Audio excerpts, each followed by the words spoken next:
got rich in my.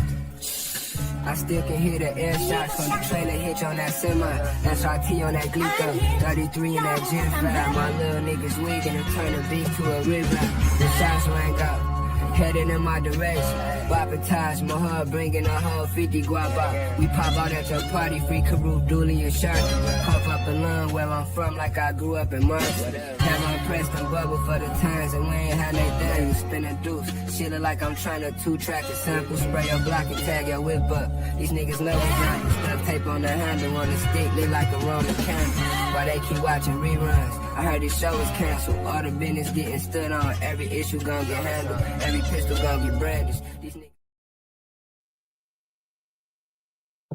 What is going on, everybody?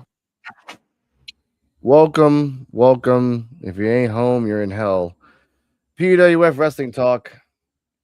As you can hear in my voice, I don't really give a fuck about today, but it's our show, so we don't really have to give a fuck about today. I'm joined today by two of the four pillars of the P.U.W.F podcast, Mr. D-Walk. What's happening? And the wise man on the mountain, Mr. Joe Biencio.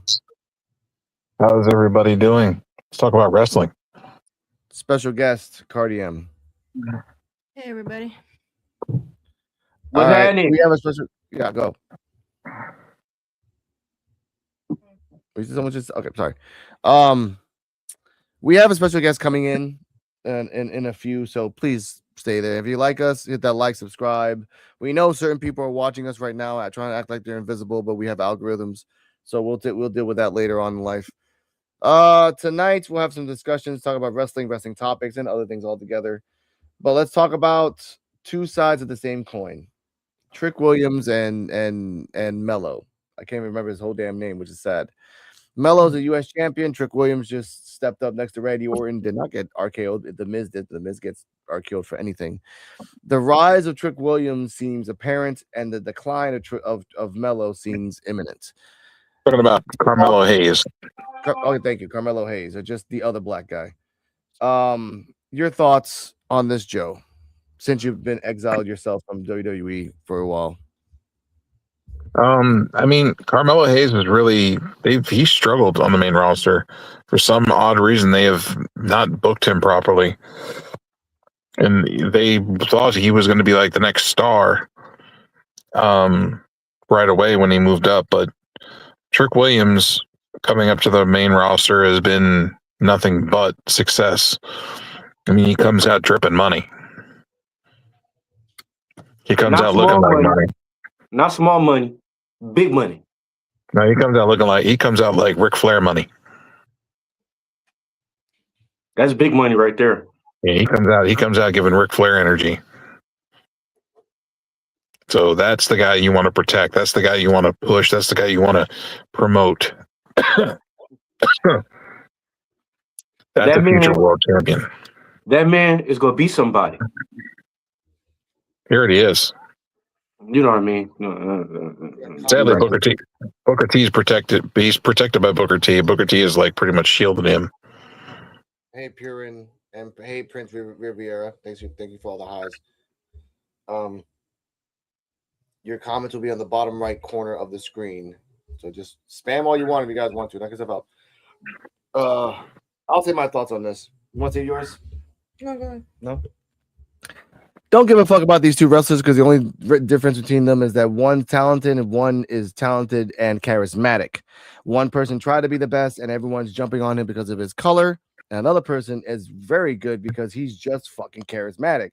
Give the right beat, give the right moveset, give the right hype man, and you can go anywhere. Public Enemy is not that great of a band, but if you put fucking Flavor Flav saying, yeah, boy, it makes it a little bit more better. That's the reality of it.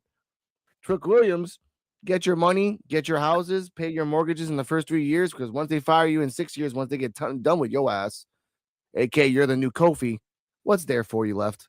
Honestly. Because guess what? Developmental is doing it like a football season. If they don't have you, they have Trill. If they don't have Trill, they'll find someone else. If they don't have Trill London, they'll find Cam Hendricks. All they're doing is taking the same formula that they got from the Attitude Era and just repeating it over and over and over and over and over again. It's kind of true. They have the blueprint. They have the blueprints from NXT, and they'll just keep refilling those blueprints with different people. So it doesn't matter for Trick. NXT. Good for you, Trick. You're just gonna be replaced in 5 to 10 years. That's how wrestling works, I'm though. not in the mood. I'm sorry. As you can hear, ladies and gentlemen, I'm not in a good mood today.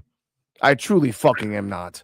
Because wrestling right now, oh my God, Trick is gonna be the man. Oh my God, Jade's the net. Jade's a fucking useless bag of wet shit. And that's about her. No, that's true. Actually, No, that Jade is a woman.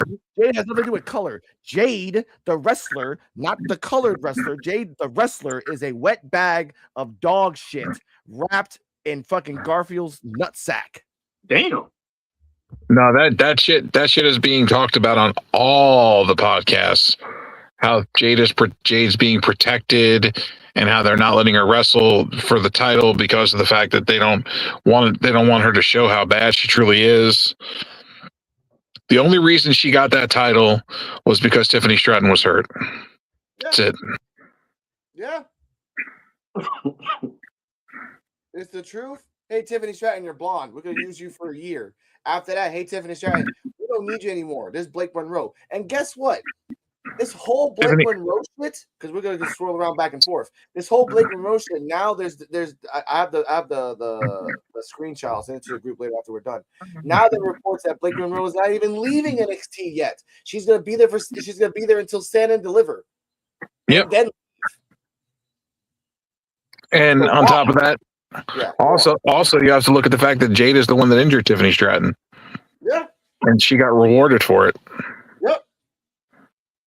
Yep. I don't think that's proper. I don't think you should be rewarding bad behavior with championships.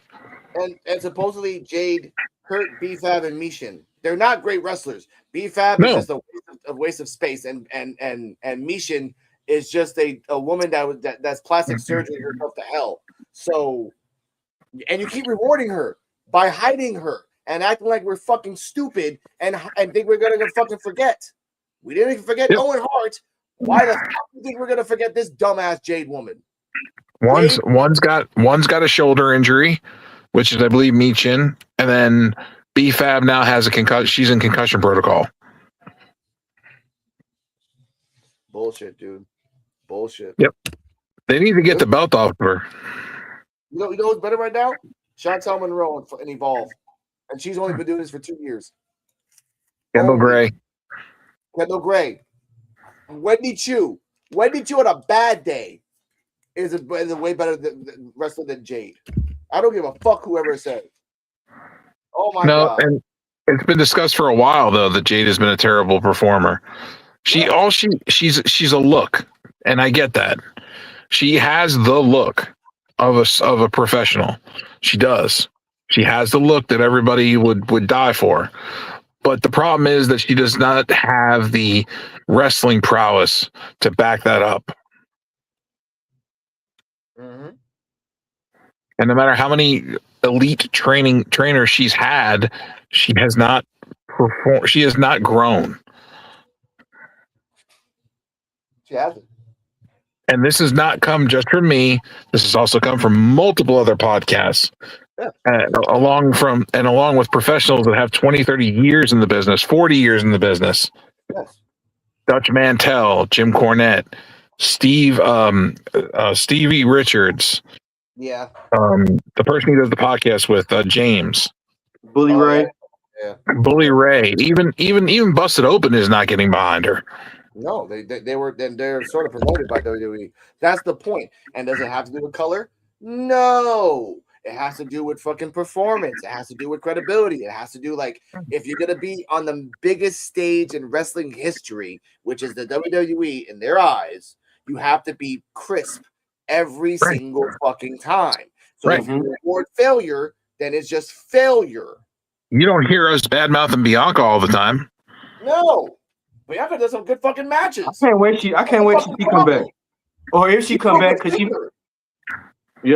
I can't wait till she come back, or if she come back. She might not come back since the Street Profits ain't don't want to be there. And the pivot about this even more. Ladies and gentlemen, people are leaving WWE. They're not coming back. Ciampa's not coming back. Bailey's not coming back. Like, it's in the signs. AJ would rather Ain't no retire. fight left. He's not coming back. Ciampa? No, ain't no fight chose to leave. Xristo chose to leave. Yes, all these good wrestlers in Evolve that could have been something that in about 1-2 years, it could have been the start of a dynasty for these guys. Tommaso Ciampa's leaving too. Yep. Dennis is an AEW, for God's sake. You fucking dropped the ball and she went to 3 different promotions. Fuck. They dropped the ball on so many good wrestlers.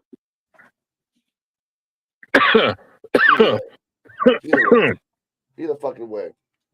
I hate to say it, AEW's women's division is cooking. Man, cooking and burnt hot. Their women's division is on fire. NXT's women's division, including Evolves, could rival it. I could actually say that it could rival it. But guess what? If you use the same fucking 3 women all the fucking time, and even Fight for Online are saying the same thing. Like, this is Vince McMahon bullshit booking what happened in NXT that's been happening the last couple of weeks. Someone must have called Vince McMahon. He's just like, oh, this is what I would do. You know, blonde lady, yeah. Like, you fucking buried Thea Hale. She'll never get a championship ever again. We can put money on this. Right. It's sad. And you reward Blake Monroe by supposedly banishing her and then bringing her back for Stand and Deliver. Why? We don't fucking know. You started a problem with Monroe and Jordan Grace. Jordan Grace is gone. We started a problem with Kaylani Jordan and Jordan Grace. Jordan Grace is gone. And now you're just fucking throwing shit out there. You got nothing. Unless they're gonna do Stand and Deliver and have Blake Monroe lose cleanly to Thea Hale. It would be stupid. Well, no, if you're sending her to the main roster, then you have Thea Hale go over Blake Monroe clean, and then you have Thea Hale go for the championship and win the championship back. If they do it the right way, yeah, that's the right way to do it. Yeah, but guess what? There's no belt. She won it out of an accident. It should be that she defends it out of purpose. If Yeah, there's no belt, Right. there's no. that's how it should have been, and then they took the belt off her. So. But they should have kept it on her. That would have been an authentic storyline. They came from a mistake, but like, all right, we're running with it. Because we respect Thea Hale. We respect her work. She's been here for 4 fucking years. Mm-hmm. But no, Yeah. we know that but they don't respect you because if they respect you but don't want to fire you, they send you out to Evolve. They said, you know what's funny? I found out what Tyra May Steele is. Hmm. She's been wrestling exclusively for Booker T's promotion. Hmm. That's what she's been doing for 3 fucking months. I mean, okay, you might be mad about that, but that's not a bad thing because ultimately, if Booker T sees potential in her, he's gonna take her to the moon. Yeah, and guess who sees it? Nobody but people in Texas. It doesn't matter. That's still experience. What do you mean? That's still experience under her belt, and she Okay. has somebody like Booker T backing her. Look how fast Eli Knight debuted on Evolve, and then like a month later, he was on NXT. Okay. And guess what? Eli Knight was an established wrestler before he went to Evolve. And the one tape that they showed boosted his ass. We don't see any tape from Tyra May Steele. Joe, true or false? The only way that you can get really promised as a wrestler is by people seeing you wrestle, or you're doing NXT live events, going around the country, showing yourself. But they're showing you on the main roster on TV once in a while. True or false? No, it's true. Thank you. You need to be seen to be able to get moved around. Mm-hmm. And that is valid. But I'm looking at optimistically that, like, again, I view it as like I'm using theater as an analogy, right? Right now she's doing community theater, and it's like, all right, maybe they're not paying as much, maybe she's not getting as many people seeing it, but she's still getting the experience on her, resume and a mentor to take her wherever she needs to go. So I guess. That's what that thing says. Tell that ratchet girl to shut the fuck up. Oh, that's something to you. no, baby, I'm not gonna do that. But thanks for the views. Thank you. Yeah, that's real cute. Yeah, that's real cute. Real cute. But no, that's what I mean. Tyra May Steele, what's she doing? Nothing. Stats. That's okay. Shout out to Jedi Sports Network. I'll try to tag this. I think that's his son. If that's not his son, looks like his son. Speaking talking about Stacks that he doesn't deserve the international belt. Shallow Hill is going after the international belt in TNA next week. I like Shallow Hill, but give it a couple days to fester. He does not deserve to go after that belt. And No. NXT, Whatever happened to Jasper Troy? For the TNA belt. Whatever happened to Jasper Troy? Say that again? Whatever happened to Jasper Troy? He's going after Tavion. They gave him the belt. After he got the belt, we quit seeing him on TV. Yeah, because they think, oh, we'll give a belt on him and see if it works. We can't give him the main belt. We can't give him the secondary belt. We can't send him to Evolve. Tavion? No, we're talking about Jasper Troy, the one with the chains. Yeah. He's just the speed championship. And then he has to wait till people do a tournament. Here's the fucked up thing about it. The speed champion can't even go out there and fight random people. He has to wait for a tournament to end in order to fight one person. And then they do the tournament again and again and again. He never defends it, but only after the tournament's done. What kind of fucking booking is that? What kind of shit is that? That shit wild. That's stupid. So if Tavion becomes the new speed champion, he's locked in a speed champion tournament hell forever until someone takes it off him. Yeah. What kind of fucking booking is that? That's what I mean. Shawn Michaels is a fucking idiot. He doesn't know what the fuck he's doing. He doesn't know. And now he got one eye going this way and another eye going that way. He can't see in front of him. Mm-hmm. I'm tired of this shit. I used to like NXT, but now I don't because you're telling me that the people that are left will never do anything. And where the fuck is Jada Parker?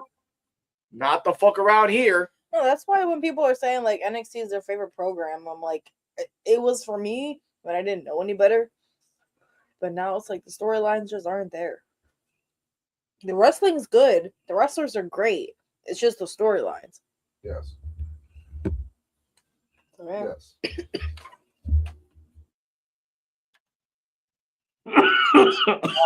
Coming in, Chris is coming in 10 minutes. We'll talk about that and then we out the way.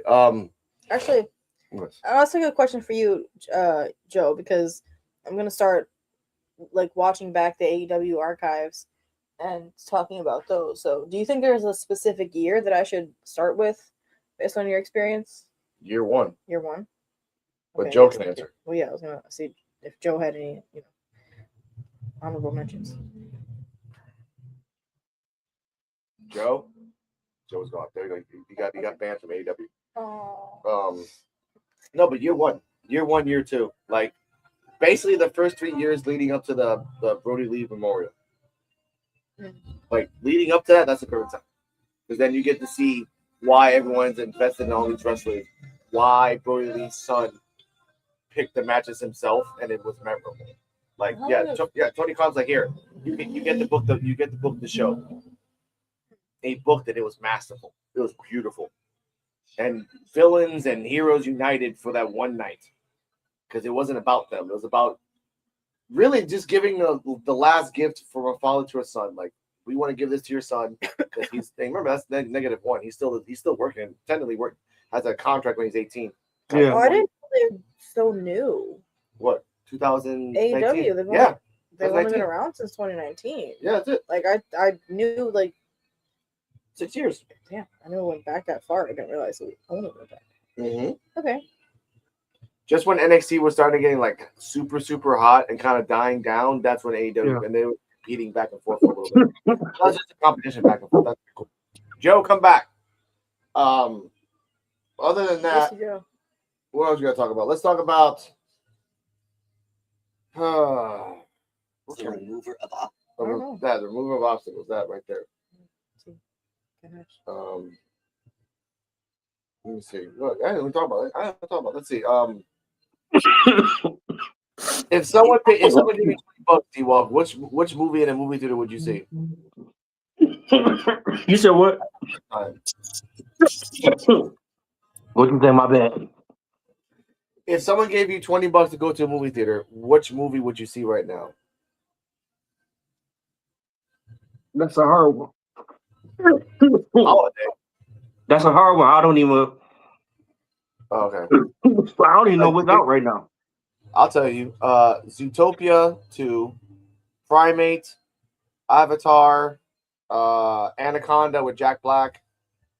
And that's it. So I think there's another one. That's it. Probably Anaconda because I heard that was real good. Anything with Jack Black in it. Anything with Jack Black in it, I'll watch. Okay, that's cool. It's like a horror comedy thing. But I was like, Like y'all remember Jack Black in School of Rock? yeah, That's one of my favorite movies. Yeah, I was telling my girl that like he had to beg Led Zeppelin for the song, but then not Led Zeppelin, like Immigrant. Mhm. The Immigrant song. But then like Thor had that song, and then Shrek had that song. Like everyone had that Yeah. song after School of Rock. Like I guess they needed the money. Yeah. Other than that, I mean that's it really. What can we talk about? I mean, AEW's okay. NXT sucked ass. I mean, Drew McIntyre won the belt. Yeah. How y'all feel about that? I'm actually happy, man. Drew McIntyre is like he's been pushing his ass like social media wise and like just being a dick for a year. So it's about time he actually got like rewarded. Like, hey, you've been busting your ass. Cody's Cody. Like people respect him when he does the chase more than he has the belt. So like take the belt off him, do the chase again, and give the belt back on him in WrestleMania. There you go. Give a big pop for Cody. I respect you. My name is Cody Rhodes. With the list. Yeah, I know. I respect you.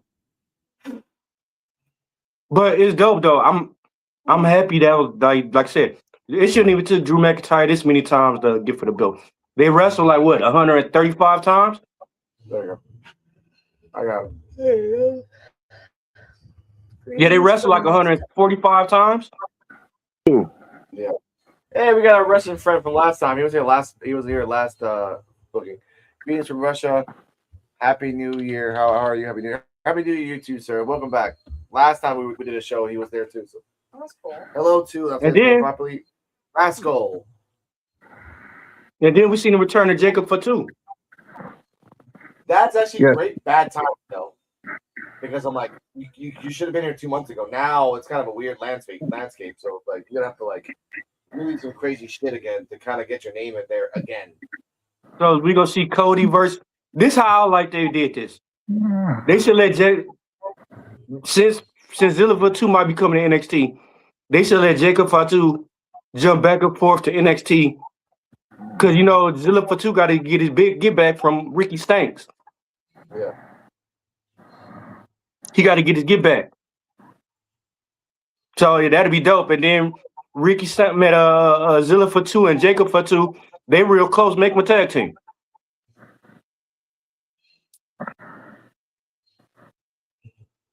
Damn. I just get tired of it. I like Jacob Fatu. I'm not saying no to that, but I'm like you got all these players come in. You got Trick. You got Mello. You got all these people coming in. You gotta have like what you going after the U.S. title again? Again? Oba's coming in too. So, last time. But Joe, Oba's coming in, but Oba's going to Raw, I believe. I hope so. It was when I said it was Vince McMahon bullshit here, it was from F4W Online. It's a wrestling video, like wrestling podcast, basically. Yeah, I've heard of them. Yeah. But yeah, ask the question, Cardi. No, I mean, I was gonna ask about AEW, but I didn't realize they just started in 2019. So yeah, I might as well just go back to the very beginning and start there. Yeah, I mean AEW is still a relatively new company, but Yeah. in the 6 years that they've been around, almost 7, they've done a lot in that small amount of time. All right, I got you, Jedi. What happened? Go on. Jedi Sports wants the link too. Oh, okay. AEW actually surpassed WCW Monday Nitro. That's cool. And Monday Nitro was the hot WCW show back in the day.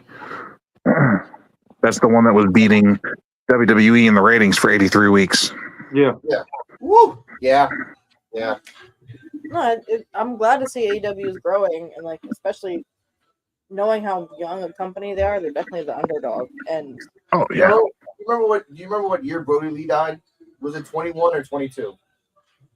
I want to say 21.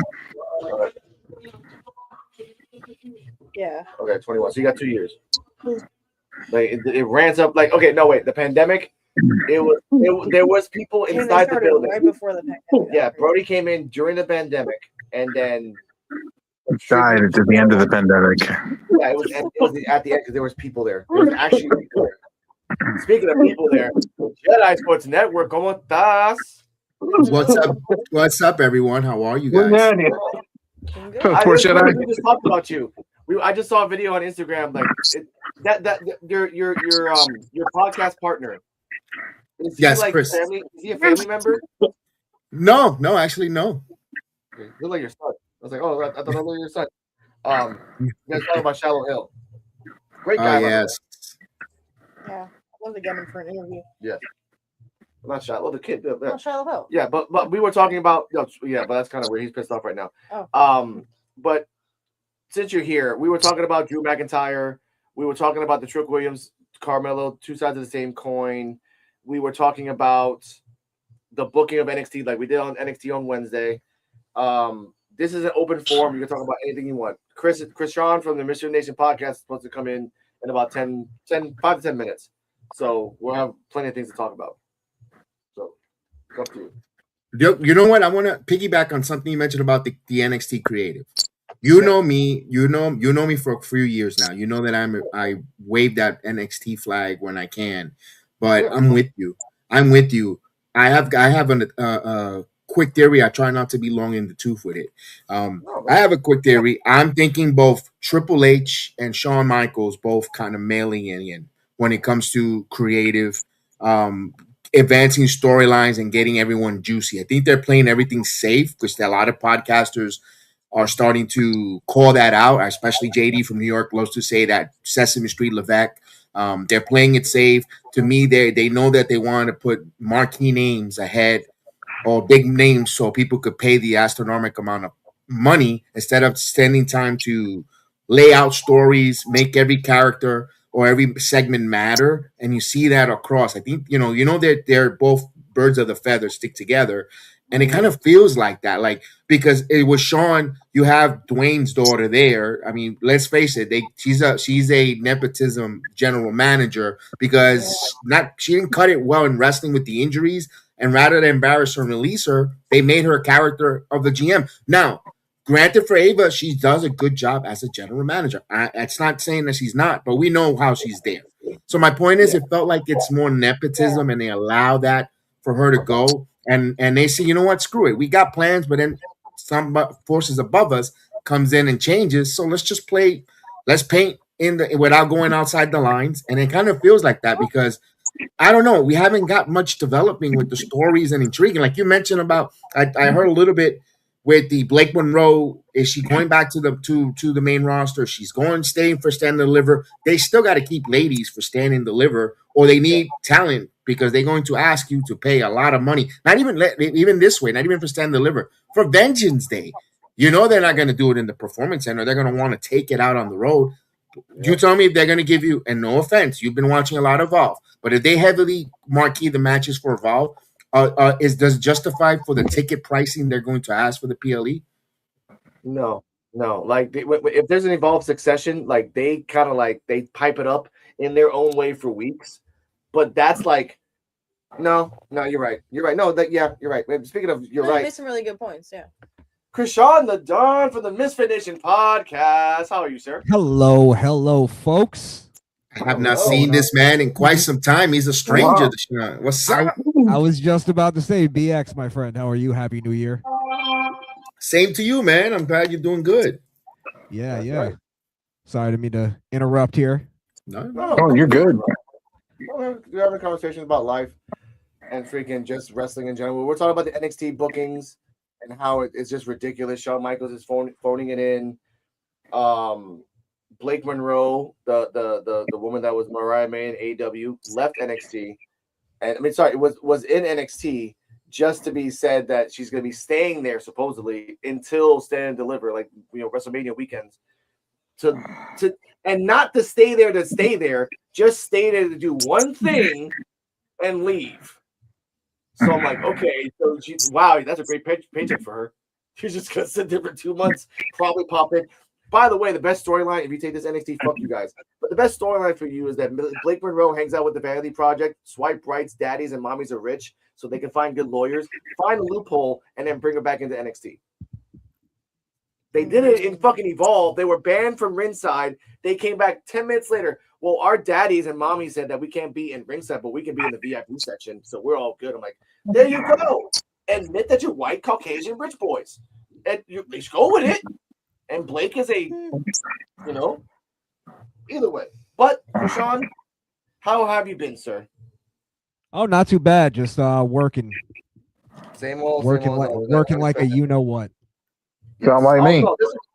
Yeah, we're gonna talk about that real quick. Jedi, you came at ironically the weirdest time ever. But let's talk about this. I'll say my piece so we can have an actual show, ladies and gentlemen. All right.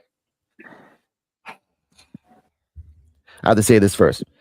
The views of Alex Coquito are only expressing solely to him and the properties of him alone. Anything he says shall be and only be conducted by and for him. Anything he says or anything that he shows is on his own responsibilities. It does not affect any of the people at Jedi Sports Network, Christian the Don, Joe BNCO, D-Walk, and Cardium, etc. You have been warned. You have been documented. Here we go. Now, ladies and gentlemen, the show was based on tonight off two particular people. Not even going to say your names because they're not even worth it. Two particular people that pissed us off and disrespected us, called one of my best friends racist, and really is skating like a Tony Hawk pro skater back in the PS1 days, just gliding.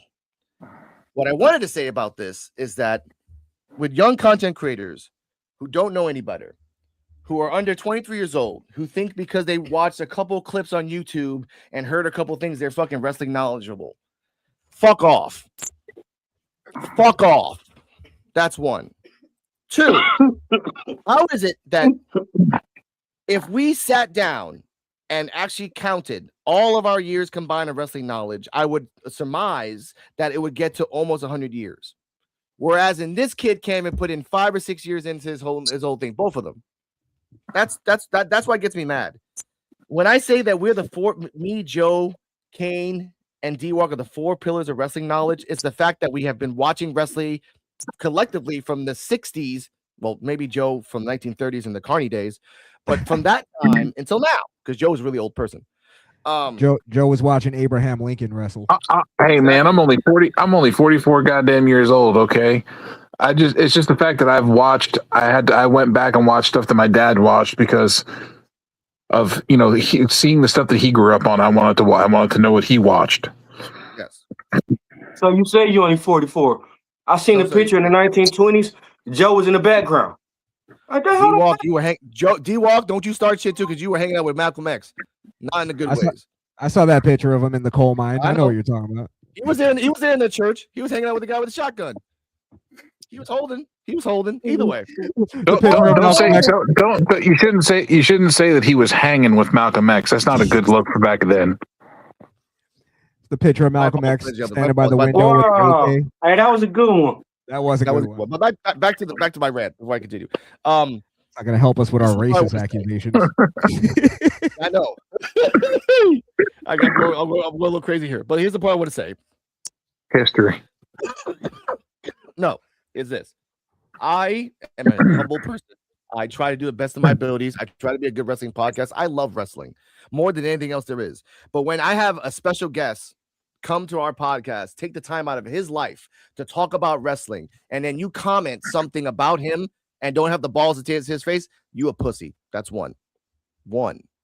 Two, when you hide behind your boys and don't apologize for what you did, you a double pussy. You are a springtime morning product pussy. You know what the fuck I'm talking about. That's two. When the fact that you want us to like drop it.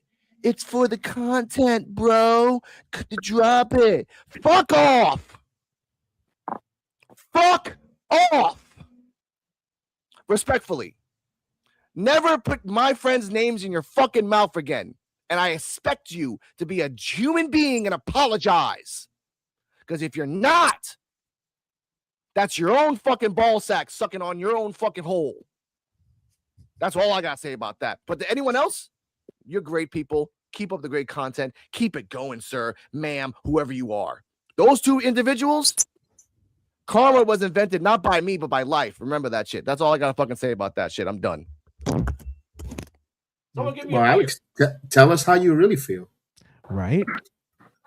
Well, here. Did he throw something?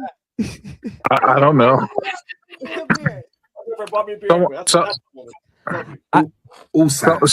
Someone give Alex his mic. All goddamn it. He's like, someone get me like me. No, I feel about to bring the cups of beer into the room. Excuse me, I have a name. Krishan smiled when he said that. Krishan smiled a little bit. Like, yeah. I was just gonna say I totally feel Alex's energy on this one. Thank you. Now I get where he's coming from. I see a lot of these like younger wrestling fans commenting on wrestling, and then they're abrasive and they're assholes about it. We didn't talk about wrestling like this back in the day. You know what I mean? Like, so then they come in and they think they know everything because they know a few indie wrestlers and NXT stars, quote unquote stars. And it's like you have to, as a wrestling fan, I think what Joe said is like something that we all did, is we all watched what we watched in our time, and then we went back like at least 10, 15 years. Yeah. And watched all that, because back in the day, we respected who came before us and what was before us. Like, that was something that we did. This new generation just doesn't give a fuck about anything that's not going on now, because they're so like into the instant gratification and the social media. They were raised by social media. Hulk Hogan was the guy. Hulk Hogan, it's all about drama. It's all about hating on shit. It's all about being cynics, and it's like there's no kind of like no substance to any of it, and it bores me. No, and only that, if you disagree with them, they go to the level of disrespect. They're not mature enough to say, we could agree to disagree. You don't like that? That's on you. But I'm going to give you my point, and we can have that spirit of the debate and just be adults and disagree with it. All right, I'm not going to change your mind. But the name calling, the tribalism, the insults just goes on because you didn't agree with them. Go ahead. I'm sorry, Go ahead. That was disappointing. No. No, I agree. Like that's the same thing I was saying. There's no reason that it has to like, get to the level of disrespect just because you disagree with someone. But I agree with what you were saying, Krishan. And I feel it's sad because I feel like that mentality is what's shaping the program now. And we're just like you said earlier, we're doing what's safe, and we're doing kind of what they think the fans want, even though I don't really know what the fans want. But the reason that for me as a newer wrestling fan, the reason that I love Evolve so much is because the wrestlers are like channeling the OGs, and they're going back to old school wrestling tactics and gimmicks and shit, and bringing that back, and that's why I enjoy it. Not what's popping right now. And here's the big difference between a young content creator and an old content creator. Jedi Sports Network got Mike Santana, Janai Kai. That's awesome, by the way. Congrats on that. That's fucking awesome. You think any of those motherfuckers are gonna do that? No, not once. Me, with not 1 cent put into this fucking thing except for my phone and my own time, have had Robert Stone, Peter Rosenberg, It's Gall, Troy Yearwood, freaking Inoue, almost every wrestler in NXT under the sun, like my shit on Instagram, follow my shit, and comment my shit. I didn't have to look for views on that. We have 61 followers. That's it. We ain't got shit. We're just people appreciating other people doing. Oh, wow. What a surprise that if you're humble and throw it out to people, some people throw it back. That's the best thing about fucking being a community. But now, these young motherfuckers, we got to get the views. We got, like my shit, like share my shit. Yeah, come to my thing. But yet all you're doing is circle jerking your own friends over and over and over and over and over again. That's all the fuck you're doing. Why do I hang out with Misfit Nation podcast? Because he's a conservative Republican podcast. That's different. Why do I hang out with Jedi Sports Network? Because he's a fucking monolith of wrestling news and reactions. And sports. Monster. And sports. Sorry, and sports. You do sports. I don't watch those other things, but if there was a dodgeball league, I'm down. I will be on your shit every damn week, Jedi, if there was a dodgeball league. I'm all for dodgeball league. Hello. Like ESPN Ocho. Right. Yes. No, you can't. It's my show. But the point is, we respect each other. We grow. We have grown. We have helped each other when we are down. We don't block people like bitches. Yeah, that's a big one. They don't allow you to debate them. They insult you and then they run behind the block button. But then they'll go and they'll say, "Follow me, follow, subscribe, super chats are welcome." And meanwhile, you're blocked because you disagree. Even if you disagree in that moment of that episode of the episodic episode of one of their reactions, they tell you, they insult you, they curse at you, and then they remove you from the channel. That's what, and people love it. They love it. They love the negativity. You guys call it the way it is, and that's why I commend you guys and come on. And I like to hang out and be part with you guys and respect your stream, because that's the way it is. You have the spirit of debate and you want to listen. Listen, we're not going to agree always with everything, because then it'll be vanilla. It'll be square. That's what makes the world go round. The disagreement and the different point of views. I'll see your point of view, see our point of view, and then we'll go from there. But not this community, not this new wrestling community. And I think it has spooked and scared WWE because of the board members. Well, if we don't do what they want, and I warned wrestling when they went with the pink robe garbage and gave Cody his story. You know what? They needed to go with it. They needed to go with, if Roman was going to break Hogan's record, they needed to go with it. But they got scared. They pivot, and you gave the control to the internet wrestling community, and now it's screwed. That's why I was bothered. If you remember the watch along, Chris, Rashawn. Yeah, I was just about to bring it up. I totally remember that you changed my whole mind on the whole thing. And as soon as you just said one thing, and this is how we're talking about being educated wrestling, or let me use experienced wrestling fans. Yes. As soon as you started explaining it to me, I already got it immediately. You know what I mean? Because I was like, holy shit, BX is right on this one. And you ended up being right. Wrestling has been struggling since making Cody the champion. And I'm not totally blaming it on just Cody. Right. It's exactly what you said. It's the attitude and the fact that the wrestling fans got too much power. And there's got to be a point where wrestling fans just sit back, shut the fuck up, and enjoy the show. Yep. Talk about it and hate on it if you want after, but watch the show and enjoy it for what it is, and then we talk about it. There's too much of this. We gotta as they're watching it, they're thinking how do I make this negative so I can present it to the audience and get clicks and get that whole thing. Sorry, go ahead. No, I was gonna say two things. The wrestling community is like I said, is based on we have to get clicks and views. And there's look, one person, I'll say this is ridiculous. I'm not gonna say his name, but I'll say his name at the end because it is ridiculous. How the hell you gonna think Nikki Bella is the second coming of fucking China? How the fuck do you think that's gonna fucking work in life? Alex, yeah, go on. Alex, you have to say who said that now. Yeah. I need to know. Rage Man Reg. Go to his channel. He's like, oh, they took the ball off Nikki. Nikki should have been the champion. Nikki, there's even a debate between Nikki Bella and AJ Lee, and they think that Nikki Bella won, even though they kind of won a debate because, again, it was that debate with that guy on his channel, on his crew, with his biased shit. And I remember that debate. I remember that debate, and I said, look, put this person in because he is neutral beyond course. D-Walk and Joe. No, I'll say it. D-Walk and Joe. Is EOD wrestling neutral or not? No, he's neutral. Yeah. Neutral as fucking Sweden during World War II. You know what? They didn't pick him. With everything we said about AJ Lee, with everything with the advances that she did and the time that she had, and the fact that fucking Stephanie McMahon had admitted on camera recently, yeah, I'm glad you did that. I'm actually glad you started the fucking revolution and did the fucking tweet and did all that shit. You needed to do it. Has she said once about that to Nikki Bella? The fucking documented court abuser? Nope. But this guy's like, oh, she's the next coming. Like, you know what? That's what I want to say. There's just so far off takes. It's ridiculous. Then there's the color issue. I'm going to say this right now. Yes, thank you. I wanted to get into color this. Issue. If you're a black wrestler, you can't make it. If you're a black wrestler, you're going to get fucking buried. And it's true to some degree. Who's saying? You know who's fucking saying that. The fucking crew over there. Then why are you? And this is where I'm going to disagree with you, Alex. I totally disagree that it's not true to any degree. Black wrestlers are given more than they're even earning. Like, look at Kofi Kingston winning the world championship. Totally like unwarranted. They just gave it to him because he's black and he's been around for a while.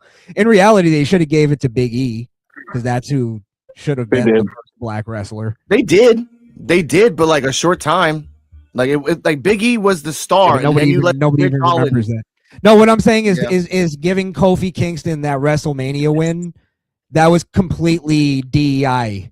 That was completely affirmative action. Like, he wasn't the guy to win that title and be the first, quote unquote. It was the moment. Black, It was champion. It was the Daniel Bryan moment all over again. You're right. Yeah. Well, no. It was way more manufactured though than it was. Daniel Bryan's was actually like organic. And again, this has nothing to do with race. It just is what it is. This is a descriptor.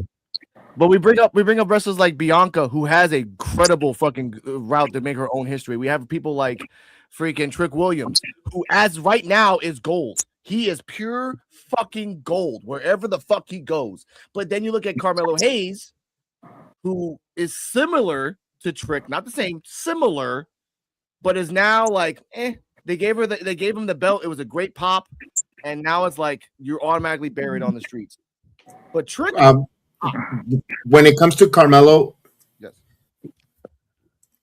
it's already been years. I'm gonna lay it out. I'm gonna give you the tea. Carmelo is being humbled on the main roster due to the fact in NXT, if you remember, you had Braun Breaker, Carmelo Hayes. Remember, they were both raised. Certain politicking went on with Carmelo. Got a lot of, and Braun, remember that they were booing him as a babyface in the Performance Center. Remember him? That's why I became an uber Braun Breaker fan, because I saw from behind the scenes that the politicking, where I saw Carmelo taking advantage of it. They bring him on the main roster. Who did they stick him with immediately? With the Miz. Remember when Miz came into the to WWE? He didn't even dress in the same locker room because he had to learn how to be humbled and how to learn the ropes, not to step on certain toes, not to politic and all that stuff. That's all in a nutshell that happened at Carmelo Hayes. What I think it's a little more than that too, though, BX. I think it's partially too because Carmelo Hayes couldn't find a personality if he hung out with Richard Pryor for a year. You know what I mean? Like, for some reason, that guy just can't emote any kind of emotion or personality whatsoever. And I think they put him with the Miz because it was like, let's put him with somebody who has an extremely insane personality, who has too much personality at times, and get him to like maybe rub off on him a little bit. And Carmelo didn't pick up any of it. Carmelo is a complete bore fest. There's nothing to him except for his in-ring, which doesn't matter. His cadence of voice is different. But trust me, with that, what I told you, there's off the air, I can tell you the incident and the stuff. This is factual. I would love to hear that shit off air, so we'll get to that. Yeah, they had him with Trick Williams before that when he was in NXT, and everybody was looking at Melo because they wanted all the eyes on Melo. But in the meantime, Trick Williams was there making a name for himself the entire time. He was becoming the mainstay by himself. He was the hype man for Melo coming out before, even during the commercial breaks. Because Alex could attest to you, I went to a lot of the 2.0 era. Yep. I lived every Tuesday at the Performance Center in the 2.0 era from the very beginning. Now, Alex, can I redirect this or refocus this real quick? Of course.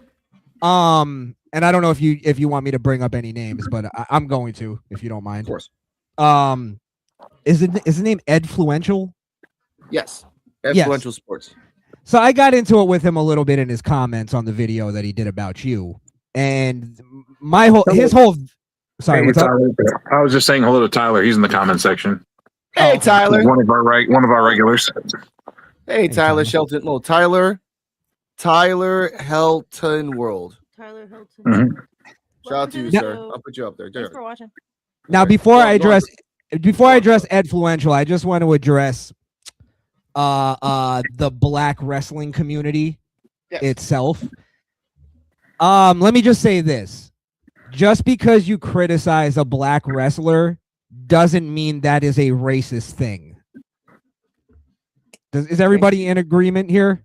I agree. Like the conversation we just had about Carmelo and Trick and all that. None of that was racist. We were criticizing black wrestlers, though. Now, if anything, we were saying Trick's more of the star than Melo ever was. Yeah. And we also gave them both their credit. I said Carmelo's boring, but his in-ring is good. Oh, yeah. There's nothing wrong with this. So there's a problem, though, that I've noticed, and this has to be addressed. And I addressed it when I was doing my wrestling podcast, but I stopped doing it because wrestling community is just horrendous. Yeah.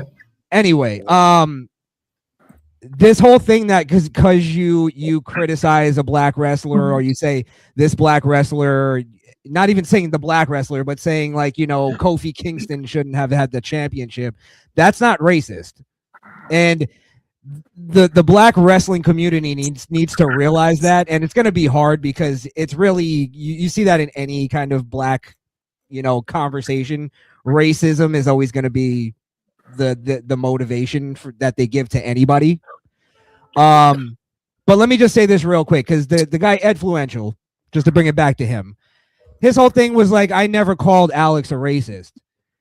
However, his whole thing is saying, his whole like criticism of Alex is, and I'm going to quote it word for word, you always seem to disrespect black female wrestlers. I think that's kind of weird.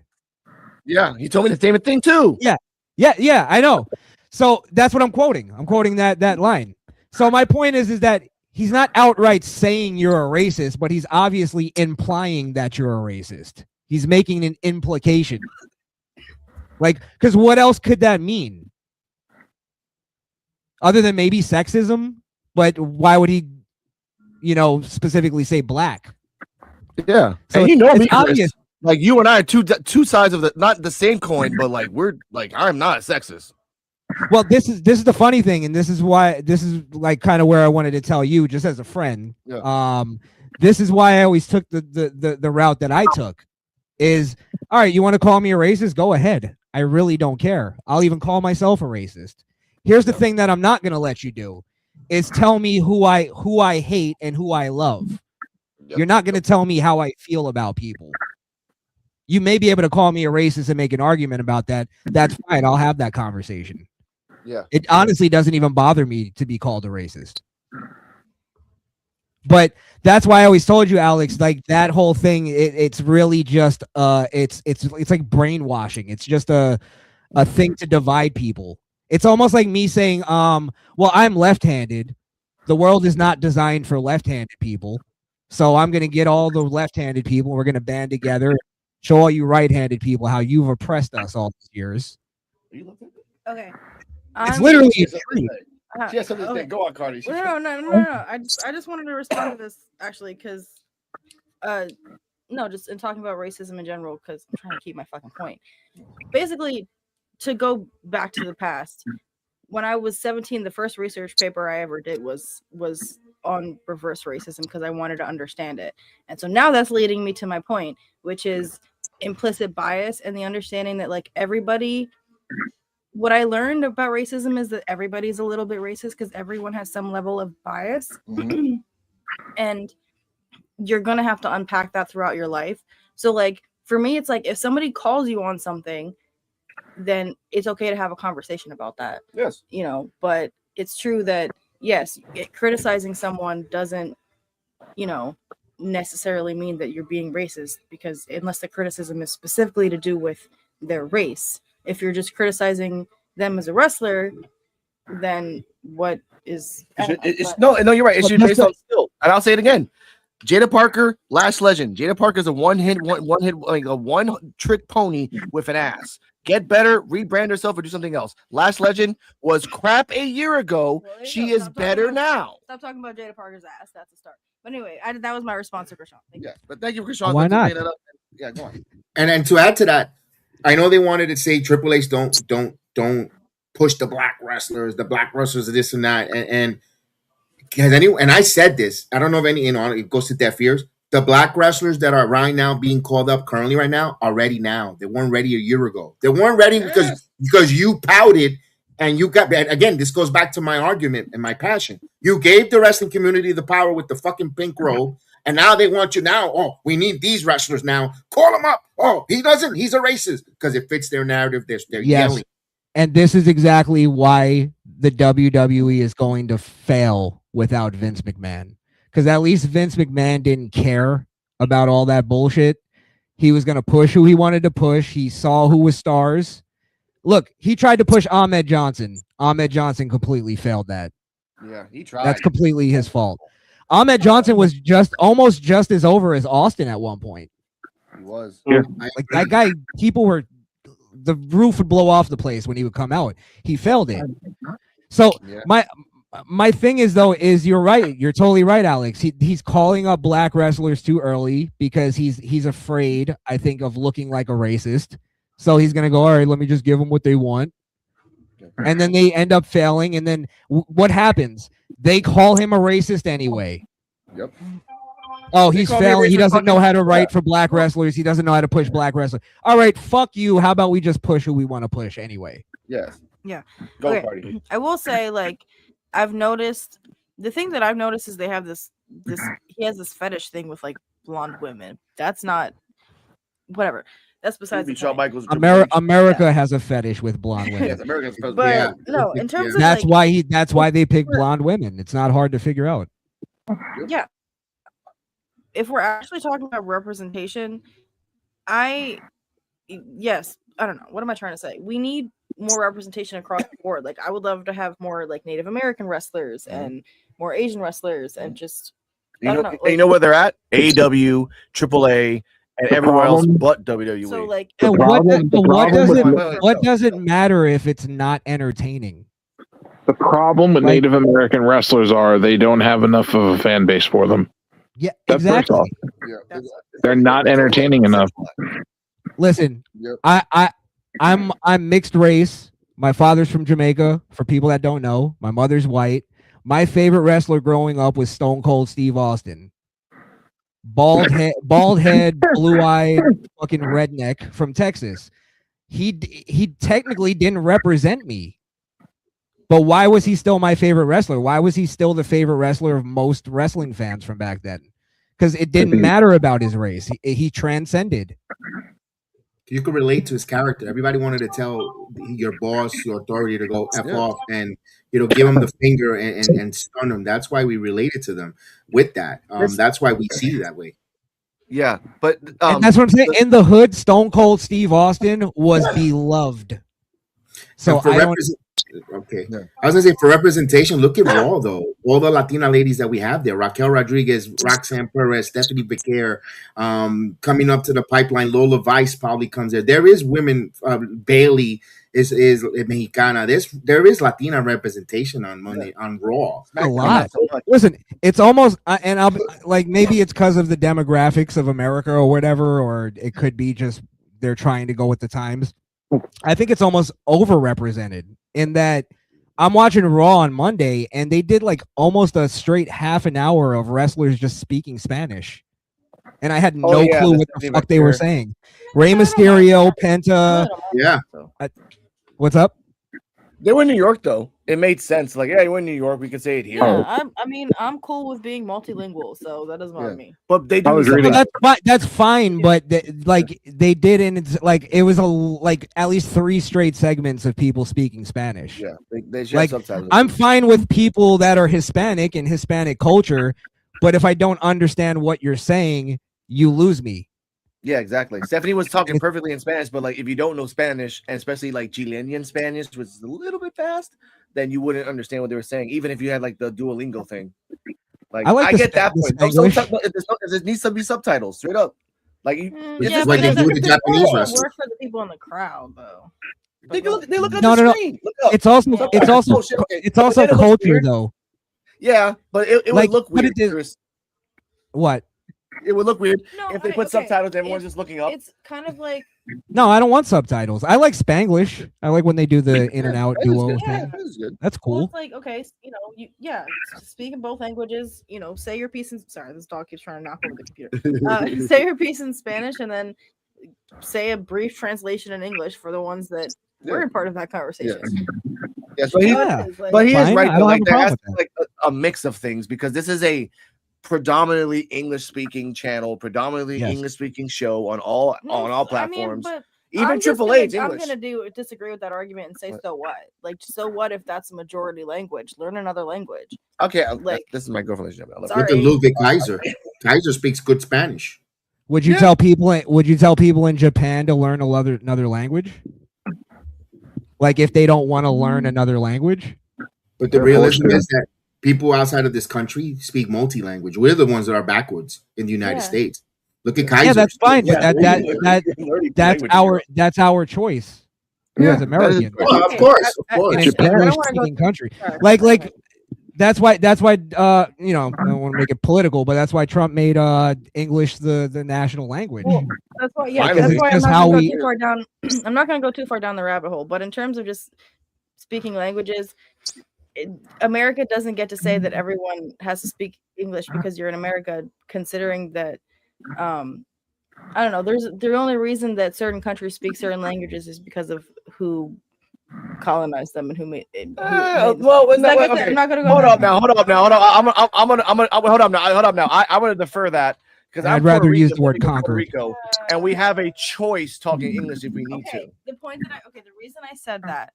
reason I said that is the point I was making is the only reason that Jamaica speaks English and patois and Puerto Rico speaks mainly Spanish is the difference of which country colonized them. England colonized Jamaica, Spain colonized Puerto Rico. That's kind of how society works.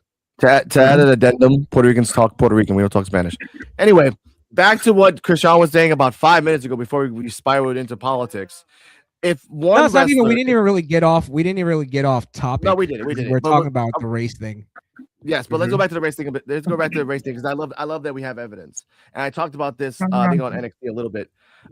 When you tell me I have a problem with black female wrestlers on NXT, which she specifically said NXT, I retort with that. I'm like, dude, have you not watched my fucking Evolve podcast, all 42 episodes?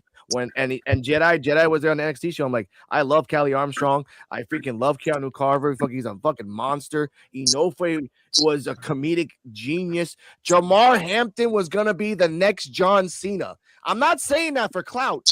This guy was built perfectly. He was the prototype. I am not bullshitting you. He was doing things.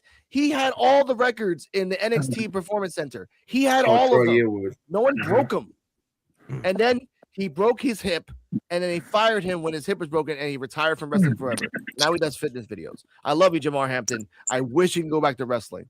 Like other wrestlers said it, this guy was going to be the next John Cena. Built perfect. He can jump 7.5 feet to do a drop kick, Krishan. Could he cut a promo? Literally do a drop kick in 7 feet in the air. That's amazing. Could he talk? Could he talk and cut a promo like John Cena? Yes, he could. And he loved I mean, it was a little, he loved freaking social justice. He loved the Black Panthers. He named himself after a social activist and a Black Panther.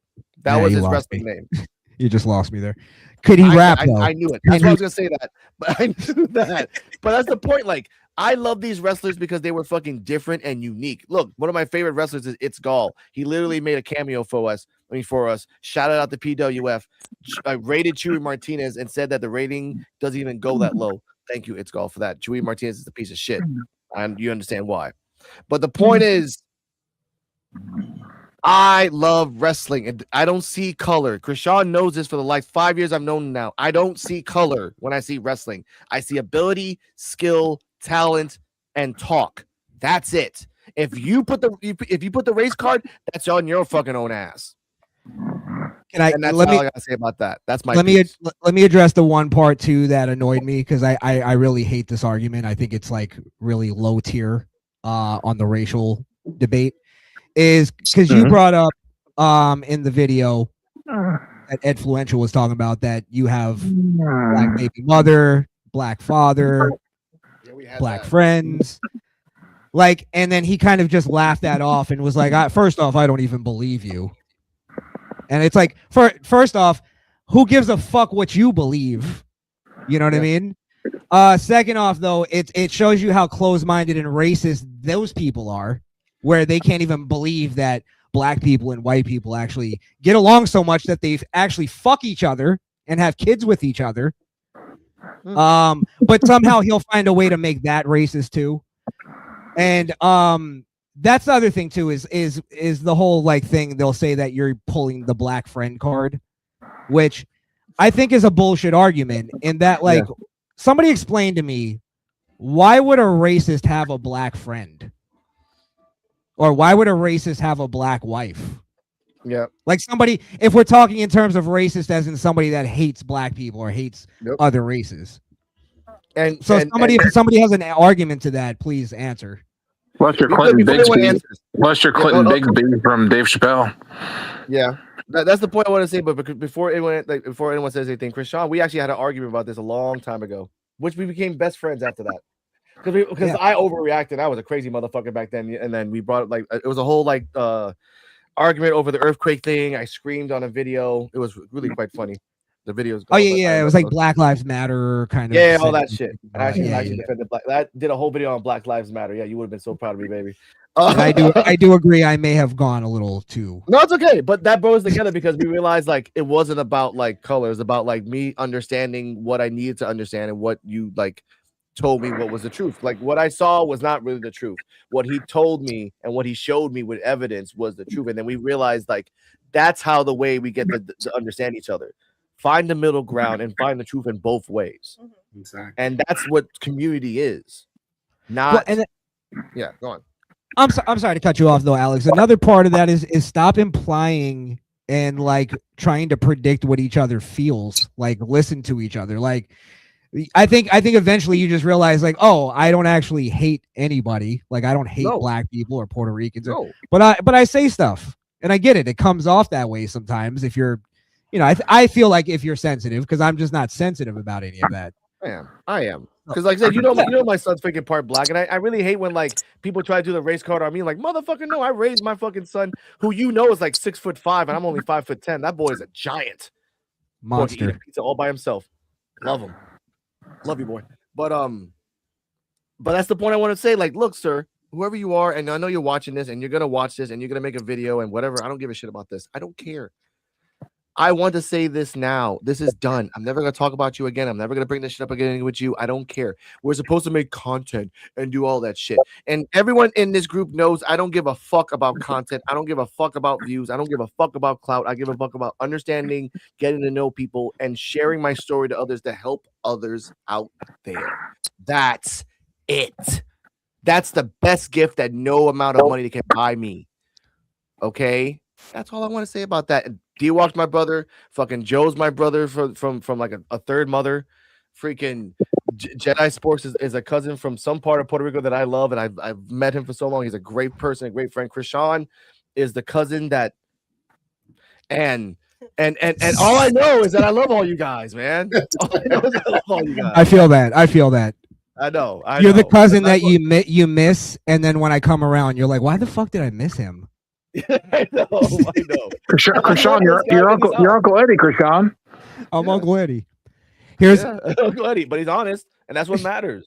But the two people that just ruined a whole friendship or a potential friendship or even like communication or collaboration or knowledge or mentorship, because guess what? The funny thing about the ultimate thing, D-Walk and Joe no one noticed this, right? And I'll say this now. This guy tried to shit on me on my second channel on P.U.W.F Wrestling. Krishan, you know my first channel is almost at 4,000 followers. Yeah. Why didn't you go for the neck? You went for my ankle. What kind of shit is that? Honestly, man. Go for the head. He's weak. I know. They're all weak. No, to say this, to bring it back to the hopes and dreams of the IWC, as we call the show, I just hope that there's more community in 2026. Yes. Because so far it's been a bit of a disappointing start, but I hope we can start over after this. Oh yeah. I doubt it, because it's all becoming ideological based, like even wrestling itself. You know what I mean? Like it's even like where a lot of wrestling fans are starting to see it as like WWE, it's the evil racist empire, and AEW, it's the little engine that could. That's a bunch of liberals that secretly support Trump, by the way. Yeah. Sneak that. So Sneaks that in Yeah. there. He has to sneak My that thing- in dialogue. I would say that about WWE. Oh, WWE is pro Trump all the way. no, they're man. Mick openly Foley loves openly support Trump. Oh, they openly. That's why Mick Foley Yeah. left. Like, I'm out here. Damn, sorry. But keep going. Tony Khan's father is he donates millions of dollars to Trump. That's why Jesse Ventura is not doing anything with WWE no more. Yeah, Mick Foley too. You I say think. that. You say that, but they're trying to renew his contract for the commentary. Whether you like it or not, they still got him. He doesn't want to do it because of the He fact doesn't want to do it, but he sold his soul. he's standing by Mick Foley. I'll say this. Listen, I as Alex said, I love wrestling. It's been a part of my life my entire life. However, I've come to hate wrestling fans. And I think wrestling fans have completely destroyed the fucking industry. And also just because the companies themselves didn't have the balls to just say, no, we're not doing that. As far as the whole racial thing and Edfluential and all that, like I just want the answer to that. Why would any racist have black friends since he laughed that off, or black relatives since he laughed that off? Give us a logical answer to that. Don't give us your fake evil maniacal cope laugh. We don't need that anymore. With your stupid Cornell West hairdo. Like the thing too is I'm not gonna be if somebody wants to check me on something as far as that goes, you can, but I'm not gonna be checked by some fucking internet black wrestling nerd on what the fuck I care about or I love as far as people go. Yeah. So like it's just so low tier and low grade, and if he just gives me that answer, I'll be satisfied, which he probably won't. And yeah, that's pretty much it. And also this too, if you're gonna be a sports broadcaster, you might want to work on that lisp, my friend, because that's not gonna take you anywhere. Take some speech classes. Look, these days now with the internet community, they want to get clout. They wanted people to draw up. They all want to get the viewers, the rest, because, like you said, wrestling is rewarding them. You got a guy signed by TNA because he has 1.4 million views who went to do a wrestling class in BDE.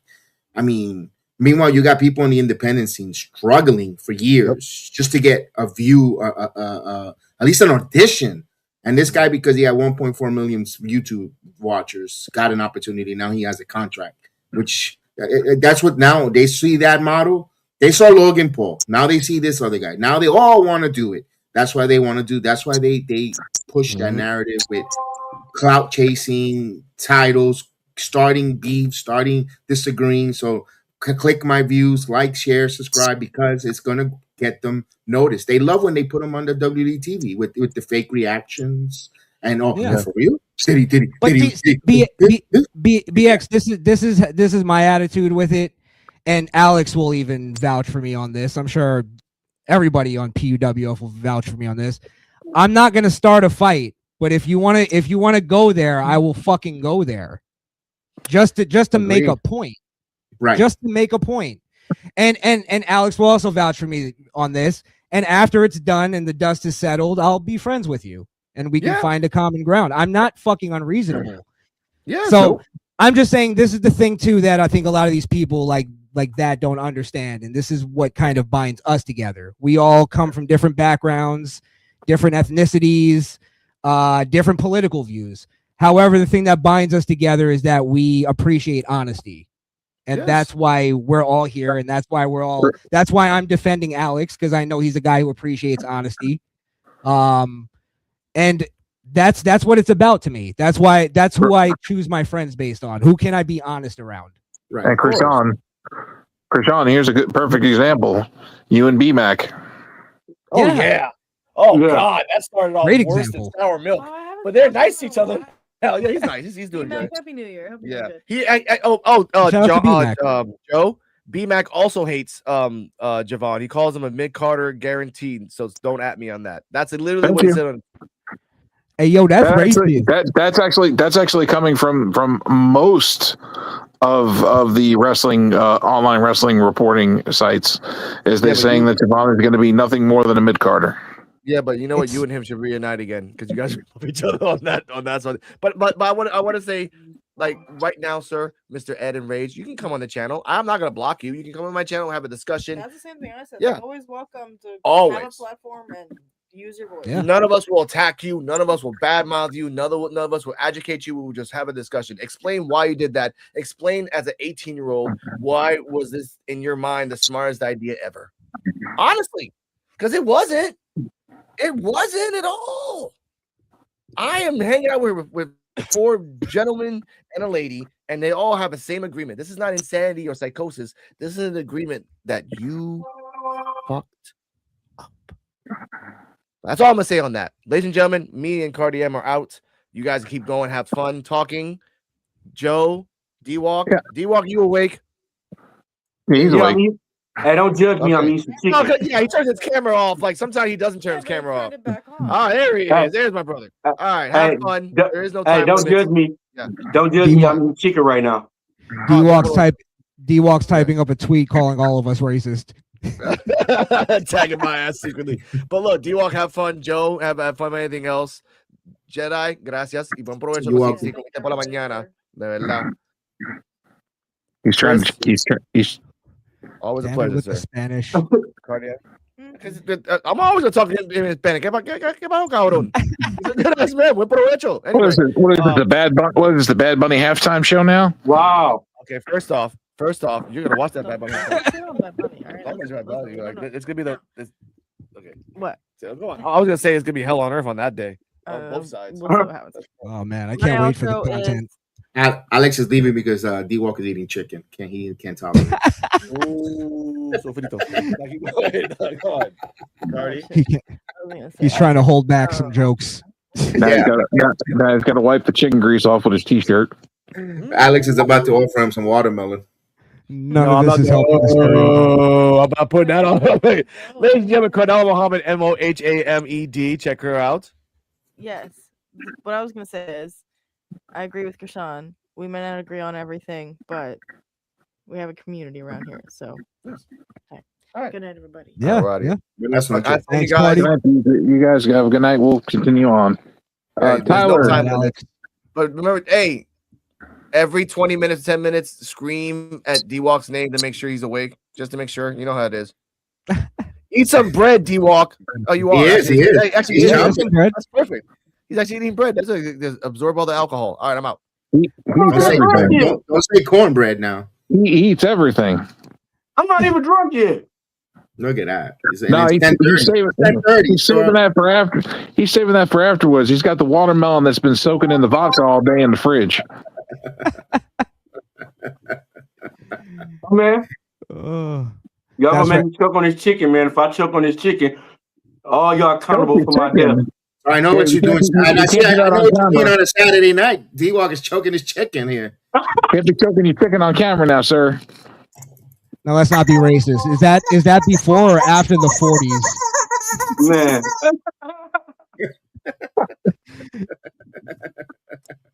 You got some old English? no, I'm drinking some wine. Nah, he's a Billy D. Williams guy. He's a Coke 45. I thought he was drinking Steel Reserve. Damn. No, I only drink that. You only drink that when you ain't got to work for a couple of days because you gonna be asleep for a couple of days. That's when you drink the Mad Dog. What you got? Some Moscato? Yeah, Moscato. That's Thunderbird. It's the only wine I like. Yeah. Hey, Thunderbird is pretty good though. Grape Kool-Aid and Thunderbird. That pink Moscato is pretty good. It just takes too long to get drunk. Yeah. Wine. Yes. Yeah. Better off the box wine. Box wine gets you there a little faster. Oh yeah. Just give me some. I don't Johnny like to Walker. drink too much, so I do shots. I'm a shot. Yeah, Johnny Walker. Nice Johnny Walker Black Label. Let's go. Yeah. Well, I go with the good. I'm a tequila guy. I love tequila. I can't. I just don't like the aftertaste. It's just something about it, that agave, that just I don't like it. I tried. No. I tried it in margaritas. I tried it straight. I can't. I don't like tequila. It's literally it's one of the drinks that I have to have a chaser. Like I won't even drink it unless there's like ginger ale or something fucking around. No, I could do scotch straight up with a nice cigar. I'm good. Let's the worst. I had tequila, and all I had to drink was water, and it was hell. So I know what you mean as far as the taste of it. It's like I don't like the aftertaste. Yeah, it's like a permanent marker or something. Like it's got that. I'm a Hennessy man. Of course you are. Really? Sure. I thought it was the E&J. Some Cavassier, some cognac. I thought you were gonna be a Ciroc Diddy guy. Hey, read the bottom of my screen. Who got the baby oil? Oh, I didn't even see that. I didn't even realize it. Hey, Ciroc. I was on Ciroc at one point. That I used to like the berry Ciroc. Delicious. Yeah. Hey, they said this year they're gonna have a new thing with Ciroc. They're gonna include a little bottle of baby oil hanging on the rim of it with every bottle sold. All right. Interesting on that one. They want to make sure you're covered. You guys ever heard of mixing? You mix Fireball with I think it's called Malibu. Oh yeah, coconut rum. Coconut, right? Yeah. You mix those two together. It tastes like cinnamon toast crunch. Oof, what about you ever did Bacardi Limon? Delicious. You ever did a Bacardi Limon and dropped it in a red stripe? It tastes just like Fruity Pebbles. Really? Shut up, really? Bacardi Limon and red stripe, it tastes just like Fruity Pebbles. Oh wow! Red Stripe is a tough beer, man. I tried Red Stripe twice. I was like, ooh, that's a tough beer. Making beer. Guinness is hard to get through. Yeah, Guinness hard for me. Guinness, yeah. I can't. You know what? I can't. I don't ever. To me, it always tastes like a damn flat beer. I don't know if it's because it's O'Doul's, the Australian beer. That shit tastes like it's flat. Isn't that non-alcoholic? No. Foster's, excuse me. O'Doul's is the Foster's. Yeah. Thank you so much. The one is like, it's like in a can. It feels like it's big, but it feels like it's flat. Every time I drink it, I'm like, oh, it's like. Ugh. I just know O'Doul's because I remember my uncle. He's a recovering alcoholic. Yeah, and he asked us to get him O'Doul's, and then my brother looks at him and goes, "You're a fucking like real alcoholic. Like non-alcoholic beer, just drink soda or something." You gotta have that flavor. Gotta taste the beer. Yeah, that's right. O'Doul's is the non-alcoholic. Yeah, I don't know why I said that. Foster's is the one that tastes so flat. Ugh. Yeah. My granddad tried doing the non-alcoholic thing. They were like, "You gotta stop drinking." He was like, "Okay." He did the non-alcoholic thing for a little bit. Then he was like, right back to the Budweiser. But I drink a Michelob Ultra. That's similar. That's I feel like it's just a precursor to getting back on the sauce. It's an excuse. Yeah. It's an excuse. Yeah. So where are we talking here now? What subject's on the table? We want to continue the wrestling talk? I guess. Yeah, we were talking international beers there for a minute. Yeah. Honestly, I only watch WWE, but I've been like kind of off. Like just wrestling is to me. It's somebody said earlier, use the term phoning it in. I feel like I think somebody said that about Shawn Michaels. I feel like that about like really all wrestling. Triple H. Let me not say all wrestling because I don't watch it all. But Triple H absolutely just phoning it in. I don't. It's almost like he forgets his storyline sometimes. And no, what Rashawn, you know what I said? Why I think he phones in. I'm gonna bring in the genesis of all it was when they had a storyline like we said at WrestleMania 40, and The Rock wanted to wrestle his cousin. Just wanted to have this cousin in his match, and Roman was going to win. They were going to prolong the story because I think for Dwayne, I think he was looking at that, trying to break Hogan's record. Yeah. I think him and if you ask Roman, I think they wanted to really obtain that record. Which record? The longest reigning WWE champion in post WrestleMania history. You know, they wanted to break. They wanted that. Hogan has that. Hogan still has it, and Roman was going to break that. They didn't go that route with that. right? So because of the fans changing and stuff, then The Rock, remember how that happened? And then around Atlanta for Bad Blood, The Rock shows up when Cody and Roman teams up, and then he waves his hands and he does the 1, 2, 3 throat slash before Cena turns heel. So okay, so now creative thinks we're gonna have Dwayne invested. All right, Dwayne is gonna be part for this upcoming WrestleMania 41. Fine. John Cena's final year, and so forth. Maybe that plan was in place there. And then comes the heel turn of John Cena, where now, okay, Rock is involved with it, the throw slash, Travis Scott, all that good stuff. Rock disappears. Like there was a disconnect, not even for any build up for WrestleMania and all that stuff. And it felt like there was a battle or an eternal war of which direction, who wanted to go where, what. And Triple H said, you know what? I'm doing all this hard work, writing shit, doing all these storylines, building months ahead, and this guy just not going to show up and destroys what I worked. I'm just going to play it safe. I'm just going to go and play safe. You know what? Give the big headline matches. You could tell even the PLEs went from 7 to 5 matches to 6, sometimes 4. They shrunk it. They filled it in, and then it started trickling down to NXT with Sean because they're a bird of a feather. What's the point of building these superstars if they're going to do Dwayne and the board wants money and we're going to do what they want? What's the point of overworking all these other talents? I totally agree that sounds logical to what's going on, but I think it's also multifaceted in a thing like this, right? Triple H, have you guys watched the Unreal stuff? Yes, I have. Yes. Yeah, me too. I watched the whole. I was enthralled in it because I just love behind the scenes wrestling. That just gets me anytime. We got to do a review for season 2, like we did with Vince McMahon's Netflix series. I had a lot of fun. We had a lot of fun, and we had a lot of ratings. Oh, really? Okay. I didn't know. I'm down. You just let me know. So here's the thing that I noticed about Unreal. One of my main takeaways. Triple H is more focused on being liked by the wrestlers than he is being like respected. And if you notice, anytime he has like a little one-on-one moment with the wrestlers, he's always telling them like the same thing. He's always going like, as soon as a wrestler comes in from the ring, you're the greatest ever. Don't let anybody stop you or tell you otherwise. You're the greatest in the business. Rhea Ripley comes to the curtain. You're the greatest in the business. Don't let anybody touch.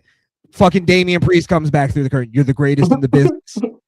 It's like the thing that I used to love the stories of Vince McMahon was that I came back through the curtain and Vince McMahon's face was fucking red. And he went off on me and said, you fucked up on this, and this. Fix that shit or you're not going to be on my roster anymore. That's the part that Triple H lacks. And that's why you don't see greatness anymore. Vince McMahon, the thing that made Vince McMahon is that he pulled greatness out of people, even if it made him hated. And that's the thing I respect about Vince is he took on all that hate and all the hits to his reputation. Of course, he added to that too. He didn't no favors for himself. Don't get me wrong. No. But the thing of him being just like this tyrant and he's just this piece of shit behind the scenes and this and that, he had to be. And that's how he got fucking Mankind to be great. And he got The Undertaker to be great. And The Rock and Stone Cold, because they knew they had to please Vince McMahon. Triple H doesn't have that. He's there. They don't respect him like they respected Vince McMahon. They love him. They like him way more than Vince. They don't respect him like they respected Vince. No. That's true. And now they you know what the metric is? The merch. Who can sell the merch? That's their metric. But then that's why we get guys like Jey Uso becoming the world champ and getting a huge push when he didn't deserve it, obviously, because he couldn't hack it. But he was a great entrance. He had the silly sunglasses and the t-shirt and the catchphrase. And it's literally, we realized he didn't transcend beyond that. I said it on this show. I said it's like when you hear the stories about John Cena and you're like, anything we put in front of him, he completely killed it. He did the best he could. He pleased the fans. He came out and gave 100%. You could literally say the opposite for Jey Uso. So y'all remember who's the first person that had letters all on their glasses? Macho Man, I think. Yeah, Macho Man. Yeah, I think. I could be Macho- wrong. You might be right. You might be right. yeah. Who you were gonna say before the Macho Man stumped you? Because you had another wrestler in mind. It looked like Me? no, D-Walk. I know he asked the question because it looked like he had another wrestler in mind. No, I was gonna say JTG and the Pope. I think Macho did it in the 90s. Because he had Madness, he had Macho, Madness, and he had Macho. Yeah. But it was Macho Man, JTG, and then now Jey Uso. Well, the Pope too. Look, I was one who was happy to see Jey Uso win the Rumble. I'm not gonna say I wasn't. I was surprised. I didn't expect it. I never predicted him to be the winner of the Rumble. But when he won, I was very happy and genuine happy with him. It made sense for a short title run because you saw what happened afterwards. He wasn't terrible.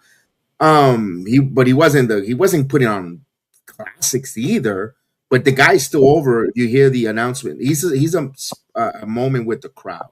The pay and WWE likes it because when you're asked to pay, take out a second mortgage loan, a second line of equity to be at the arena, they want to give you a happy moment because they're charging a lot of money for you to be there. So Jey Uso works because they're making everyone feel good at the moment, eating for 10, 15 minutes because they escape from how bad either the show or how dreadful the show might be going or not going great, or they just want to be part of the excitement of the eating. That's why it works. That's why we see him there.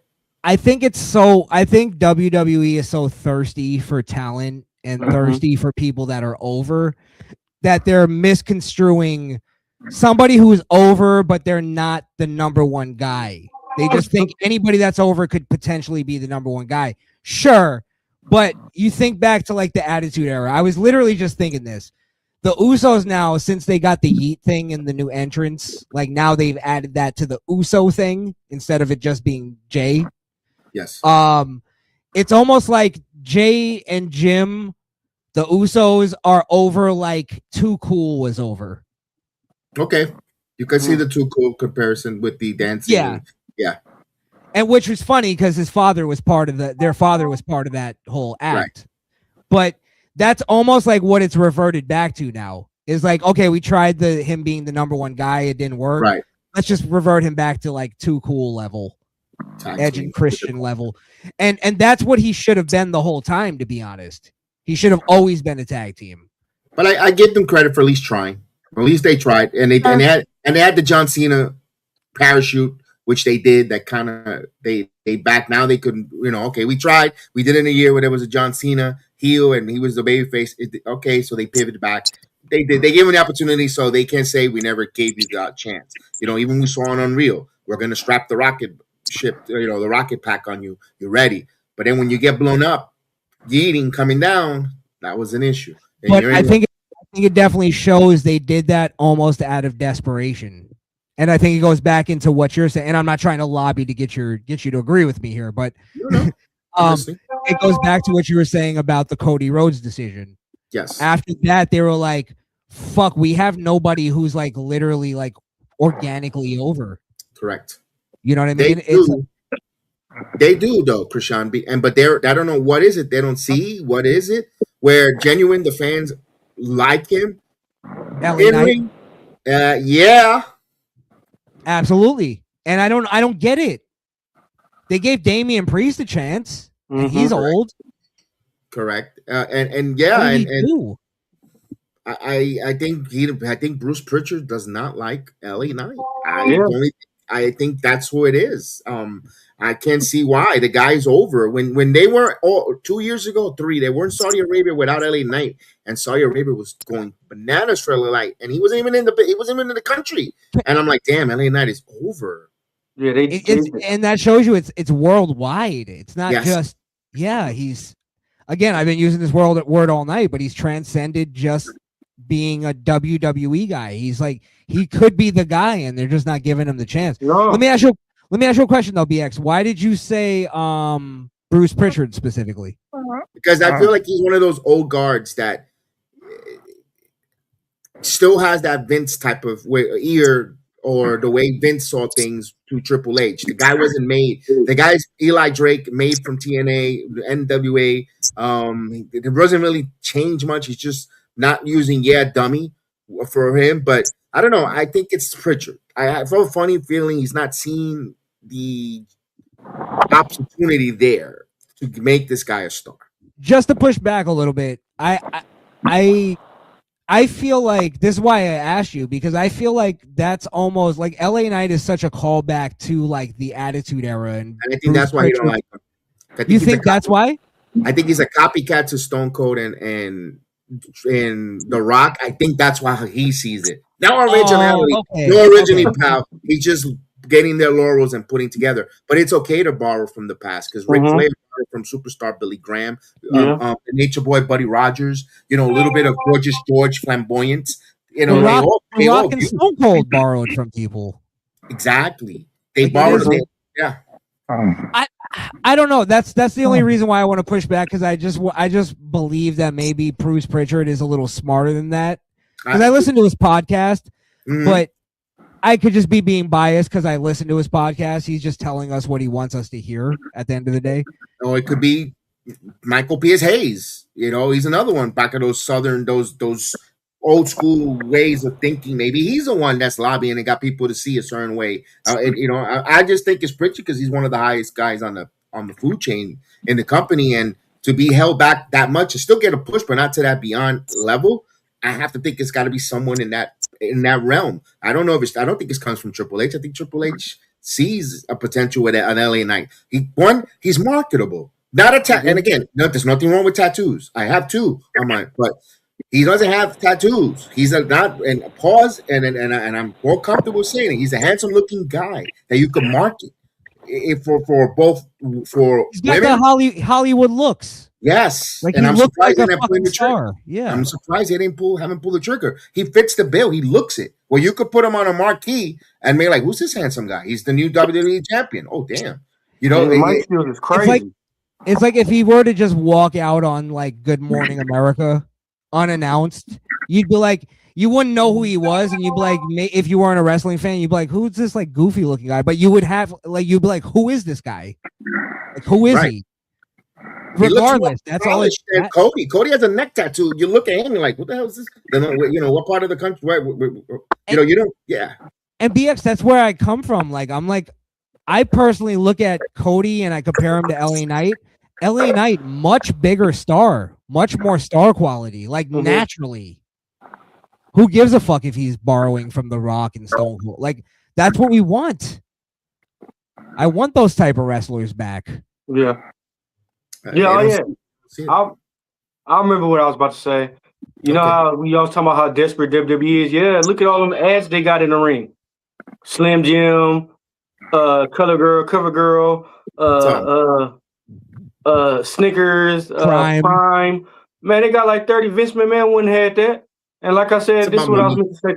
Because it's not one person anymore. It's a group of people that invested money, and every quarter they want to make sure that they make they want to make sure they made more than 68% profit. Anything below it, they're gonna go onto the welfare line. They're gonna apply for snaps because they only made 50% increase from their revenues, and they're crying poor. That's the corporate greed that WWE has become. And rumor is Saudi Arabia trying to buy WWE, but this is theory. Vince McMahon, he got strong relationships with Saudi Arabia. What if they buy it just to give it back to Vince? I don't think TKO is ready to sell yet.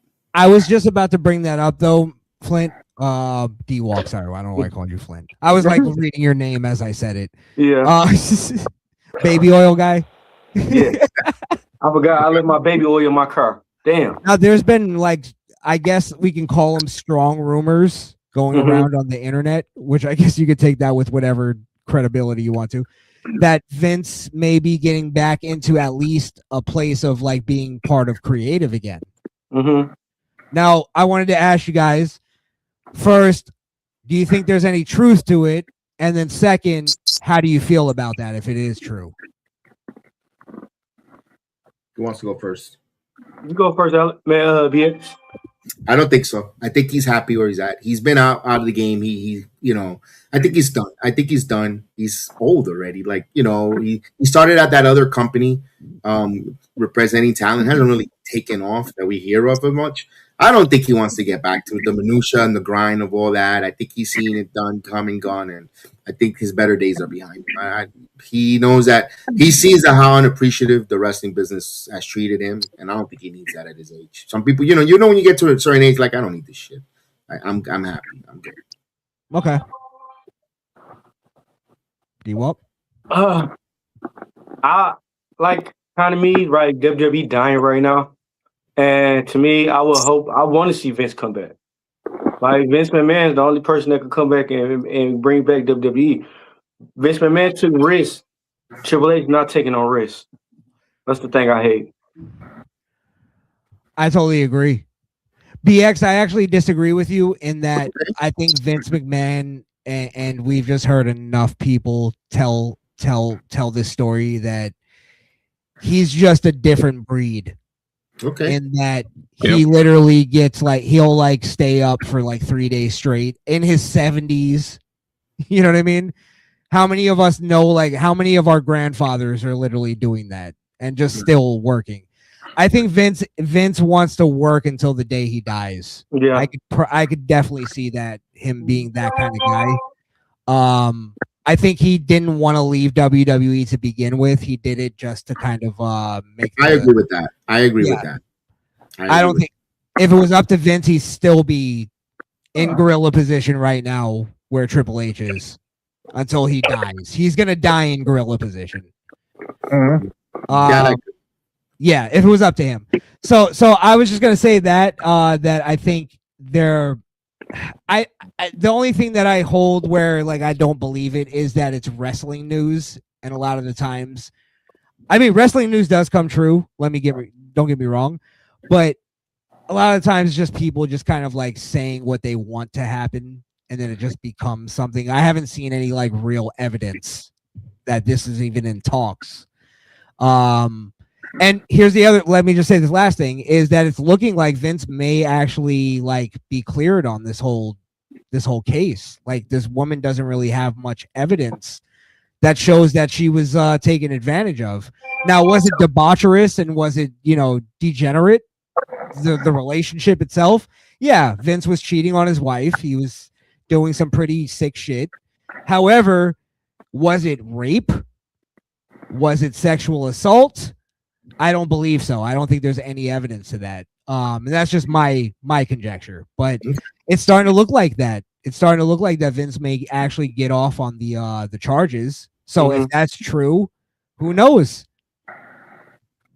It looks like that case is going anywhere, because the time keeps passing by, and there's really anything going on with the Janelle Grant situation. Brock Lesnar's return. Brock Lesnar's about to retire from wrestling, and still the case goes on.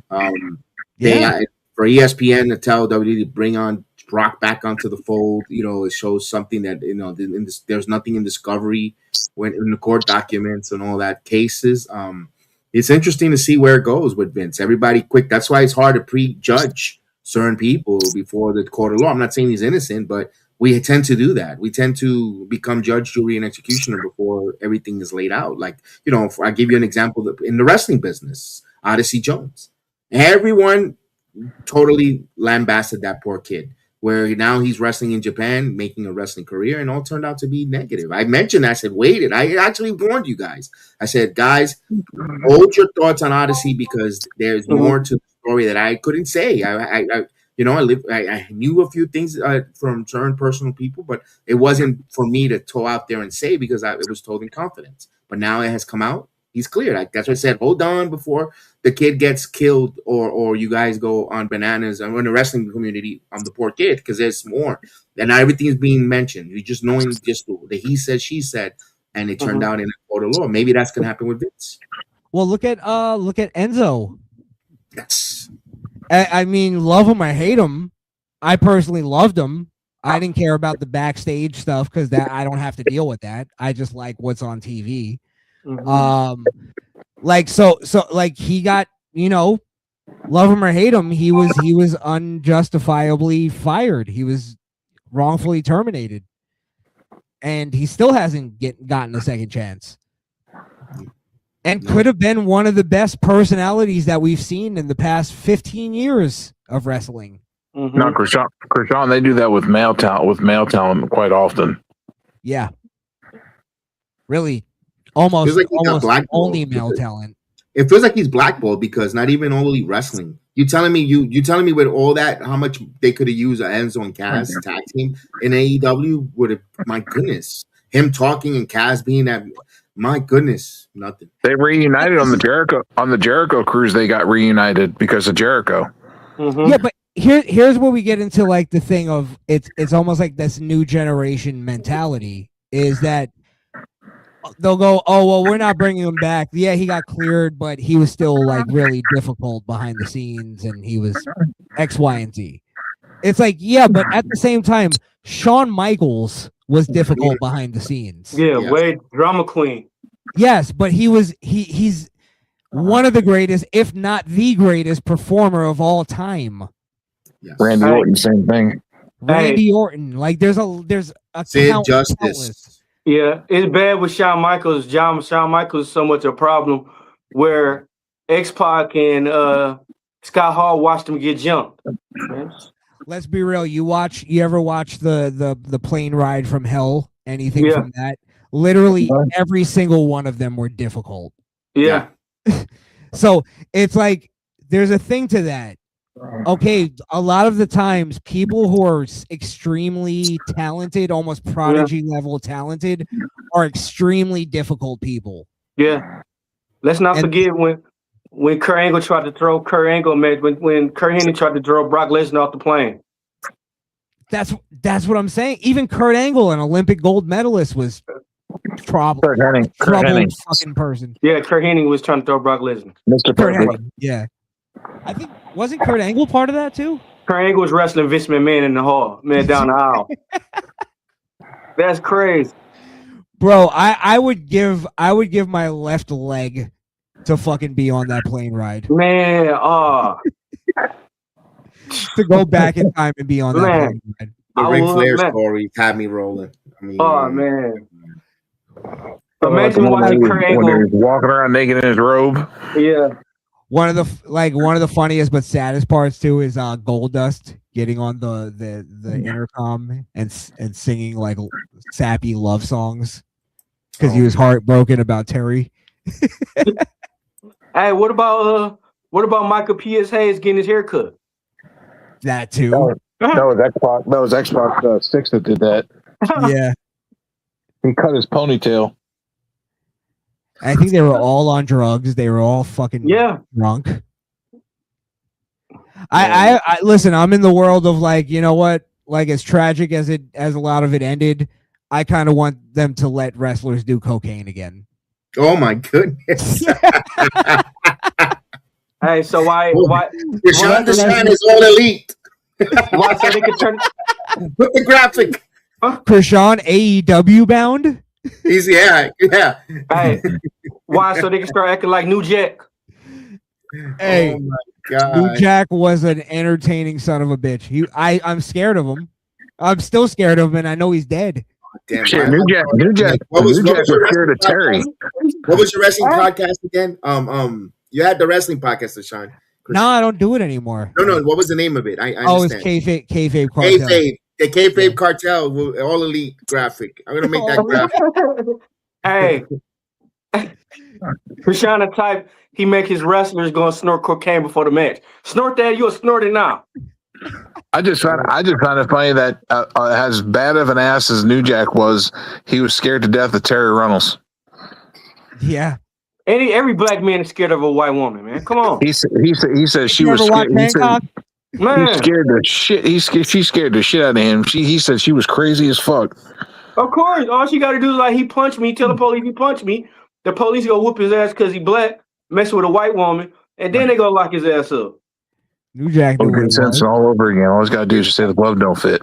I'm pretty sure that's gonna get. I'm pretty sure that's getting clipped. If the glove don't fit, you cannot acquit. Oh my goodness, with that one. Hey, Yeah. who got the baby oil? Wait, I don't think Joe answered. What do you think about the Vince McMahon thing? Yeah, he didn't say nothing. He's trying to defer. Vince McMahon, I think that there's a chance he could come back because Vince is one of those workaholic people that he's one of those sick bastards that probably wants back in the fold just so he can have something to do because he's bored to death. And he doesn't want to watch his birth child die like it is because right now it's on a downswing. It's dying. It's on a downswing, but it's not dying. It's making a shitload of money, dude. With the kind of money that comes in and out, it's hard to say they're dying. It's just not. It's just not hitting. What do you think about ticket prices? Ticket price is the problem. Of course. That's gonna set in eventually. That's gonna set in. You know what else? You know what pisses me off a lot? It's $22 for Netflix for the lower tier or just the basic, whatever. The basic. And you still get loaded with a lot of commercials on that. Well, if you don't have the international VPN, or if you don't have the premium, or and then they live. That too. Right. If you watch it live and you get those commercials and you're in the middle of a match, this is streaming. Why can you not give us picture in picture and run the commercials? Another problem. Go ahead, Joe. You're leading into also more problems because you're paying for Netflix, right? Then you got to pay for ESPN. Then you got to pay for Then you got to pay for cable because you got to if you want to watch SmackDown or NXT. Yes, you got to pay for cable because you need to watch those two. Mm-hmm. And then another $12.99 for Peacock for Saturday night's main event and the Netflix and the NXT pay per views. So you're looking at a lot of money on that. All right, let's take it because that's business. So you can even write that off and go, you know what? They're just trying to make as much money as they can. It is what it is, right? Let's take it from what BX said about it's streaming, right? Why are they like, for instance, they had Gunther come out and his whole thing is I made John Cena tap out like a little bitch, right? Which honestly, I don't really like that for Gunther. I feel like Gunther should be a little more classy. Yes. Mm-hmm. Yeah. I feel like it's almost low tier for Gunther. Yeah. But if you're going to go with that, then why the next week that he does it, do you have him come out and censor himself? Like, why are you even censoring it at all? Why are you even having him do it if you're going to have him censor it? Like, you're going to make the shirt where it's like, I made him tap out like a ... It's like, why not just put B and then do the fucking, hashtag and the little censorship for it? Where it's like, okay, we get where you're going with that. You can't put bitch on the shirt, but you censored it a little bit. Like, why are you even it's like they have 1 foot in, 1 foot out, where they're like trying to appeal to both sides. Like, we're going to appeal to the adult side, but then we're going to pull it back a little bit next week. Then the week after, we're going to let Nikki Bella say bitch. Huh? Isn't that something, right? Yeah, that's crazy. And it's like I think adults, especially like guys like us who lived through the Attitude Era, we're almost like, bro, are you serious? Are you kidding me? The only thing I could think of why they're suing that censor, because if they clip it, because now it's another issue. A lot of people don't even watch the whole shows anymore. They just go and watch the clips, the highlights on YouTube, and they proof watch it. And then they catch up and they're the most opinionated because they don't even watch the whole essence of the show. Maybe because of the YouTube algorithm for kids to watch to show clips, they want to censor it. I'm just trying to put a why behind it. Yeah, I get where you're coming from, but it's like kids nowadays, they're fucking the music they listen to say worse things. Yeah, it's like they're not in touch with what kids are seeing now. Like saying the word bitch is really not that big of a deal. No. You know what I mean? You can see that on the fucking Walking Dead. It's no problem. So I'm just saying, I think they're a little out of touch. They're almost trying to appeal to I don't know, the 80s or something like that. This is generation. Yeah, the people that are watching Raw are not watching Miss Rachel. Yeah. Well, aren't they also missing that there's been a sort of a shift in American culture in that we're not as what's up? I'm trying to think of a word that's come back. You guys mind if I say it? I won't say anything like the word retard has made a comeback. Yeah. I used that on the last show. Hey, you can't talk like that. You couldn't do that on YouTube before because you used to get they used to go bananas. Yeah, you can't talk like that. You can't talk like that. That's what I'm saying. So like there's been a shift in American culture that we're going back to a little bit more like harder kind of like language. And also Krishan, PBS is gone. Yeah. Bye-bye. It's gone. No more Sesame Street. Yeah. Now you have to watch it on a streaming platform. You gotta have HBO Max, I think, is for Sesame Street. Yeah. Before Big Bird was free, now you have to get an app for him and pay monthly. But then I think there's also the little like dichotomy of like really if you look at it, like for instance, Hulk Hogan gets booed. He still does, even after death. After death. Most wrestling fans don't like Hulk Hogan, or they're not brave enough. It's the younger ones. It's the younger ones like the Mini Portal, the Condo, those people. The fake social justice warriors that they want to stay behind a keyboard and cry, and you're not doing anything. Yeah. It's almost like they do have to appeal to that group, but that's where they're almost fucking themselves because it's like these days you have to pick one or the other. Like there's no way to appeal to a right-wing Trump supporter and a liberal at the same time. Like our like beliefs are so far apart that polar opposite magnets. Yeah, there's no middle ground. A lot of their fans hate them because they're at the White House. Yeah, for that alone, they don't like the WWE. Just for that. Yeah. So I don't know. You got to kind of make a choice. And at the end of the day, you know what the essence we're losing out of this, Krishan? Wrestling is made for us to have an escape from our mortgages, escape from our 9 to 5, escape, go in and watch this episodic, proper for adults with the physicality, settling it with a pinfall or a submission, getting away from and getting involved in those stories on how this guy is going to kick this guy's ass at a certain venue, or these ladies are going to go tear the night up, and we get caught off track with all the other minutia, and we're bringing it towards the wrestling where we shouldn't. We should enjoy the product. I'm not saying you have to like everything. If it's garbage, it's garbage. But I don't know. It's like a fine line has been crossed, and that it's like hard if we're going to get that essence, that every babyface and heel always works. David versus Goliath, good versus evil. It always works. And they want to change it. BX, this is where I'm telling you, this is the divide. Is how do you do good versus evil when half the country views good and evil as one thing? I know. And the other half use it as one thing. Yes. There's no such thing as like a universal good and evil. Yes, now things that are called bad are now clapped for good, and things that are it's a reverse weird order, and I think that's what's hurting also wrestling because of the outside situation, because we don't know what's everything now what's good is bad, and look right now the heels are the ones on wrestling shows that are beloved. Look at for instance, everyone goes to MJF, everyone goes oh my god, he's out there, loved it. You saw a little bit of trend with Stone Cold as well. When Stone Cold, one of my favorite characters is MJF.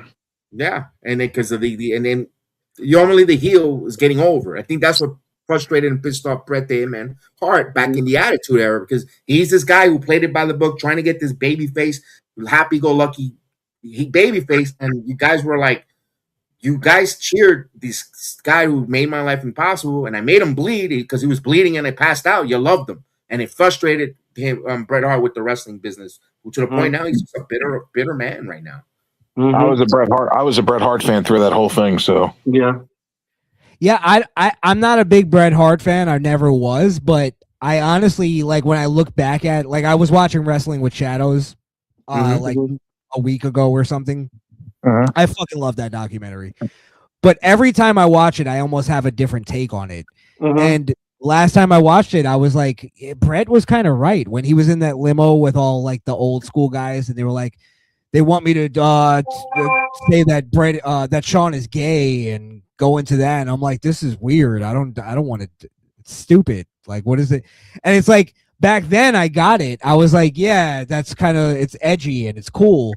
But now, like, in the long run, Brett kind of was right.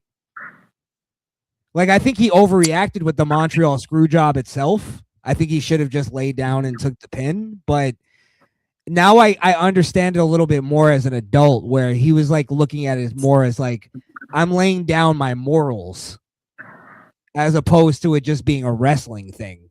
Mm-hmm. And I think he was totally right in that. Like, wrestling, you know, it's and America itself it's just a reflection of America. That's what WWE is. And that's where America was going at the time. It was like, there is no good guy and bad guy. It's all gray area, and it's about motivations, and, you know, there's no moral foundation. No, and I believe Brett. I believe Brett would have if he would have retained the title at the pay-per-view. Mm-hmm. I believe he would have went out the next night on Raw and relinquished the belt. It's not the right thing, though. No. The right thing was to lose to Shawn Michaels, regardless. If he's leaving the company. Because, look, they got burned a couple years ago, and you could blame that on Alundra Blaze. That's her fault. That Vince had that in his mind. He was embarrassed with the women's title. He just didn't want. At this point, even now, I understood it back then. I still understand it. To me, the screw job, he did the right thing. If Brett wasn't going to do business, and that's his property, I was for it. I was good for it. If he's leaving the company and he doesn't want to lay down for Sean, I'm still. Here's the one thing that I don't believe with the screw job is where they go, well, without the screw job, there would be no Mr. McMahon character and all that stuff. I honestly don't believe that. I believe Mr. McMahon was already being developed as a character. Yeah, I tend to agree with you. And here's the thing, though. Bret Hart helped develop that character, like, kind of unknowingly, because if you remember, I remember watching WWE at the time and starting to realize, even as a kid, like, oh, Vince McMahon is more powerful than they've been telling us. He's not just an announcer, because he was like, kind of like, he kept calling out Vince, Bret Hart, during the whole negotiation thing when he tore down the cage and he did the whole thing. He was going off on Vince, and the camera was showing Vince. So they had already established Vince McMahon is not just an announcer. Yes, and prior to that, Krishan, if you remember, prior to that, there was the Hulk Hogan scandal where Vince McMahon had to go and testify in federal court about the steroids. If Vince McMahon, remember, he was off on charges. That was around 92, 93. So that was already established that we knew that. That's when it came out that Vince McMahon was the WWF Titan owner with Linda McMahon. So we knew right there, like, and that's when I was like, he's not a commentator. He actually owns this shit. It's not no Jack Tunney. It's actually Vince McMahon. As a kid, that's when, I got the current peel back was that. And then when that happened around 94? When it happened with Brett left, or 96, if I'm not mistaken, we already knew that was Brett left in 97. 97. Look at that. So we already had that established that he was the owner. And then, like you said, I think he expedited for him to be an on-screen performer. Like, to be the owner on screen. Now, just to be clear, I watched WCW. That's how I started watching wrestling, because Hogan, by the time I think I started watching in like 92, 93. Before Hogan got there. Yeah, well, was that when Hogan was already in WCW when I started watching wrestling. So that was 95. 95 then. No, then maybe I started watching earlier. But regardless, my point is that I was like one of those kids that literally all I learned from wrestling was what was on screen. So I didn't pay attention to the steroid trial, any of that stuff. I didn't even understand it. When that was the moment that I realized Vince was somebody important. Okay. And then he got off of commentary. And then I just remember when he came out and did the screw job and stuff, like, I already knew him as like the owner. Like, I knew he was important. So yeah, that's all I wanted to say. That's why I don't believe that narrative that that is what they eventually created to launch the Vince McMahon character. But I think it was already there. It was already established. Absolutely. I got a question. So you think if Bret Hart never would have left, will Owen Hart die? Will Owen Hart would have did that stunt and killed himself? Probably not. No, because they would have kept the Hart Foundation group, and he didn't have to do the Blue Blazer reinventing. First he invented. He started off. I wish he would have stood as the lone Nugget or the lone Survivor, the lone Heart. But then he the Black Heart, Black Heart, right? And that Shawn Michaels called the Nugget that wouldn't flush. That was funny, But he would have not done the Blue Blazer gimmick. I think they would have stood there. As for, I don't know if Davey Boy Smith, he was heavy into drugs. I don't know if that was eventually going to happen down the road and stuff. But man, I wish they would have more substance with the Hart Foundation intact with Brett, Pillman, Bull, Davey Boy Smith, and Neidhart. I wish they would have kept going. That something would have. Yeah, because they would have been dope. They would have been. To me, they would have been what the Bloodline is back in the day. They could have had something along the lines there because with Brett, even Owen taking opportunity, even Davey Boy could have been a main eventer, and so forth. I would almost see. Let's say Bret Hart goes to WCW regardless, gets injured, ends his career, and Owen Hart is still in the WWE alive. I could see him being the guy who like ushers in even the new generation of Harts, where he would have brought in Natty, he would have brought in Tyson Kidd. Yeah, like his own, like the way Triple H did with Shawn when Shawn left, bring that DX, that version of DX. Yeah, like new Hart Foundation, basically. Yeah, and then he's just gonna do that. He's the old Grizzly vet manager. Yeah, Owen Hart also was a great talker. Like he was a good personality, so he would have been able to like manage a team, I believe. Yeah, and people loved him. Behind, he was a prankster, a jokester. Everyone loved him behind the scenes. Even that was one of his strong suits. But yeah, I think if he would have not left the WCW, and I'm not blaming that because that's just life. I think he would have not put on that Blue Blazer outfit. Yeah. You think he would have eventually went to WCW? Probably, right? Vince told him he has an opportunity to go with his brother, and he didn't take it. So maybe not. Maybe if he didn't get pushed creatively, maybe. Who knows? I would never say never can ever, but it looked like he wasn't because the others took Davey Boy, Jim Neidhart for afterwards. They all took the opportunity to leave.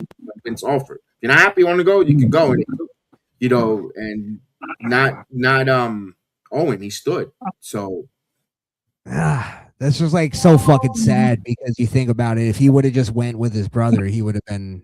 He probably would have still been alive. He probably would have been alive. You're correct. That sucks. But he wanted to be. He wanted to start his own path. He wanted his. Of course, it left to his demise and his tragic death. But he wanted his own path. He wanted to carve up his own path. Maybe that's what Martha Hart is bothered with the most because he wished Vince would have just released him and say, no, get out. Maybe because I don't know. I really don't. I can't tell what she's thinking, but you're right. You make the point. Then you think too, though, had he gone to WCW, Brett probably wouldn't have joined the NWO, and that was kind of like the downfall of his WCW run. That was his downfall. He would have started a Hart Foundation, which could have been the thing that would have ended NWO. You're probably right, but correctly, I believe Benoit was in the company at that time, guys. Correct me if I'm wrong. Benoit would have been one that would join the Hart family, and you had maybe Chris Jericho, Canadian, like a Canadian stable joining. You never know. That's crazy to think about. Then you don't have Jericho and Benoit leaving. That changes so many things. With Eddie Guerrero, although the four and Malenko, although Malenko really didn't do much in WWE to make a staple but he was also one of those four. Perry Saturn was another one that defected. I don't think he would have been, but it was that was the only one I see leaving to go to WWE regardless is Eddie. Okay, but that could just be hindsight in that what he became.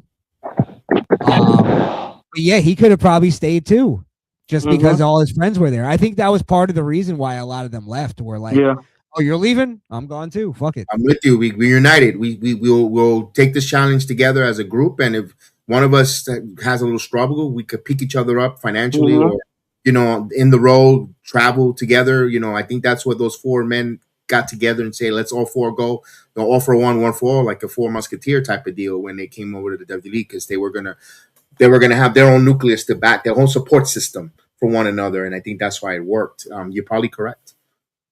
Yeah, it's crazy to think about, like, one thing happening and change. It's butterfly effect. Yeah. It is a butterfly effect. So many butterfly effects there. Down the road, you never know. Maybe that WCW going out of business changed a lot of people's careers, Yeah. for good and bad.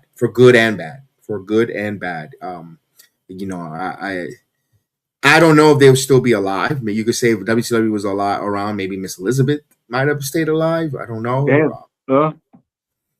Because Luger got fired afterwards, and they just got into heavy substance abuse, and they weren't, because it wasn't really working. I mean, if they had to work, the substance abuse, an addict is going to be an addict until they recognize they need help. But maybe the mindset of functioning addict, I know that's an oxymoron, but maybe they would have been going to events. They would have not over consumed because they had nothing else to do. That could have been something for Elizabeth to live. I don't know, but that's a big would have, could have been on. Hey, that's deep.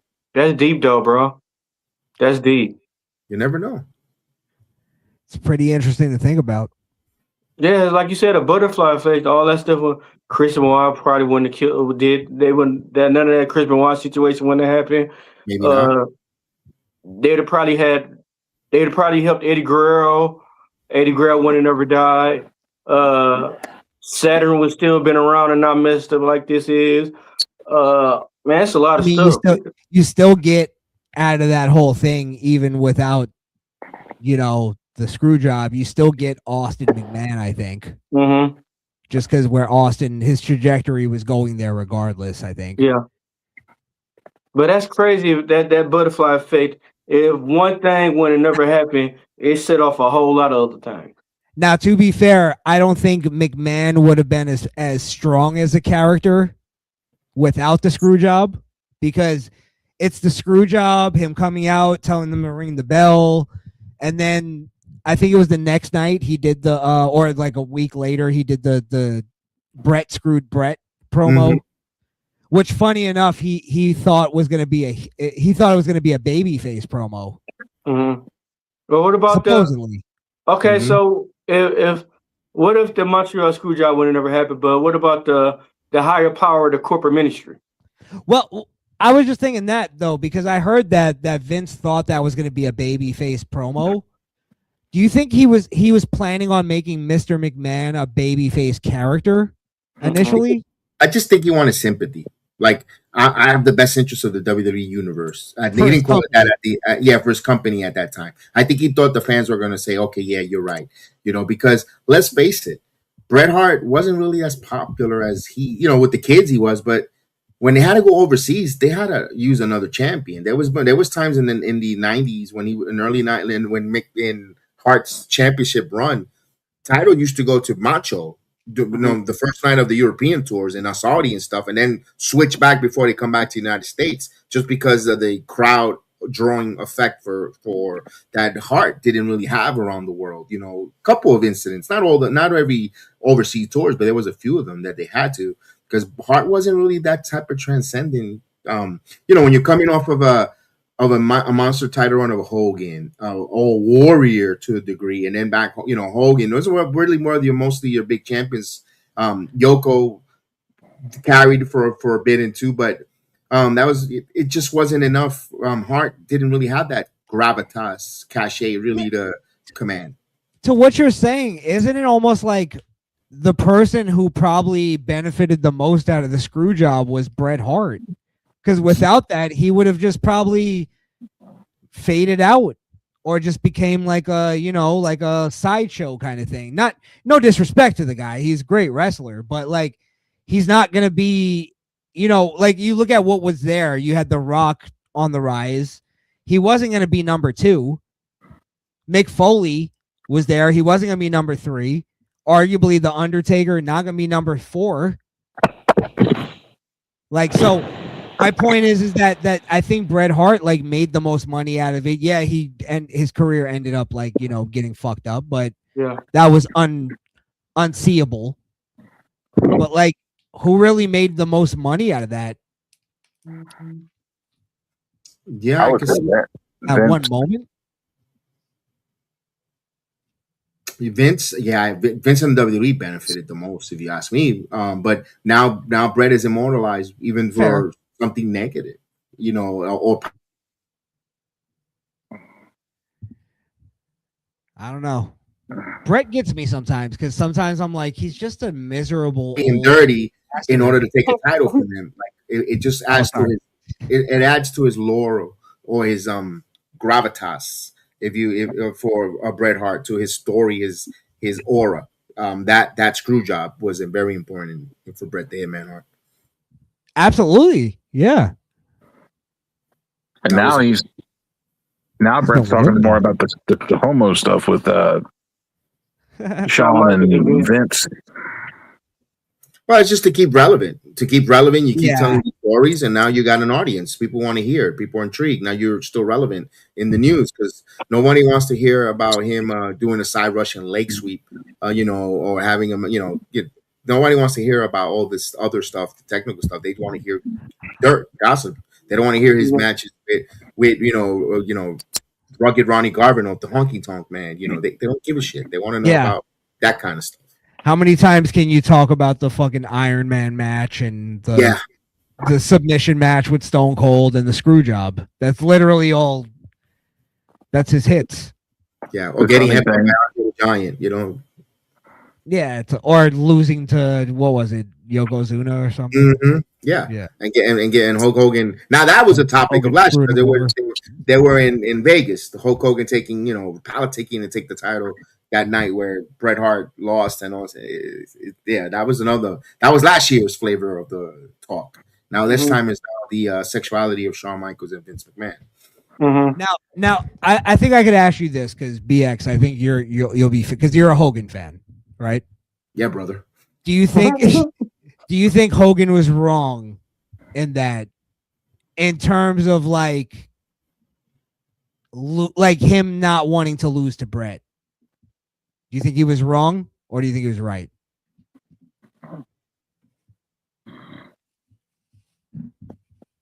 No, I think it's a tough question because was Hogan ever going to turn heel? We would never know. Now I'm talking about in WWE. Was he going to turn heel? No, I don't think so. So then that was then you know what? He should have put over Bret Hart. Fair enough. Well, give me your reasoning. Because if he puts over Bret Hart, he's not going to turn heel. He's stale. He hit a dead end. Him and Hulk Hogan babyface at that point of time, in that timeline for the WWE, he was stale.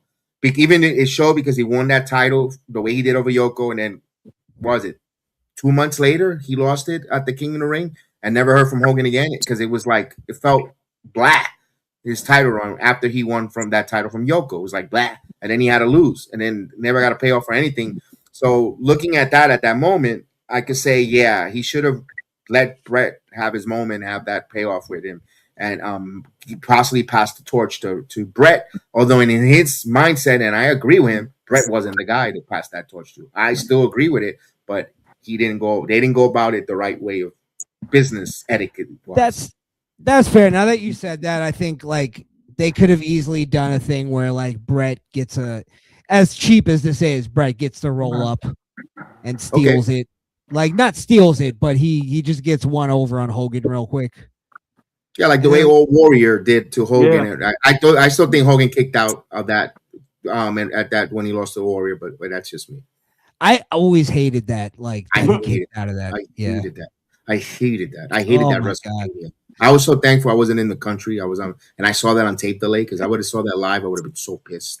And even as a little kid, because I didn't like it when I was a kid, and I didn't like Warrior beating Hogan. I'm a huge defender of Hogan, but I like looking back at it, I hated that he like kicked out of it. Like, just let him get it. If you're gonna let him get it, let him get it.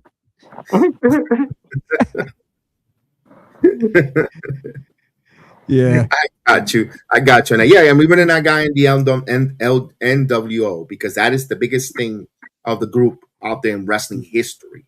The way it's just like, oh damn, the heel turn, everything. So I guess things happen for a reason. I guess we cannot really have that change of a butterfly effect because we can't take one thing out of the course of wrestling because then this doesn't happen, and this doesn't happen, and that doesn't happen.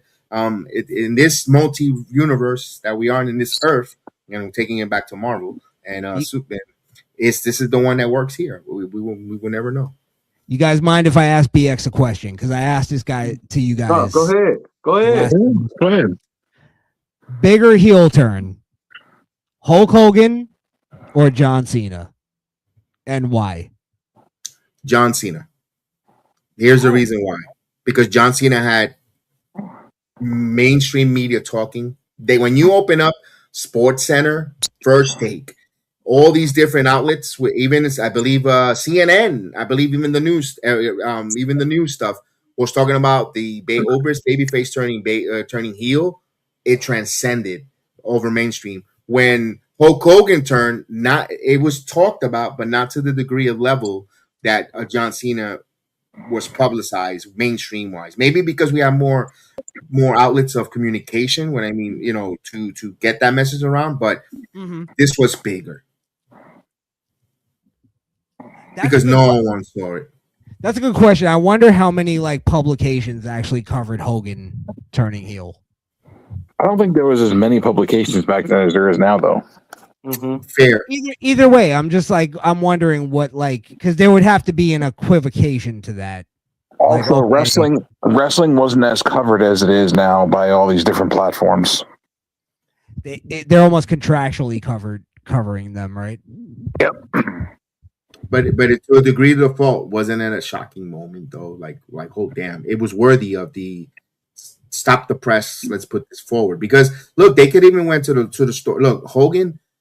Everybody in the '80s knew Hogan. What he stand for, Americana, all that stuff. Him turning heel, with all the debris. That scene of all the debris and trash, it could have led on some type of news report nationwide back in those '90s, and they didn't. So that's why I go with John Cena. Now, it's almost like you would have to do it's almost like inflation. You'd have to figure out do you guys honestly believe, and I do believe this, that it would, if when Hogan turned heel, if there was Twitter back then, would that have gone viral and would that have? Yeah, I agree. So it's almost like but that's all conjecture, but I think it's hard to dispute that it was as big as you can get without social media, which makes it almost even bigger. The fact that Hogan turning heel was I don't remember the news talking about it, but because that would be the reason. Here's the reason. You to a point, I agree with you, Joe, about not being covered like that. But WCW at that point was not covered. Was not even in the trajectory of a WWF at that time. So if that would have, I think if he would have done the heel turn exactly like that in WWF for Vince McMahon, I think it would have been in newspapers and mainstream news from ABC. All the difference. Since he was in the WCW, they kind of saw it as a small promotion, even though it was done on Turner. But if he would have done that same exact that heel turn the way it's done under a WWE umbrella, I think it would have been big. Yeah, it really is hard to judge. Mm-hmm. If you were to talk about just the execution of it, personally, I like the John Cena heel turn better. Just from if I were to just watch the clip, I think John Cena's heel turn is just way better in that it's more theatrical. It's got more drama to it. There's more storytelling to it. Hogan, and I'm not diminishing Hogan's heel turn, don't get me wrong, but it's literally just a leg drop. Not only that, now, you could say that they kind of stooged it a little bit, Bobby the Brain Heenan. Is he the third man? He kind of, if you listen, when we were a kid, we didn't listen, but if you look at it now and you watch it again, he stooged it. He slipped when it came to John Cena turning heel, you know, John Cena, he did play a little enthusiastic, happy, like he turned into a Mark at the moment fanboy to tell Rock to go F himself, like ooh, like you know, because you believed it because there was some history between Rock and John Cena. You know, they wrestled twice, and that promo with the hand, so it felt you could believe John was like, yeah, get it because you're an asshole because I exposed you and we didn't have internal, you know, we had some disagreements and maybe we didn't really rehash it. So you didn't think of John Cena actually turning heel at the moment, even when he hugged him, until that face. That whole moment was like, oh, it was like you said, Hogan just did a leg drop. He just leg drop and that's it. Yeah, you're right. You're right, Chris. I gotta say, I'll be honest, like even I'd like to say, oh, I figured it out as soon as John Cena hugged Cody Rhodes. I was literally like a kid again, where I was like, I didn't get what was going on. Like, because I just didn't believe John Cena was ever going to turn heel. So they truly got me on it. Like, I was like, it wasn't up until like Rock did the cutthroat thing where I started to catch on, where I was like, oh shit, wait a minute. I was ahead of that. I was ahead of that curve. I knew that shit was coming before it even happened. Yeah, I wish I could say that, but they really got me on that. That's why I almost like. I didn't know that was going to happen at that moment in December. My video in December before, me and Chef Dan were talking about John Cena shouldn't turn heel, but we didn't say it was going to happen at the Elimination Chamber. We just said maybe John Cena might be heel, especially cutting the promo with the Royal Rumble. You know, how do you just declare yourself to be in an Elimination Chamber afterwards and all that? But we didn't say exactly that's going to happen when. But we did say we think John Cena might be turning. But we didn't give taking advantage of Punk getting attacked by Seth Rollins. Yeah. Like they did lay the seeds. They led the seeds perfect. His interview or the media scrum, he was and even on that Royal Rumble when he lost, he sounded that was kind of a heelish type of thing. You know, how do you just say you're going to be? So it felt they were giving the seeds there on it. It also there was a promo he cut about like him almost like him having to win the title, and it reminded me of the promo that Austin cut right before he turned heel, where he was telling Rock, "I have to win this title. You don't even understand." And they were laying the seeds that Austin was going to turn heel. Mm-hmm. And it was like that is, if you think about it, it is like almost desperate heel kind of promo. I have to win this title. I'm going to do everything it takes, like even cheating, even teaming up with the person you wouldn't even think I would ever team up with, making a deal with the devil. Now, let me ask this question. Seeing how everything played out, did you think WWE botched his retirement tour? I asked the question to all three of you. Absolutely. Really? Botched his entire retirement? The whole retirement tour. Yes. Can I just say twofold, and then I want to hear everybody else's, but twofold. One, they botched it completely where they did the heel turn, and then they had to literally do like a almost retcon right in front of us, where they were like, "Hey, I just had a bad day. I'm a babyface again, huh?" Okay. And it's like, "Oh, all right, sure. You're John Cena. We know you only have a few months left. Sure." Anybody else, I think we would have said fuck off. Mm-hmm. Now, okay. The second part where I think WWE failed is they knew for a year, maybe a little over a year, that John Cena was going to be gone. He was going to retire.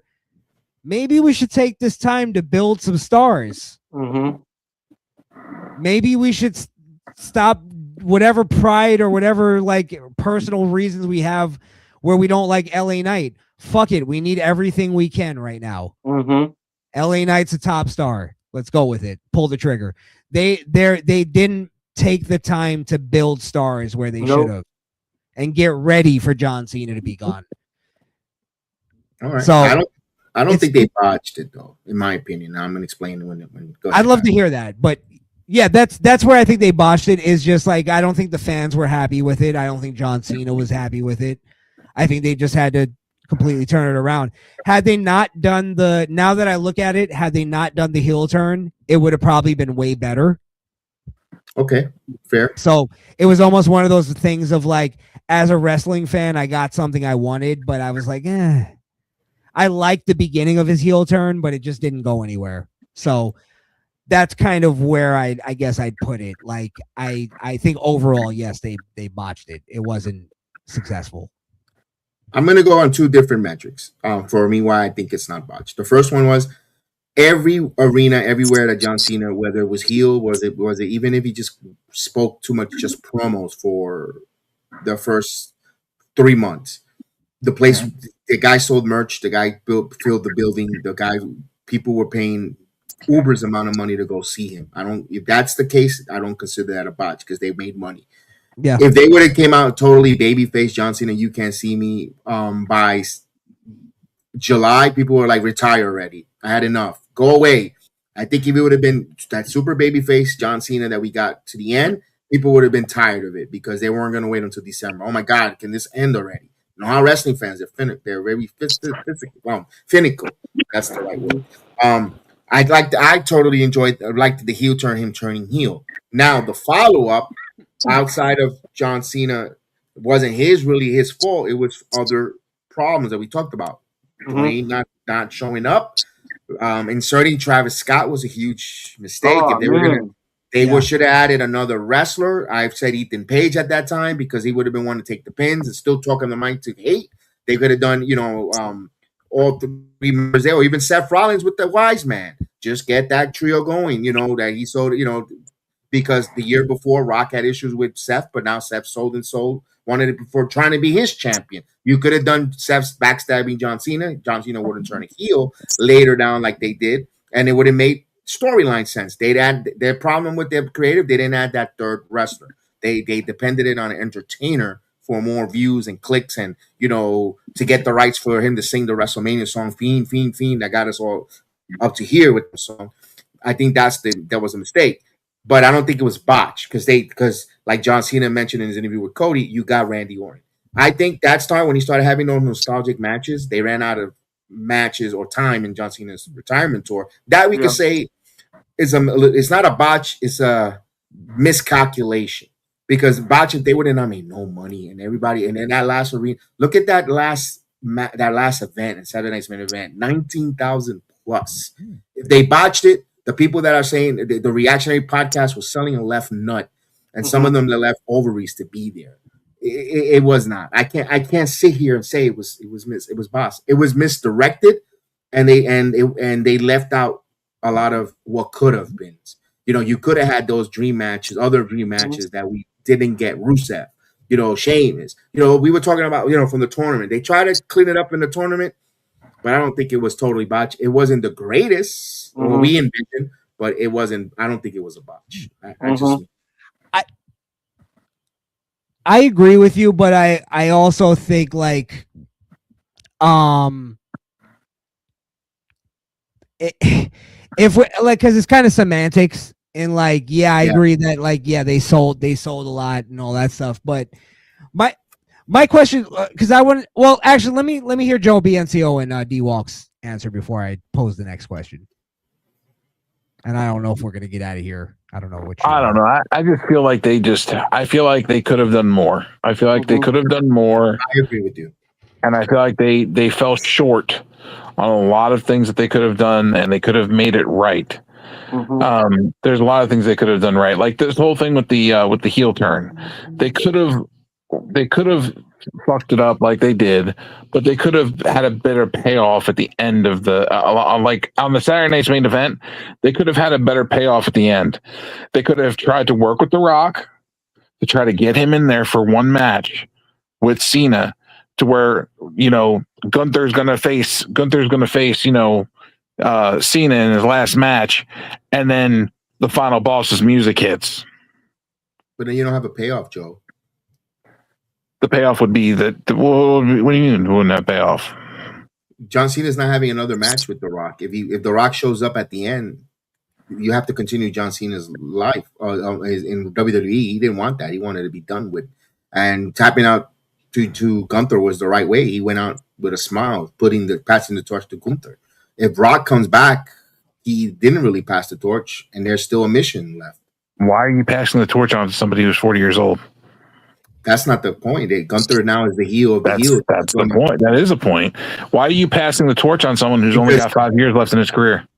All right, even if he has 5 years, you have 5 years now to when whoever takes out Gunther is the guy that's going to get made because John Cena passed the torch to Gunther. Gunther's becoming this heel for the next 5 years or 4, whatever. Whoever takes it is the next younger person. Like, damn, he beat Gunther. And that's why John Cena. Wow. That's why I think they gave it to a heel rather than a babyface. So but Gunther's already lost. But now yes, I agree with you, Joe. They should have already been having Gunther be established. Like literally. I think I was thinking about. I don't know why today I was thinking about it, but I was like, they should have just had Gunther be undefeated, literally not defeated. Like he gave up the IC title. Like you know what? I don't even want to defend. Like the way Oba did with the NXT title. Yes, which is the way we've always said that Oba should have went out with the NXT title in the first place, just leaving it laying in the ring and go on. Well, I almost get the feeling because when they announced the last time is now a tournament, I was kind of mad. I thought it would have been way more powerful and way more meaningful if John Cena would have handpicked his last opponent. If he would have said, you know what, this guy, whatever he wants to add to it, but this guy is the one that I want as my last opponent. I'm picking Gunther. I think he kind of did. He picked all those supposedly storyline wise. I don't think he did it storyline wise. He picked all these group and let them, and whoever's hungry enough to there has the right to face me. I think that was just kind of implied in the storyline. If John Cena would have came out, if it would have been built up as John Cena's picking his last opponent, who is he going to pick? Because that was the question throughout the whole entire retirement. And if you look at the group of people that were in that tournament, how many of them were super young? That's the problem I had, Joe. That's the little bit of a disconnect because you didn't put Trick. You didn't put Trick, who was coming off of a TNA. You didn't put Oba. You didn't. There was a lot of young wrestlers that weren't in there. But I think that's fine because I agree with BX in that Gunther being the guy to put over is fine because now he's the heel that can get beat by the next babyface. If you were gonna go like super babyface, who like John Cena's passing the torch directly to the next guy, you got to go with Braun Breaker, right?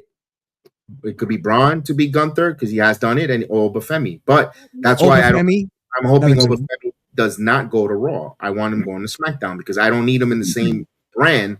Because you cannot keep those two forces eventually crossing, and then you have Braun there, so you have 3 of your forces ready to collide. I need a full year of Oba Femi to be established before that happens. Yes, and that's why I don't think they did it with Braun either. Because you got to remember, like when Gunther came out the next night on Raw, right? You almost saw this like glow to him, and what that glow was, the reality of it was. I'm a made man now. Yes. WWE is never going to fire me. I'm always going to be a WWE guy from now on. I'm established. I'm a made man. It was like when Tommy in Goodfellas walked into that room before he got shot. God forbid. Don't get caught with a DUI or a beating a woman allegation. They will fire you faster than you can blink. Right. And Gunther knows though. This is the pressure that's removed from Gunther. Is the only thing that can ruin him is something like that. Is he has to completely fuck his own self. Like it's never gonna be like I'm not good enough or I'm not there. They're never gonna fire the guy that beat John Cena. So he came out like a made man.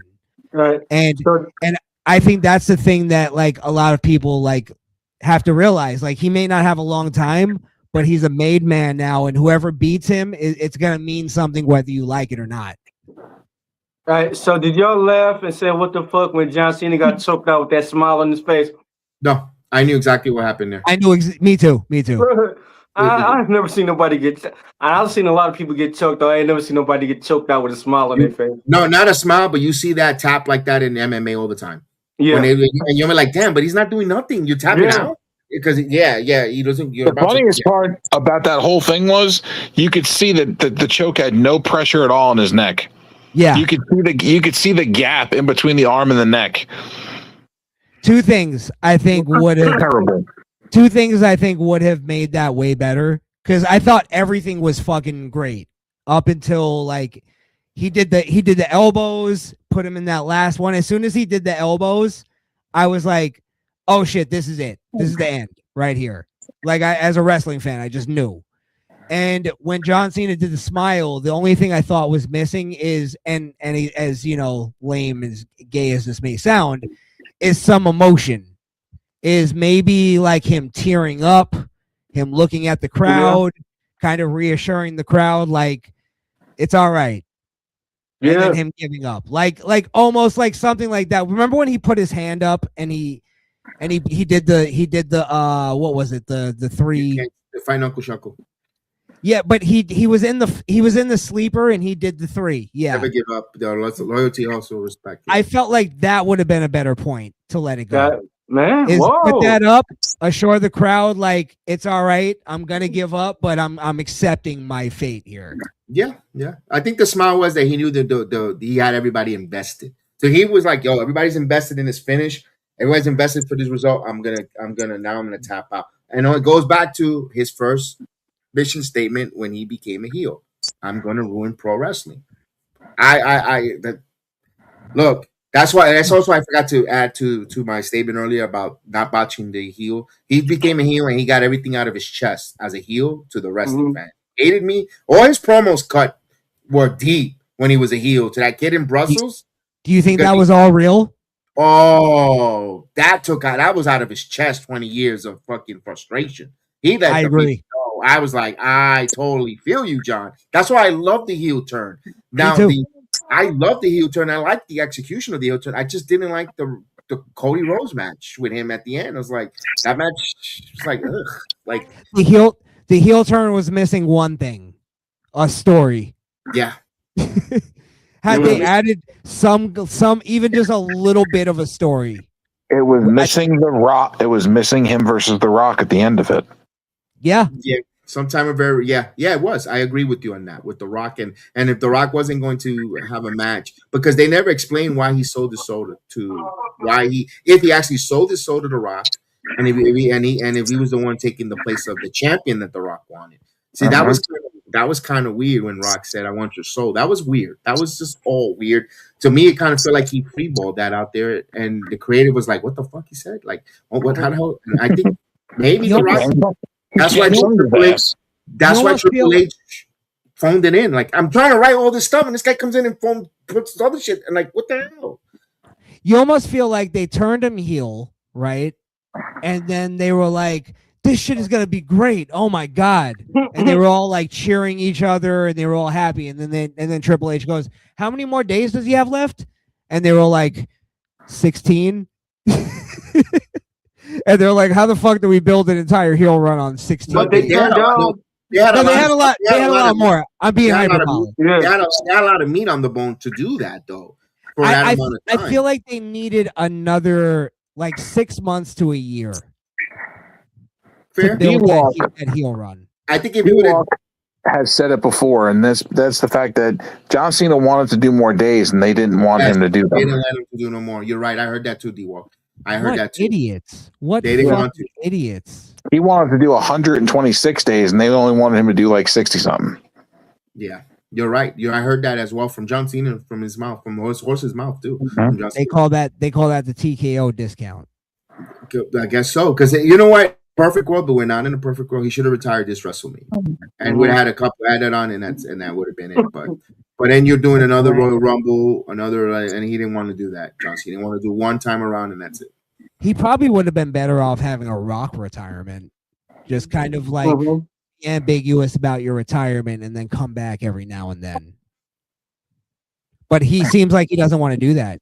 Dude, have you seen him outside? He looks like he looks like it hurts to walk. Yeah.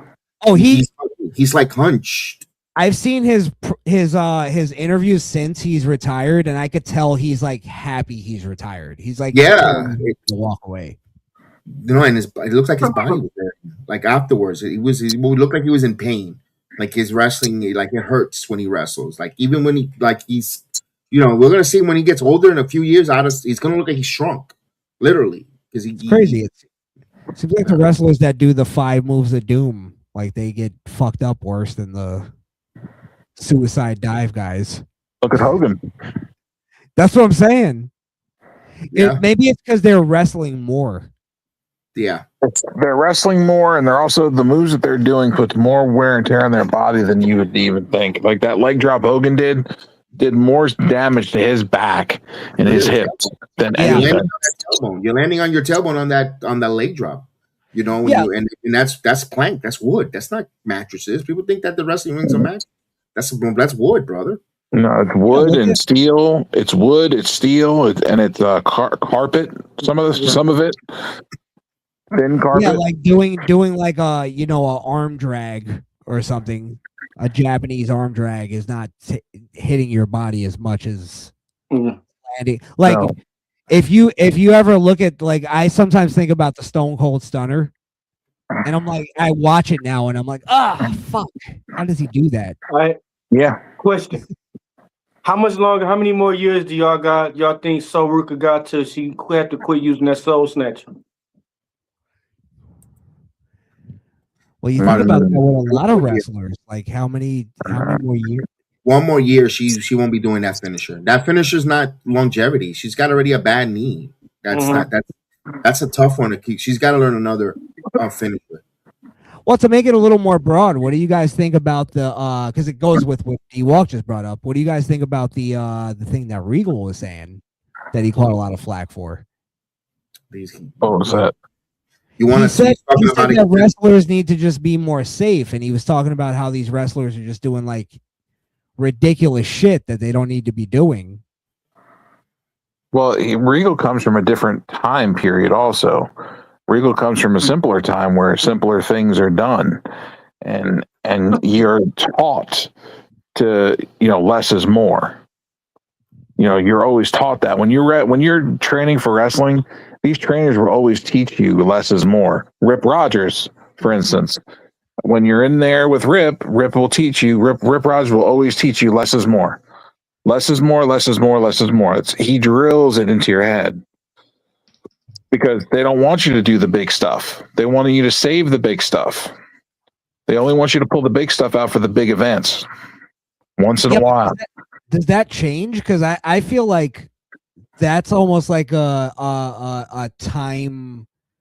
What's the word I'm looking for? Time tested kind of like piece of advice. Less is more. I don't think that changes. It's almost like when they would tell, remember back in the day, like Big Show was able to do moonsaults and kicks off the top rope, and they told him, "Don't do that shit. You're a big man. Stay on your feet." Yeah, and I see that a lot these days, where I'll see like Damian Priest will do like a fucking cross body block over the top rope to the outside, and I'm like, "What do you do?" Like Braun Breaker doing that spot on Raw where he jumped off the top rope as cool as it may have been, he doesn't need to do that shit. Well, Damon did it because Undertaker did it. Because Undertaker used to dive over the top rope, if you remember. Yes. But yeah, I said they need to learn from the big man Sid Vicious. They need to learn from him. See what happened to him when he jumped off the rope. Well, he went and did that double axe handle and his leg went. I remember when Braun Strowman was around, like the problem I had with him was like he's selling too much. He's a big man. Why are you selling drop kicks from Dragon Lee and shit? I'm like, what are you doing? They had that same complaint for Oba Femi in NXT. Selling for the young. They were giving that complaint. I remember people were complaining about that with them. But also Stone Cold on the Chris Van Vliet podcast said a real good thing. Something he doesn't like about the product now, the lack of selling. The lack of selling. I mean, Stone Cold is done. Like, guys don't sell. The lack of selling, and I agree with it. It's so ass backwards now. It's like the little guys don't sell and the big guys sell too much. Yeah. That, like, if Shawn Michaels doesn't like you, he was gonna oversell or whatever you did. See how you did Hulk Hogan? He oversold everything.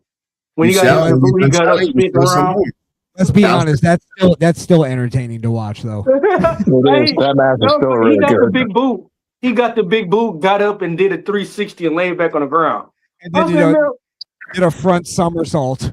Flair used to sell like crazy. Like, remember how he used to get up and walk 2 steps? You thought he wasn't going to sell, and then fall flat on his face. That's Flair my used favorite. I do that to this day, though. That's my favorite move. I asked Joe when we was at Brandon RP. I was sitting down and cheer, and we was at Brandon's in Kentucky, and I said wrestling fake, trying to be funny. This dude, Joe, hit me in the back with a chair. And then I crossed my legs. I did my Ric Flair. And Brandon put me in the sharpshooter, and Joe had me in the crippler. Oh, my God. No, it was bad. He said wrestling was fake in a house full of wrestlers. That was not a wise decision. Oh, shit.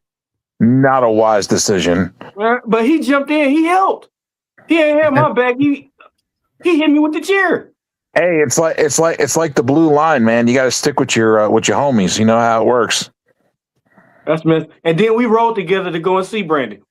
We in the same car, so imagine me on the way home. Like, I can't believe you. You never said wrestling was fake again after that, did you? No, I did not. Learn your lesson.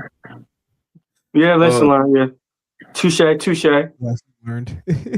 You take 2 chair shots and then get put in a double submission, and you're screaming for your life. Oh my God! You don't know that for this Rumble, I plan to put on the proper etiquette dressing when I do the watch alongs. Mm-hmm. Proper etiquette dressing. Yeah, for they're gonna be in Riyadh, so I'll be wearing I gotta order. Oh, yeah, I will. I had one. I may jump on the watch along just for that.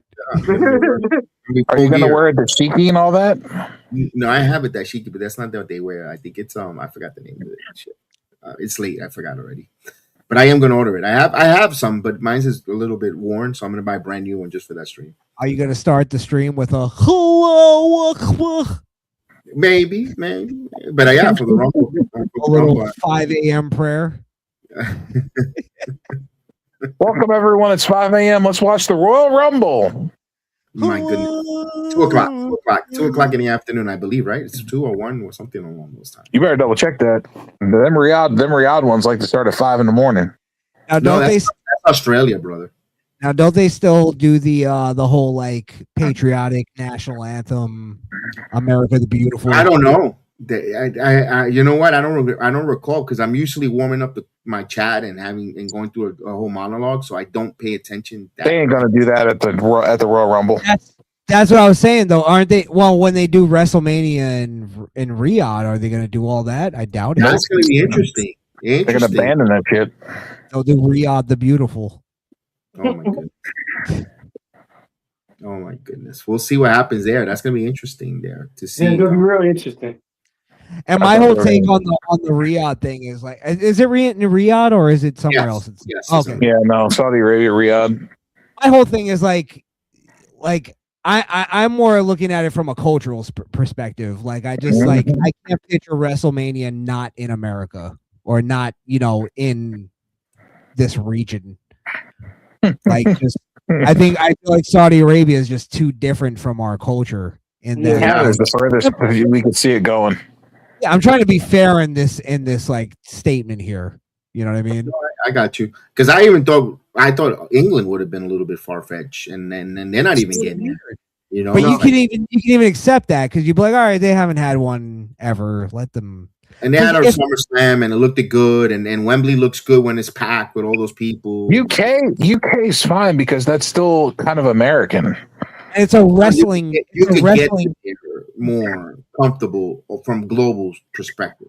Well, it's also historically a good wrestling place. Yes. Like WWE's been there. Like I even as a wrestling fan and as a patriot of America, I accepted that the first out of like overseas WrestleMania is probably going to be in the UK, and that's fine. And I kind of hate UK fans, or not fans, but I hate the crowds. Like I think they cater to themselves a little too much. It's about them. Yeah, they hijacked it. It's like it's too much for me. It's a bunch of drunk fucking Euro soccer trash chants. I can see that, and you know what? I didn't see that on SmackDown. I thought we were going to get that. and we didn't from the German crowd. If it was a good crowd, they didn't hijack. I thought they were, but they didn't. Germany's a good crowd. I like Germany. Yeah, I was very impressed. We'll see on Monday how they do that as well. If they hopefully they don't hijack Monday Night Raw either, but I don't think so. I think we're gonna get that when they go to UK. There's a difference between a crowd that, and listen, American crowds aren't all that great either. No. There's like a handful of like cities that you could pick, but that whole like hijacking the show, and every time a wrestler's trying to cut a promo, like it's like when it's like, all right, I could get that if fucking Austin Theory's cutting a promo, but when Paul Heyman's cutting a promo, shut the fuck up. We don't want to hear you. We want to hear Paul Heyman.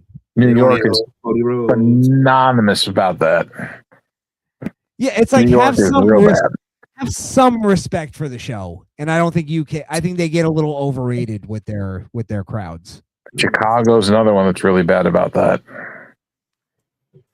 Yeah, look at that. They rattle Charlotte Flair.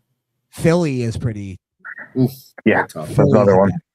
Yeah, the bigger cities are usually the ones that are worse because they'll hijack the show, and there's nothing you can do about it. Nothing. What about Detroit? Huh? You guys are just happy to get out of the house. You guys happy you guys get some nice water, clean water at their arena? It's not yeah. You guys don't. They have trouble selling tickets out there. They usually got to give them away. Hey. They buy tickets for the clean water. It's not even for the show. Hey, that's all right. I sent y'all some brown water. It's coming to the mail for y'all. As long as if it has Johnny Walker on the label, I'm good. Nope. It's gonna be in a water bottle, and it's gonna have Flint water on there. No, that's They're just happy they're not either at work or home.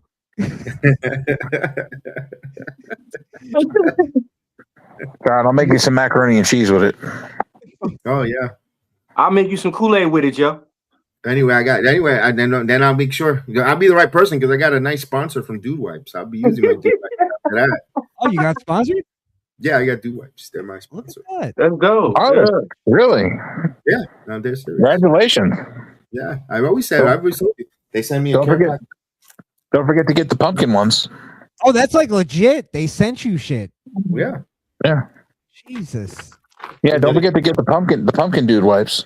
I don't control what I get, but the dumpkin, that's called the dumpkin spice. Yep, dumpkin spice. Hey, listen, when big companies are sending you stuff, you made it. I need cash. I don't need products. Yeah, you're like, fuck the Dude Wipes. I go wash my ass in soap and water. I need cash. That's because you gotta take the dude wipes and then do a promotional stunt in the bathroom when you're wiping. That's what they want. They want product usage. I'm not gonna show you. They are my ass. Hey, you gotta pay your dues. It feels so fresh and clean afterwards. Just do this. Just blur it out.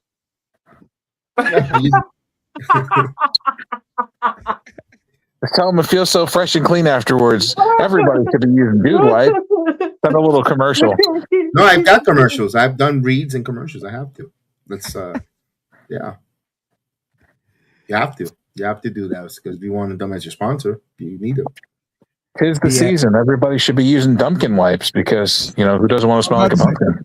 BX is about to say, "Fuck it, I'm just gonna make my own shit. Call it bro towels." No, you know what? You don't know the amount of imposters they are. There's a lot of other companies. Oh, I'm sure. To keep your tushy clean. Why don't you call them homie rags? I mean, you could. I mean, you cater to the community, man. You got to cater to the youth. Homie rag. Now now they're in the season. Now keep your end zone clean. Wipes. He's got the catchphrases. BX is a consummate professional. I love it. Yeah, you make sure you clean your end zone before you settle into a wild card weekend. The playoffs are messy, but your butt doesn't have to be. Whether it's the chicken wings, carnage, over an enthusiastic touchdown celebration, wipe away the tears. And after you parlay doesn't hit, Dude Wipes are the real MVPs. But see, it's like it's one of those written promos. You got to say it 3 times. No, I actually write these. I have to throw these out to out there, and I have to come up with some of these, and I have to give me something with Dude Wipes in football. You know, because my guy does the Steelers football, and you got all these keeping your end zone clean. Just like the uprights, make sure you wiping your tank clean every single time with Dude Wipes. Dude Wipes and the Sports Jedi Network wiping out the competition. See, we were joking around about this a few months ago, and now you're actually sponsored by Dude Wipes, which is pretty funny. Yeah, no, he's been there now since July. King was joking around about it, and then I pulled a pack of Dude Wipes out of my closet. That's the thing. Like, this motherfucker really does have them. Dude Wipes is also sponsoring WWE. One day BX is gonna be like, listen, guys, I can't. I love you, but hey, I can't be. I gotta watch who I'm associating with. I'm waiting on Hennessy or Modelo to sponsor me. One day we're gonna turn on the fucking pre-show for Elimination Chamber, and BX is gonna be there with Sam Roberts. Yeah, one of these days, his sponsor. Nah, you probably have a better chance of seeing me on TNA. We're gonna be like, man, network is TNA. We're all gonna be mad, but we're gonna be like, I'm happy for him. I'm happy for him. How do you feel? How do you feel about AJ Styles? Has been announced that he's going to be at the premiere episode of TNA on AMC. I've been saying that for months. I predicted it since I came back from Slammiverse. When they announced the TV deal, I said AJ Styles is going to be in the first program, and also Jericho. You think he's going to have a match? He's going to get involved? AJ Styles? They should have had AJ Styles versus Kazarian for the world title. That's going to happen Genesis. Now they should have had it on the first episode. Precursor to this conversation, AJ Styles is supposedly going to retire in 2026. Yes. Yep. He's going to lose to Gunther.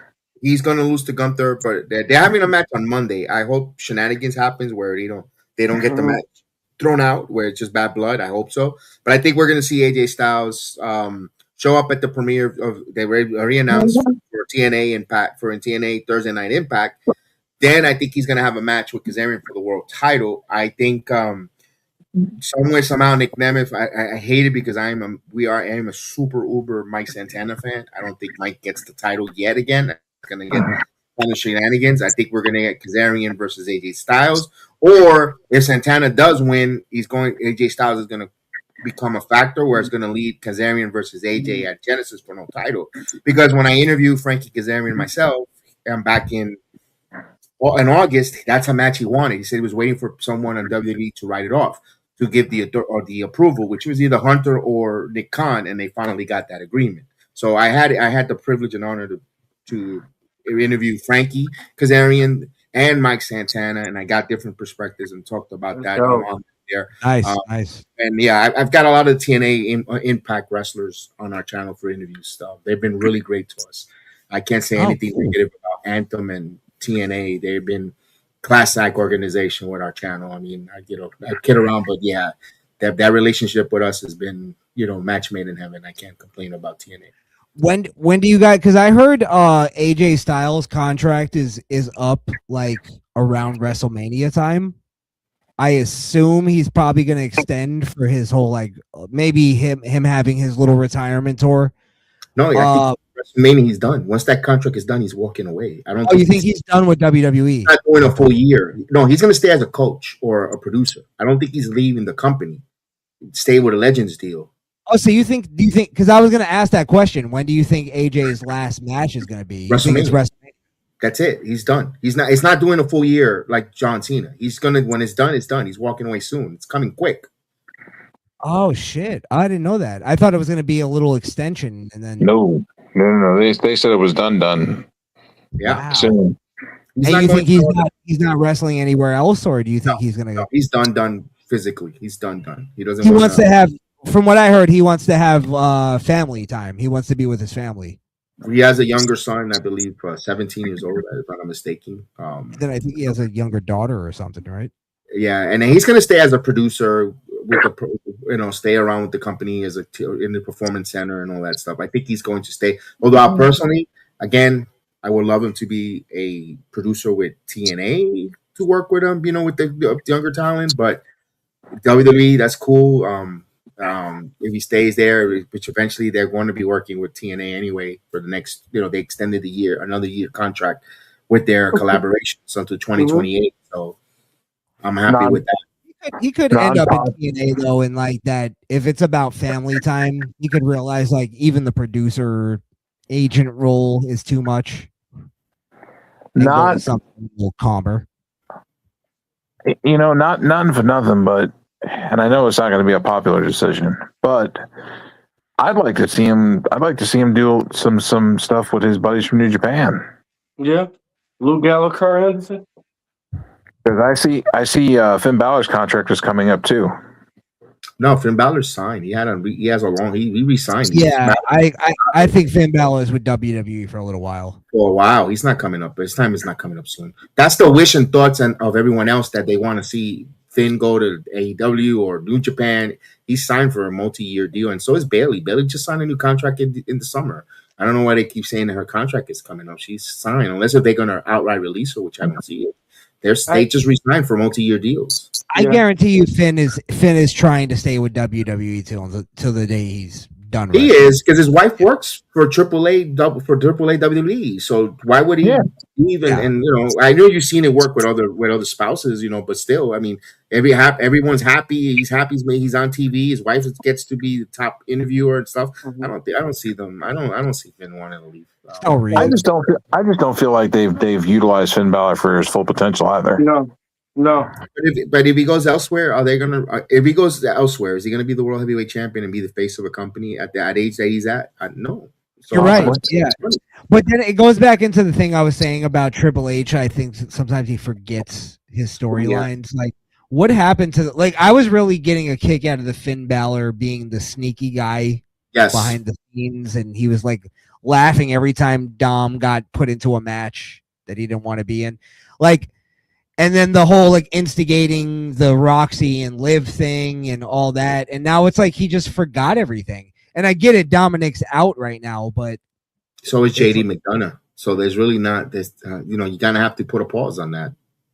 I mean, but whatever happened to a wrestler actually being injured and still being on the show? I think Dom is one of those characters that could pull that off. And he's worth putting on the show still, even if he's not wrestling. I even said that about Liv. Even she can't compete, but she could still be in the clubhouse and still, have that.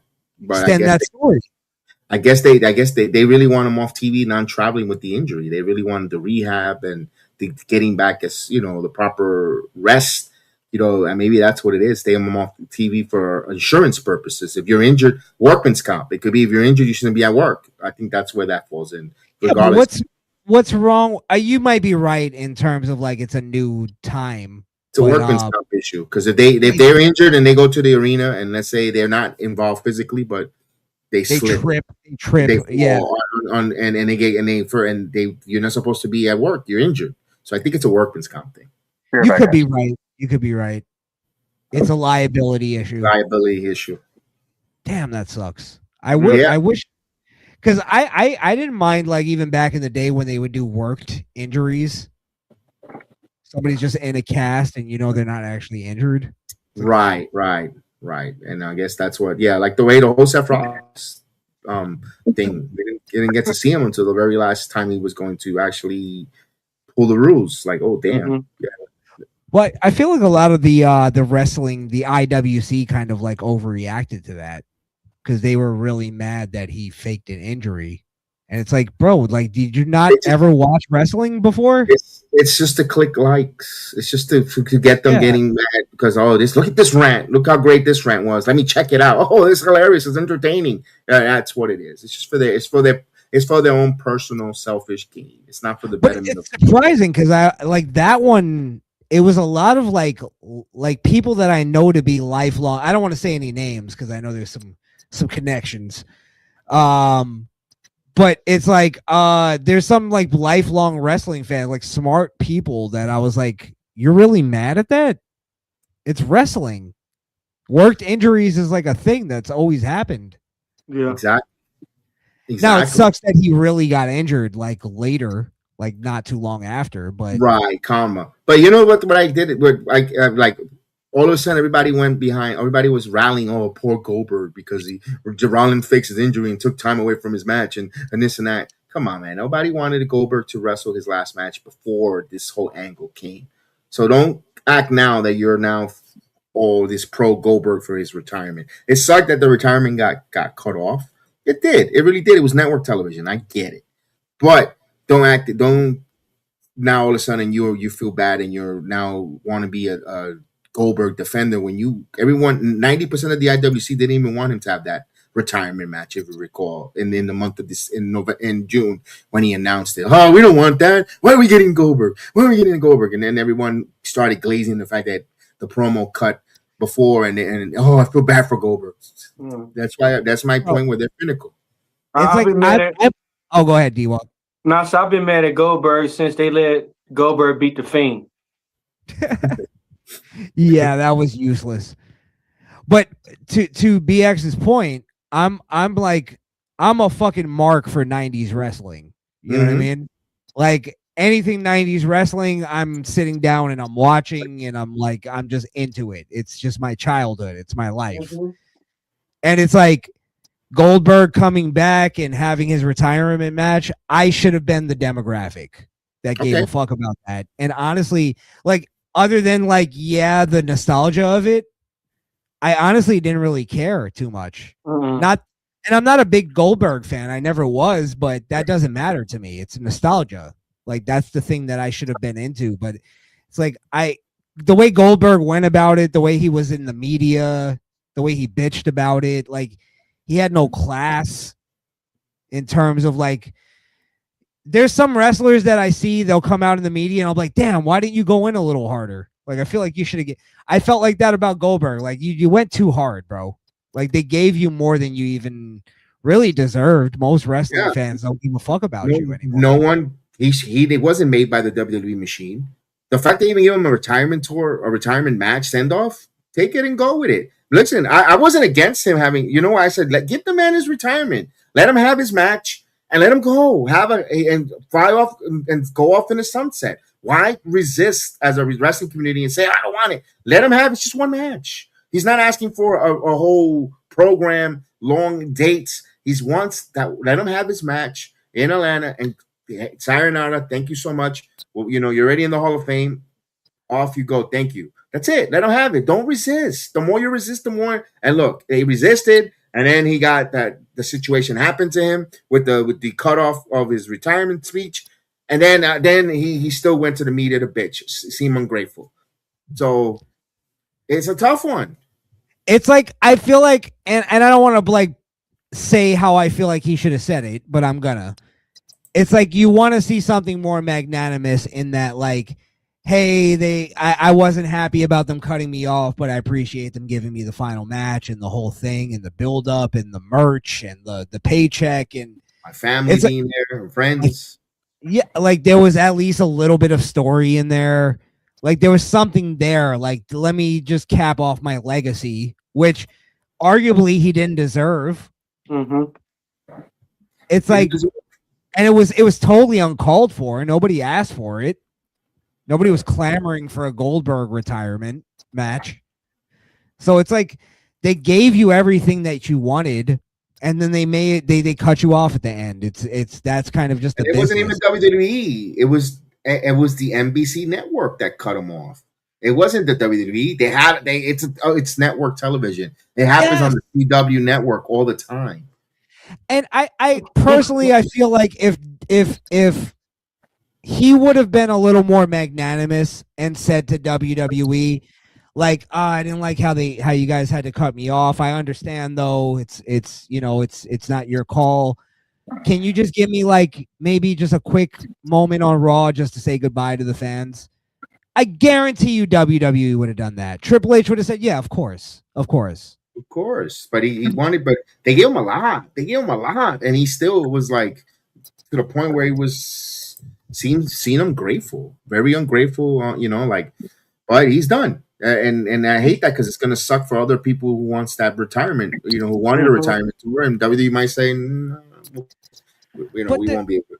There's a thing to how you behave. And it's it's like this is part of why we also like we love and behold and respect Stone Cold so much. He just went off into the sunset, and that was it.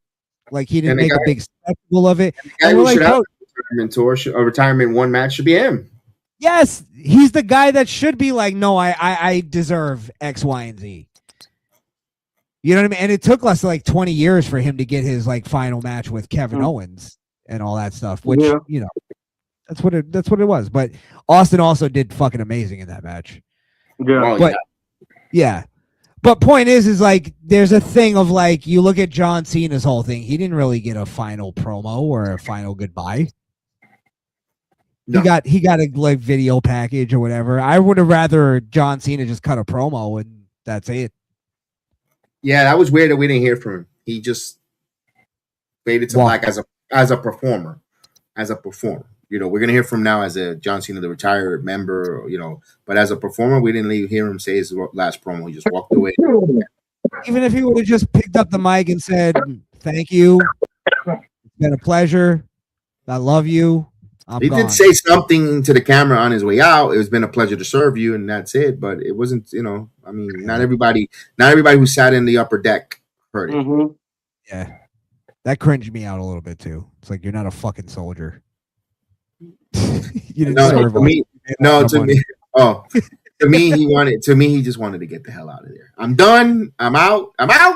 He felt like he left. He was done. He was ready to leave. He couldn't. Yep. He left his sneakers and he was hightailing. He did the walk of shame right up that ramp like on a Saturday. Like people are gonna do in a couple hours coming home from the club. Yep. And then he's like, "Let me see what scripts you got for me, Hollywood. Let's go." Yep. The Peacemaker continues. See, that Peacemaker gimmick ain't going anywhere. So he's gonna make his money and all that. Let me ask you this: better Hollywood movies, Batista or The Rock? I'll ask the panel. You know what? I gotta say, I mean, John Cena. I meant John Cena and Batista. I'm sorry. Can we just throw all of them in there? Throw them on. Fuck it. I was gonna say, I think Batista maybe a better actor than The Rock. Okay. I think John Cena better actor than both, to be honest. But yeah, I don't think The Rock is a very good actor, to be honest. He's charismatic. He has presence, but have you guys watched the new movie? The MMA fighter? No, I have not watched that one. I should have. I was on vacation for 2 weeks. I should have watched it. I didn't want to watch it. I like but I tell you, every John Cena movie, I cannot say I watched it. I gotta turn this shit off. Batista, that movie he did in Vegas with the zombies was garbage. I enjoy John Cena's movies, even all the comedies that he does. Any movie John Cena's in, I'm enamored to it. I just love, not because he just retired. It's just, I said that before he retired. Best actor with all his movies. I haven't heard a flop. None of the movies are a flop. They're comedies. They're funny comedies, you know, from the lottery when he was protecting Aquafina to, I mean, I've seen them all. The retreat, the couples retreat, funny vacation one that they did part 1 and part 2 were hilarious. John Cena's Ricky Stenicki. I mean, I could go on. I love John Cena's movies. They're just, you know, it might be an acquired taste of comedy, but it's still funny. He's still good. Even minus the comedy, one of my favorite movies ever is 12 Rounds. Yeah, that's a freaking good movie with John Cena. Yeah. And he's good. He's great in it. He's compelling. Even when he was doing the voice for Bumblebee and in Transformers, he was good. All the movies that I think he's very underrated. He's a very good movie. He could be even in the Fast and the Furious. We know that's all staged, you know, out of the over the top stuff, but it was all. I thought John Cena was good in all these movies. I really enjoyed it. I think he's the best. All the wrestling actors, to me, is Cena. What do you think, D-Wop? Joe? I like Batista and a lot of his stuff, even the kid ones. Drax the Destroyer when he's Guardians of the Galaxy. Oh yeah, that was a great role. Yeah, that was. So I probably gotta say Batista. Okay. But I did like The Rock and Be Cool. Be Cool. You were that part when they talking about going to Roscoe. You said I can get a chicken bone. and put the whole thing in my mouth, and I could suck all the meat off of it and just be the bomb. You better not be sucking on my chicken like that. To be fair, Batista playing in Guardians of the Galaxy kind of put him like up there with The Rock in that one role. Like Yes. that's a way more like anything The Rock's done. I don't think there's anything more what's the word I'm looking for? Monumental. Like I don't know. Has The Rock played anything? Like his movies have done well, but like, is there anything The Rock has done where you're like, that's the quintessential? To me, it was always going to be the Scorpion King that put him on the map. Like, oh damn, he could really do an action movie as a be. You know, the Scorpion King to me was when he did in the Mummy, and then when he did the movie itself, where it's like, oh, I didn't like G.I. Joe too much because I didn't feel like it. Rock, the personality, the character he played in G.I. Joe was really not a main character in G.I. Joe when we watched it. So it's like, yeah, I felt like, you know, and even Black Adam, you know, Black Adam is a heel. Black Adam is the nemesis of Shazam. You're making him feel like a baby face of a superhero. He's not. So I kind of was a little disconnected when it came to Black Adam. But it wasn't a bad movie. I feel Walking like Tall was a good one. What about Walking Tall? Walking Tall is a good movie. Yeah, I like. So I'm down. I like The Rock better in comedic roles, and I like John Cena better in like serious. Oh man, really? Okay. Yeah, I think The Rock has better comedic timing. Yeah, like when John Cena does comedy roles, I think his acting takes a bit of a dip. Really, I like him. I find him hilarious, and everything he does, adult hilarious with his comedic. He's a funny guy. Don't get me wrong. I'm not saying he's not, but like I think his acting is much better as like a serious like I don't know why I don't think he's really, to me he hasn't topped 12 rounds. Oh, there's a movie that he did that he's a bodyguard and he goes into I guess he goes to Venezuela, a South American country, and he's supposed to protect the reporter.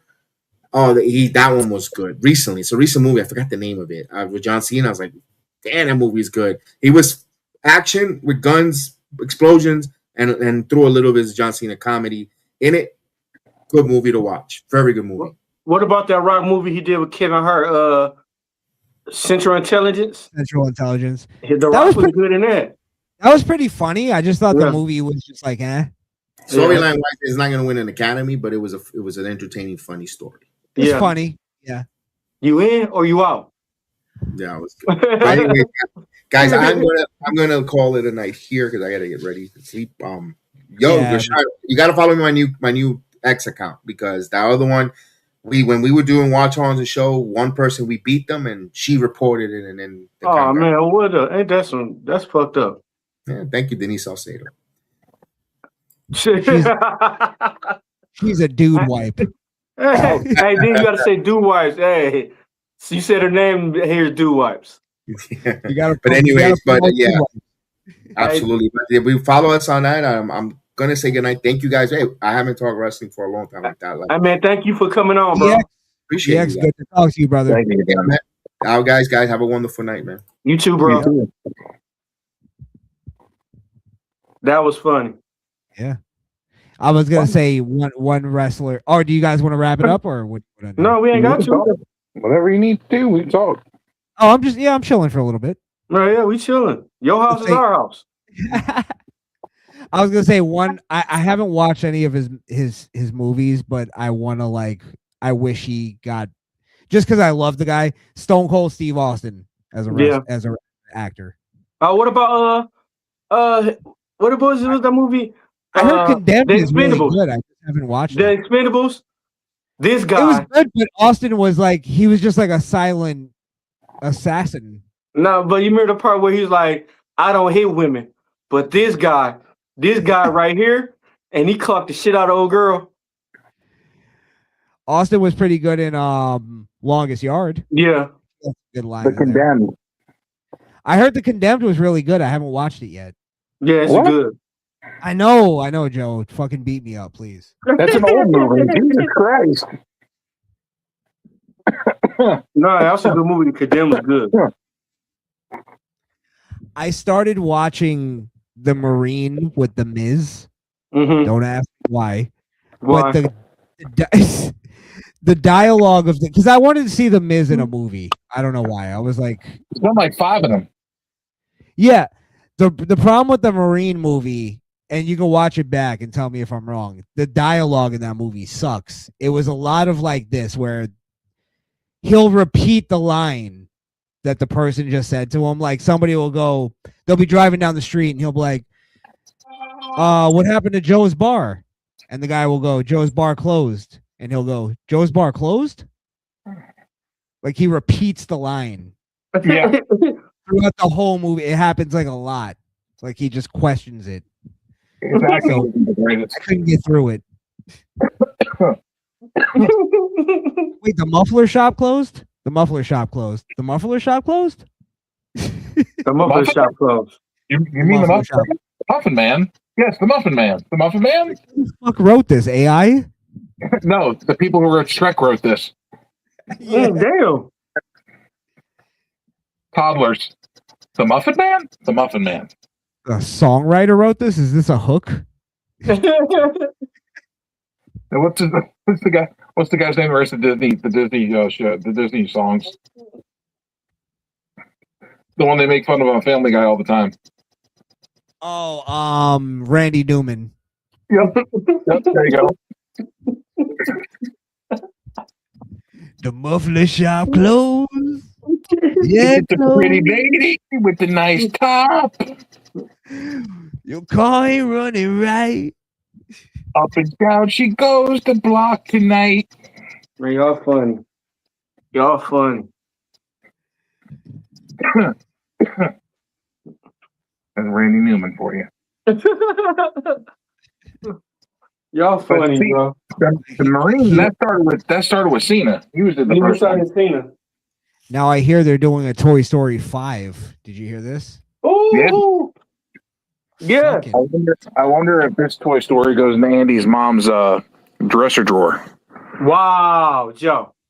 I heard all the toys get together and gangbang Andy's mom. Damn. See, that's the type of Disney movie we're looking to pay for. Is this Sausage Party too? They bukkake Andy's mom. Hey, did y'all watch Sausage Party? Yeah. Oh man. Have you watched the show? Debaucherous. The show is fantastic. When I see the movie, I said, "What the fuck? Hey, yo, what the fuck?" You could tell it's definitely a bunch of like people that smoke weed just sat around and came up with a movie. Yeah, whenever you got food talking to you. Yeah, absolutely. Seth Rogen. Yeah. Seth Rogen's one of the main people that wrote the fucking shit. I wonder if that was the experiment of that movie. Let's just get really high and come up with a movie. Well, that's probably all. That's fucking talking to. What was my man from? What's my man from? Not Seth Green, but the dude that was on the Interview. Seth Rogen. Not Seth Rogen, but Seth Green. The dude that was in The Interview. That movie, The Interview, with Rollins? Huh? Seth Rollins? No, Joe, who's his name? He was in Knocked Up. That's Seth Rogen. Yeah, Seth Rogen. Yeah, you could tell all his movies they were smoking in that movie, especially Pineapple Express. Oh yeah. When he kicked his foot through the window, I think I tore my Achilles. That movie is so funny. I don't know why do you guys remember the movie Air Bud? Yeah. Mm-hmm. Yeah. Something popped into my head. Do you remember? It just started making me laugh. Do you remember when the the clown that originally owned Air Bud, right? Yeah. And then when he found out like who took his dog, he started chasing him in his car. Yeah. And as he was chasing him, his car kept falling apart. Damn. You remember that, right? Yeah, I remember that. I don't know why that shit was making me laugh. I was just thinking about it. That is funny. Home. I was like, When that's an underrated movie gag. Yeah. When you were talking about that brought to mind Problem Child. Hey, That's a movie great still fucking funny. movie. Oh man, which one was the fun? Who's 1, 2, or 3? If you had to pick. What? I gotta go 1. Problem Child 1 and 2 were the best 2. Which one was that? The second one when Kramer got out of jail? Yes. Was it? Oh yes, and he was the murderer. Man, and he made Kramer killer. the boy terrorized Kramer so bad Kramer ain't want him. He threw he threw the chick out in the suitcase. You know who was hilarious in those movies was fucking Gilbert Godfrey. Oh man. And John Ritter. John Ritter. Who was the grandfather? Oh, I forgot the guy's name, but I know you're talking about the old man. Yeah, He's been in front of everything. I remember as a kid, I fucking hated that guy because he was always like the piece of shit in all the kids' movies. He still was. Fucking problem. And that's the funny thing. You know, Problem Child was like sort of I think it was written for Macaulay Culkin originally. But he couldn't do it. I think it was him and somebody else, but they could wait, somebody else was supposed to play John Ritter's part. Why can't Macaulay Culkin do it? Was he too cracked out? No, he was shooting Home Alone at the time. Oh, I thought he was shooting heroin. And it was supposed to be somebody else that was playing John Ritter's part, like a really big star, but he couldn't do it because he was shooting another movie. I can't think of the name. Dan Aykroyd, maybe? No, it was like a huge name, like fucking Joe Pesci or something like that. Dan Aykroyd's not huge? Not Joe Pesci. Well, not bigger than Joe Pesci. Well, Dan Aykroyd? Are you kidding me? Joe Pesci's way bigger than Dan Aykroyd. Come on. They're on similar levels though. Don't get me wrong. Dan Aykroyd's on the level of John Candy and Bill Murray. Yeah. Yeah, Joe Pesci's higher than that. Joe Pesci's on fucking Robert De Niro level. You know what I mean? Fucking Al Pacino. I love Joe Pesci, but Joe Pesci is always a sidekick. Yeah, but he's the top sidekick. You want to say so? Dan Aykroyd, he did a lot of movies back then. Yeah. Well, my point was that it was like supposed to be, I wish I remembered the name, but it was two huge stars that had to turn it down. And we're talking about like Problem Child, which was like, it's like a throwaway movie from our time. But it was still good. It was that's what I'm trying to say is like, it wasn't on the level of Home Alone, but it was still fucking great. Like that's how spoiled we were. Yeah. I feel like Problem Child is just as iconic as Home Alone. Yes. I wish I could because I love Problem Child, but it's not just as. It's for me, you might be right, but Home Alone, I have to be honest, that's fucking worldwide. We're talking Coke and Pepsi here. And here's another movie that was widely known from the 80s because obviously I'm an 80s kid. But a lot of people nowadays don't know what it was, and that was the Dirt Bike Kid. Dirt Bike Kid, never heard of it. Damn. Is that like a Goosebumps? Damn. You don't know about the Dirt Bike Kid? I'm kidding. No, I never heard of that. The kid's mother gives him money to go to the grocery store to grab some stuff, and he winds up buying a magical dirt bike. What the hell? Yep, dirt bike flies and shit. That's like Kazam. You remember Kazam? Yeah. Are you talking about the movie that they say never existed? Yeah. No, that's Shazam with Sinbad. Which I think that no. I think that's what the Mandela effect is that people are confused because it's the same exact movie that they're picturing. It's Sinbad as a genie, but his name is Shazam. Someone actually has the tape. Someone actually had the tape. That was fake. That was fake. That was Shaq the one that he was the genie. Shaq did a movie in the 90s called Kazam. Yeah. With a Yeah, K. I've seen that. Yeah. With a little white boy Sinbad named did one. Max. Sinbad did one in '95. Oh, No, that's not real. That was all fake. Come And on, then- man. I grew up in that time. I remember the commercials and shit for that movie. I'm telling you that it was proven. Well, I don't know. I'm not going to tell you that you're wrong, because if you remember it, but that it was said that was all fake. Even Sinbad came out and did like a little like parody just to like fuck with people. They probably paid his ass to do that shit too.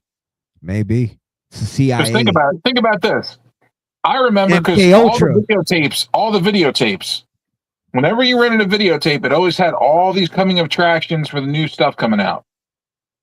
That was one of those things that was on the coming attractions of some of the cartoons and stuff I watched. I think you're thinking of Kazam. It was Sinbad. It was Shaq. No. I know Shaq wasn't even in the NBA at that time. I know you can get them mixed up. They look alike, but because I was a Shaq fan when I was a kid. I had his first poster, his who first the book. fuck wasn't everybody a Shaq fan? Yeah. When he first started, man. I loved Shaq when he played fucking for Orlando. Was it Yeah. Orlando? Yeah. That's when he started, Orlando Magic. Back when he was with Penny Hardaway. Yeah. Back when Penny Hardaway had that little Penny they had a Hardaway. little robot, little Penny. Good player. Yeah. Penny Hardaway. Remember little Penny? The Yeah, I commercials. remember Dick Penny. Didn't they have like a little bobblehead with Penny Hardaway? Yeah, that was like almost what little Penny was. Yeah, I think I remember that. I think my brother had one of those. Man. Now, Joe, would you say, because you lived through both 80s, 90s, those are always the two like decades that I kind of narrow it down to like the best time in American history. Now, what do you think was better, 80s or 90s? In terms, let me just make this clear. In terms of entertainment, music, sports, what was the best? 80s or 90s? Damn. 90s. I say 90s, but I'm a 90s baby, so I can't. I'm an 80s baby, but I say 90s. I was born in 89, so technically I'm a 90s baby. Well, I was born in 84. Oh, okay. I'm gonna go with 80s. Really? And why? Give me why. There's a lot of reasons. One, cartoons were better. Yeah. Cartoons in the 80s were way better. Yeah. Think about all the cartoons that came out in the 80s. You had G.I. Joe, Transformers, Thundercats, Silverhawks, He-Man. Yeah, damn, I forgot about that. Yeah, you're right.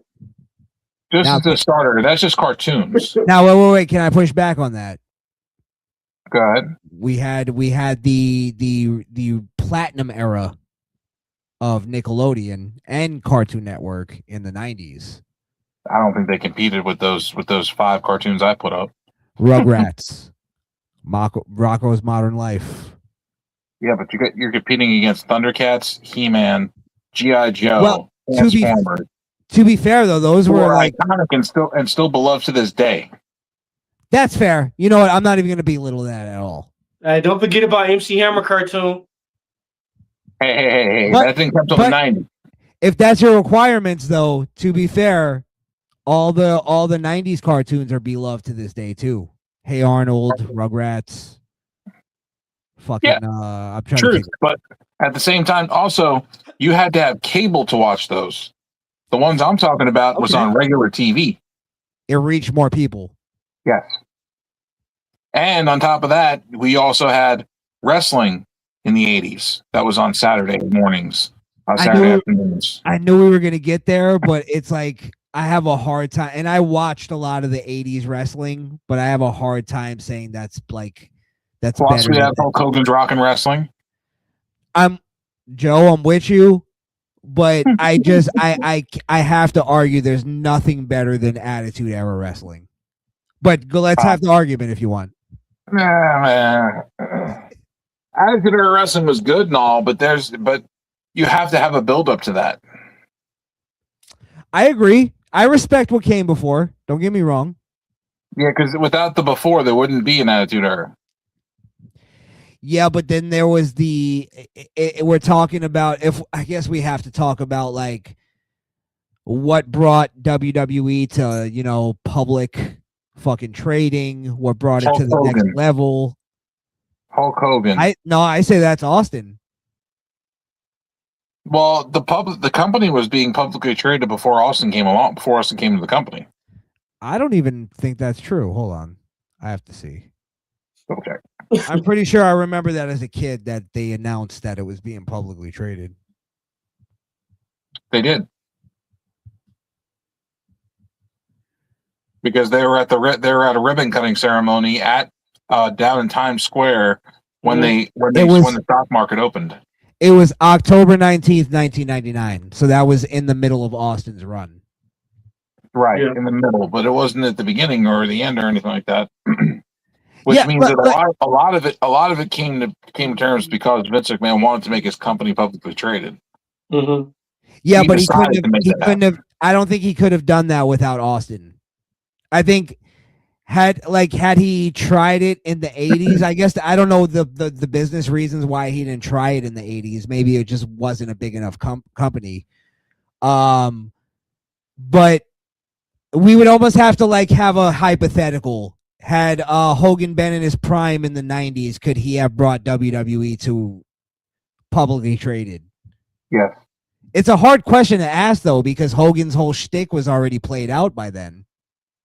Hogan's whole shtick was played out by then, but he reinvented himself how many times?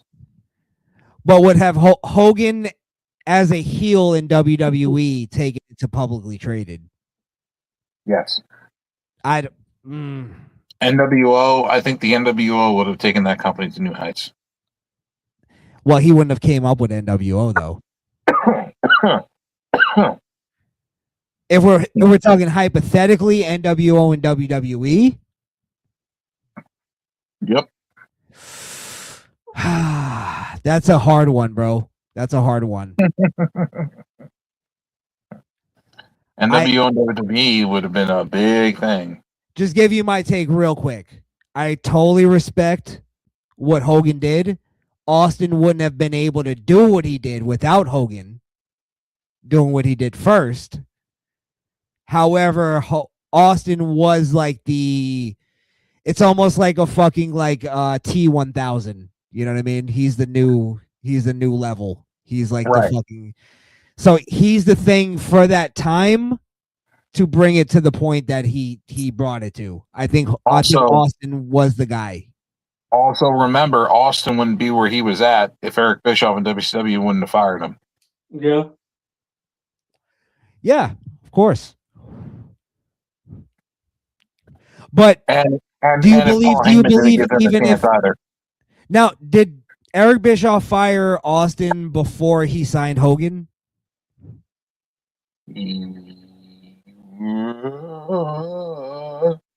No. Now, my point is this, though. No, I don't think Austin. I think he had Hogan signed, and then he let go of Austin, and then Paul Heyman picked up Austin. But let's be honest, though, Joe. Stunning Steve Austin was not going to take over the industry. I loved his character. I'm sorry. I'm not saying it was bad. I was a huge Stunning Steve Austin fan, and I was a huge fan of the Hollywood Blondes. I can't even say that I was a Stunning Steve Austin fan because by the time I watched, my grandfather had a whole bunch of wrestling tapes from the 80s. Mm-hmm. So I watched all those while I lived with him for a summer, and he had no cable, so I had no wrestling to watch except for that. So when I watched all those tapes, I was like, wait a minute, that's Stone Cold. And he came out of Stunning Steve Austin. So I was watching him as knowing him as Stone Cold. You get what I'm saying? Right. So it's hard for me to say that I liked Stunning Steve Austin. I just love Stone Cold and anything he did. So I love the Stunning Steve Austin gimmick. I loved when they put him with Colonel Robert Parker, and then they made the Hollywood Blondes with him and Pillman. Mm-hmm. Fantastic. I like the Hollywood Blondes. I watched a lot of that stuff. I like the Dangerous Alliance. Austin to this day says that's one of his favorite times in wrestling. Well, you saw little shades of like heel Austin. Yeah. And the like how when he turned heel in the Alliance. Yeah. You saw those like when I watched back the Dangerous Alliance as opposed to the Invasion. I was like, okay, that's where he kind of was pulling from, because his eyes would get really wide and he would look crazy. I loved it, man. Let me tell you something. Stone Cold in the Invasion and in the Alliance, I fucking loved it. Stone Cold's heel turn was one of the most entertaining things ever. Yeah. I used to love watching him and Brian Pillman wrestle together as a tag team as the Hollywood Blondes. Like they would do like the close-ups with the camera, and then he'd like hit you, and then he'd like do the filming thing with the camera, and then he'd hit you again. They do the thing with their the thumbs and the pointer finger. Yep. Yeah, and they sit there and like roll the camera with the one hand. They were fucking such assholes. Yeah, I remember. That's what I loved about them. They were such fucking dickheads. I was like, how can you not like this? But they were like, it's one of those things. They were so fucking good too, though. Like they were. I'm picturing them wrestling right now, and it's like I just remember it. And Colonel Robert Parker was an underrated manager. And yeah, that too. Also, you just remember Austin before he broke his neck, how great he was as a wrestler. What about the ringmaster? Stone Cold. We don't speak of that. We don't speak of that. That's two different people, ain't it? No, the ringmaster is Stone Cold. That was Steve Johnson. No, Steve Austin. No, it's Steve Williams. That's his. Damn. I hate to say it. That was actually a good old Stone Cold. He's like, he hated it. He fucking hated that ringmaster gimmick shit. Well, one of the most fascinating things for me to watch as a wrestling fan is to go back and watch Stone Cold building and him like going from the ringmaster to Stone Cold Steve Austin. That was during the King of the Ring tournament. Yeah, and it wasn't like they even made a big deal of it, really. Like it was just kind of like, all right, this wrestler, he's repackaged himself. He comes out and he's got the bald head now and the new music, and they're like, yeah, he's really Stone Cold. There's like no fucking like flair to it or anything. That came from a cup of tea. Yeah. I read his whole book when I was younger. Because his wife was having a cup of tea, and she said that her tea was Stone Cold. And he's like, that's it. She's like, what's it? He's like, Stone Cold. That's going to be my name. It just all fell into place. Yeah. God. Yeah. What about when Stone Cold put that WCW promo? Well, it's one of those, a cold cup of tea. It's almost like one of those things. Everything fell into place for him so well that it's like the broken neck was almost like, here's a little bit of tribulation. What about when he beat Deborah and was running from the police? We don't talk about that either. That's like the ringmaster. Why don't we talk about it? That was the ringmaster that did that, Joe. He was falling to that Stone Cold Steve Austin gimmick. He was already doing the what? Yeah, because he looked at her and he's like, "What? What? What?" After every slap, what? Do you remember when he first started the what chant? Who it was against? Good little trivia question for you guys. What? Who was Stone Cold cutting a promo against when he first did the what? It's a Kurt Angle? I don't know why I remember this so vividly. No, you're wrong. Wasn't Kurt? It was during the Invasion. I remember it was during the Invasion. That's why I thought it was Angle. Nah. Just tell me when you want me to tell you. I don't know who. Jericho? Nope. It was against somebody in the Alliance. Taz? No, you're close. RVD? No. Well, you're close in that like it was in that same promo because it was the promo that he like kicked Taz out of the alliance. It Because was he had a problem with RVD too. yeah. But if you remember, Taz was the one that stood up to Stone Cold. He was the only one. Yep. Little midget. Which they built Taz up to be like something important, and then they just were like, no, your commentary. Right. I never understood that because Taz was such a great wrestler.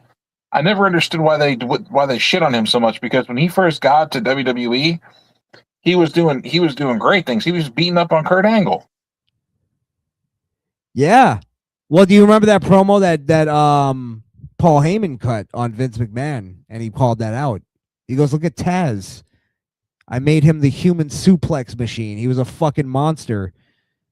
And then he comes here and you put him on commentary. Which he wasn't bad on. I mean, he was bad at first, but that was like it was funny. Now he's very good now. Oh, he's good now, yeah. Oh, by the way, the person Stone Cold cut the promo on was Hugh Morris. Oh. Hugh Morris. What? Is that funny? Is that supposed to be humorous? What? Look at me when I'm talking to you. Good old Bill DeMont. That's the first time you said it. Hugh Morris. What do you think? What do you think, Krishan, of Taz's kid? Hook? Yeah.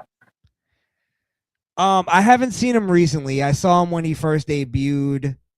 I loved the presentation. I think he's got something there. He's got some presence.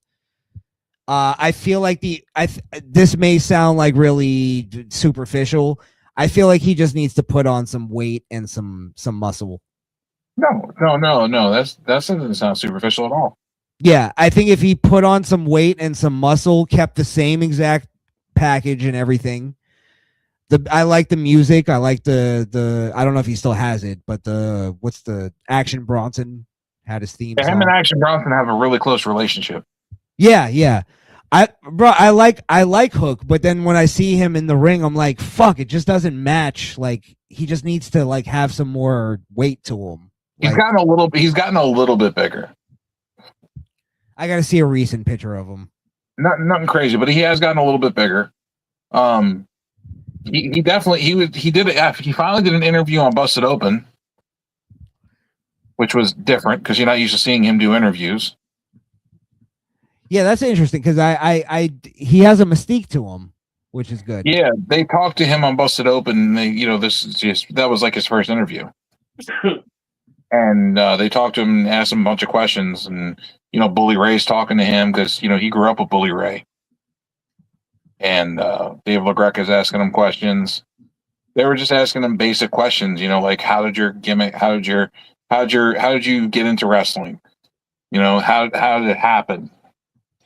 Because at first he was a lacrosse player. He was a champion. He's a champion lacrosse player. He actually won a bunch of championships. I was gonna say he looks like a rugby player or something, like some kind. He's a rough motherfucker, boy. Yeah. And he plays that off very well. He has a great presentation. It's just it's his aesthetic that's bothering me a little bit. I don't even mind the pretty boy messy hair look. That's fine because he does have kind of adds to him a little bit.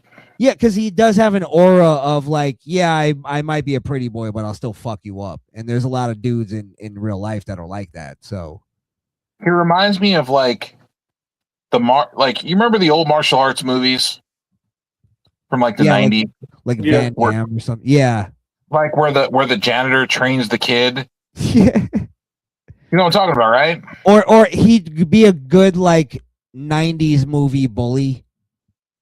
Like he's the kid that the protagonist trains to fight. So I found out that he actually did a short film. Oh. And it was him and his buddies did it, and it was up for Sundance or whatever. It was up for one of them awards or whatever it was, but they didn't get it. So they're gonna do another short film. And he was trying to explain what it was about, and it was a pretty cool idea from what I remembered. It's going to be like I forgot what it was about, but he talked about it on Busted Open what it was going to be about. Well, and it sounded like a really good idea. I'm looking at some I'm trying to find recent pictures of him because I just know him from.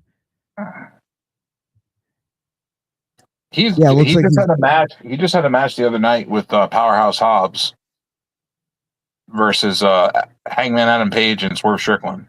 Yeah, that was a good match. It was a lights out match. Yeah, that was a good match. I'm just seeing from all the pictures here, it's like he just needs to get he doesn't even need to get huge. If he got to the size of where Austin Theory is right now, I say 20, 30 more pounds. Maybe. I'm trying to picture his because he's 6 feet. He's a good height. I can't find his weight, but yeah, he's a good height. Definitely, he's he'll look like a bigger, especially against the guys who are they're all fucking 5'6" right now. I think he's a $175, $180. Yeah, get to 230. That might be too much, but 220, 215. 215, yeah, somewhere around there. Shit, get to 200 to start off with. I don't know. Maybe even get that big if you can. Come back fucking Jinder Mahal and shit. Because if he's gonna play, I don't know. I remember he was playing off almost like a brawler kind of guy, right? Yeah, because he has a It's because he has a background in judo. Yeah. You could be a little bit bigger doing that still. Yeah, he's got a background in judo. He's learned all kinds of martial arts and stuff throughout his life. So he's martial arts trained. Plus he's trained in wrestling. So he's got both. I'll tell you, get him just a little bit bigger, muscle wise, and then put him in the slot they're trying to put Damian Priest in. Yeah. And he'll he'll massacre that shit. I could even picture him teaming up with Rhea. What, Hook? Yeah. He would have to go to WWE first. No, that's what I'm saying. That's obviously where, most of them want to be, I think. I think I don't know. I think he's happy in AEW right now. I don't know. I find it hard to believe that any wrestler doesn't want to go to WWE as much as they pretend they don't. MJF, I think, still wants to go to WWE. I think he's got the money and he's got the whole crowd there eating in his hand. You know what I mean? Yeah. Yeah, but he's big fish in a small pond there. At the end of the day. Yeah, but you don't want to become a little fish in a big pond where they try to kill you all the time. Well, the problem is he's not going to be able to do half of the shit he's doing. No, and that's the problem. Yeah. He will have no creative freedom. And then we're not going to get the MJF that we want. We're going to get some watered down version that nobody wants. That's fair. So his character is going to be dead. Because think about it. Do you want to water down MJF? No. You want the one that you see now, where he just says whatever the fuck he wants. Well, that's where you get into the old comparison is a watered down MJF just becomes the Miz. And don't get me wrong, the Miz is a fucking beast when he gets fired up and he's going after somebody. Right. But there's a difference in he can't MJF. I don't know. His thing is that he goes off script almost. Yeah, he does. You can't really do that in WWE. They allow him to do that because they know he's good. Tony Khan doesn't have a problem with him going off script because he knows what the fuck he's doing. Right. It's you remember the promo he cut on Tony Khan? Yeah. The "you fucking mark" promo. Yep. Called him a fucking mark. Called him a fucking mid. told him he doesn't know how to fucking run a wrestling company, flipped shit on him. Well, what was great about that is he pretty much mimicked all the everything that everybody on the internet was saying bad about Tony Khan. So he was able to I think pull from that and then just add his spice onto it. True. What about the autograph signings when he was making fun of the handicapped kids? Did you see all those? I didn't see all those, but in the same vein, I've seen his interactions with fans where he still plays up the heel thing. Oh my god! Come on, man. He had one guy that was mentally retarded in a wheelchair. Right now, go ahead, finish. Yeah. And he's like, oh, you want to play a game? And he's like, we'll play horse. I'll go first. And he stands up out of his chair.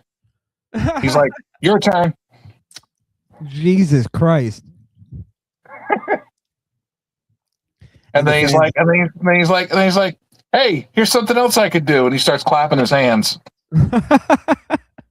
Guy was dead from the neck down.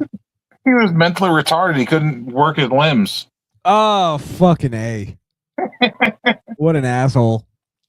Well, that's where I get into you already know, Joe, I'm not a sensitive person. So when I say this, I don't mean this from he's an ass. It is he's an asshole, but it's not like he should stop or anything like that. I think part of him does enjoy just fucking with people. Oh yes. Yeah. Oh, and he does use the thing of I'm just playing up the heel thing, but I don't think he really likes people like that. No. Yeah. And he does that to just fuck with people, and he's this is his way of almost dealing with the fame in a way, which again, I'm not bothered by it. I think it's great as a wrestler. If that's your mentality, go ahead, because it's only going to do good for you. But I feel like WWE doesn't like that type of shit. Oh no, they hate that type of shit. Yeah, yeah.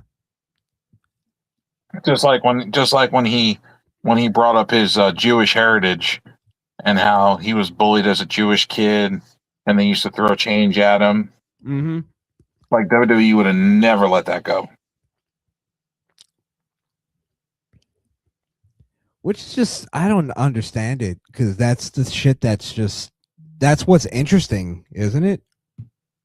To us, we want to see things like that and hear things like that because we like realism when it comes to things.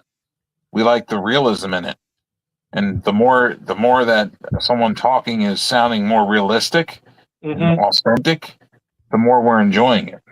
Well, that's what I don't understand in that, right now, especially right now, and I get it, it's, sensitive and shit like that, but wouldn't a Nation of Domination kind of group fucking just kill it right now? Yeah. They have one. It's called the Hurt Business, and they're doing great work over in AEW. Yeah, but are they getting into social issues like Nation of Domination did? Not yet. All right, we'll see where it goes. But they have Bobby Lashley, Shelton Benjamin, and MVP together. Bobby Lashley's hurt right now until he gets back. Well, I'm talking about if you really go back and watch Nation of Domination promos and Farouk talking and shit, he really sounds like Black Lives Matter today. You know what I mean? So I just don't see where's because it was just as of a hot button issue as it was back then. I think it's probably more now, but I don't know. I feel like it's they need to just get more into that's what wrestling is. It's at least back when we were younger. No, not even, because even fucking before our time, they were getting back in the day with gang warfare. It was Nation of Domination, and you had Savio and his clique with the Puerto Rican clique. Puerto Ricans and then you had the bikers with the DOA. Yeah. And it was like they didn't even have to get like where it was completely right in your face, but they could imply shit. Like when DX dressed up as the Nation of Domination, it was implied racism. And the thing about the whole like different ethnicities with groups, it was like jail. Yeah, that's what it reminded me of. But then I was even thinking even further back of like Sergeant Slaughter, fucking turning heel and joining becoming an Iranian sympathizer during the fucking war and shit. Yep. And we had conflict with it. Like, I feel like wrestling was supposed to reflect all that, and they just that was his idea, by the way. Yeah, I know. And he threw away his G.I. Joe deal with that. Yep. But when he came back to the USA, he got it back. Oh, he did. Nice. Yeah, when he became USA again, like, with the full American flag and stuff, and then he got it back. Yeah, because they told us a story, so then it was like, oh, he's back. It was the 90s. It was Desert Storm. You want to have a bad guy and a good guy. Yeah, it's like what's with everything going on right now. Why don't they have like, and they're trying to push us all these like Hispanic wrestlers, attach it to the fucking what's going on right now. Yeah, they'll probably end up being heels, but who gives a shit? They'll end up becoming baby faces eventually. It's wrestling. Make a group of fucking ICE agents. Yeah, or bring back We the People or something, and then you have them go against the fucking luchadors. Don't show who they are. Have them come back. Yes. Have them in masks, and don't show who they are. And yes, and you imply the comparison of ICE agents. They have the fucking tactical gear on. Yep. And then it ends up being We the People. Yep. It's just I don't know. Maybe I'm beating a dead horse here, but I really don't get why they can't just go that way and still keep it. Because everybody's sissified nowadays, Krishan. Yeah. Nobody's got balls no more. Everybody's afraid to push the envelope. I say this to a lot of people and they get mad, but they can't argue with me. I always say that as much as they give shit to the PG era, it was way more controversial than anything we have right now. Parts of it, at least. There's nothing now that's controversial. There's nothing. Well, look at what's going on right now with the woman that fucking got shot. I'm sure you've seen it. Yeah, of course. Oh my God. Dude, there are so many fucking people out there that believe that she shouldn't have gotten shot. Bro, I'm like, are you fucking dumb?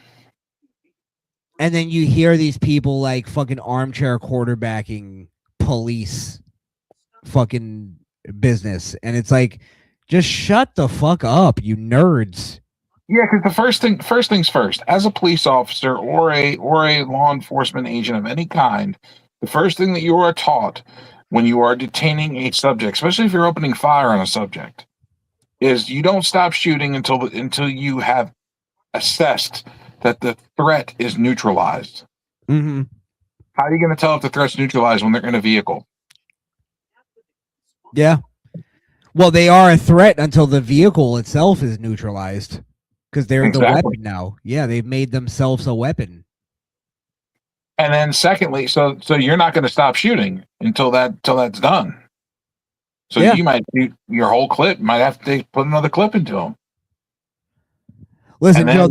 Go ahead, finish, please. And then the second thing I was going to say was, the threat may be neutralized, but that doesn't mean that you can let people in there to like medical personnel and stuff in there. You have to make sure that the threat is neutralized. You have to make sure that there is no weapons anywhere near there, and you have to secure the crime scene. Yep.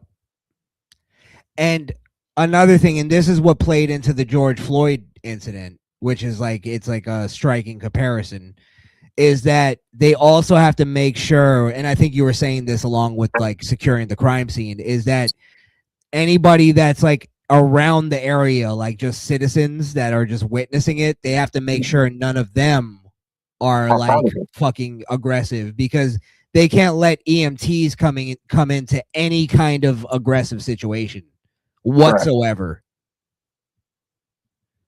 So like there's just people that just can't, they let their emotions get involved too much, and they can't really assess the situation and look at it like, you know, this woman put herself in this situation. She put herself in danger. She was trying to have her little political moment, and she committed also as well 2 fucking felonies. She was in the commission of 2 felonies.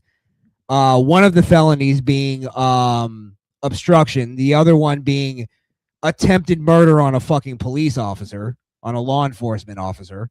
Uh-huh. And that's what happens. Just like out here by me.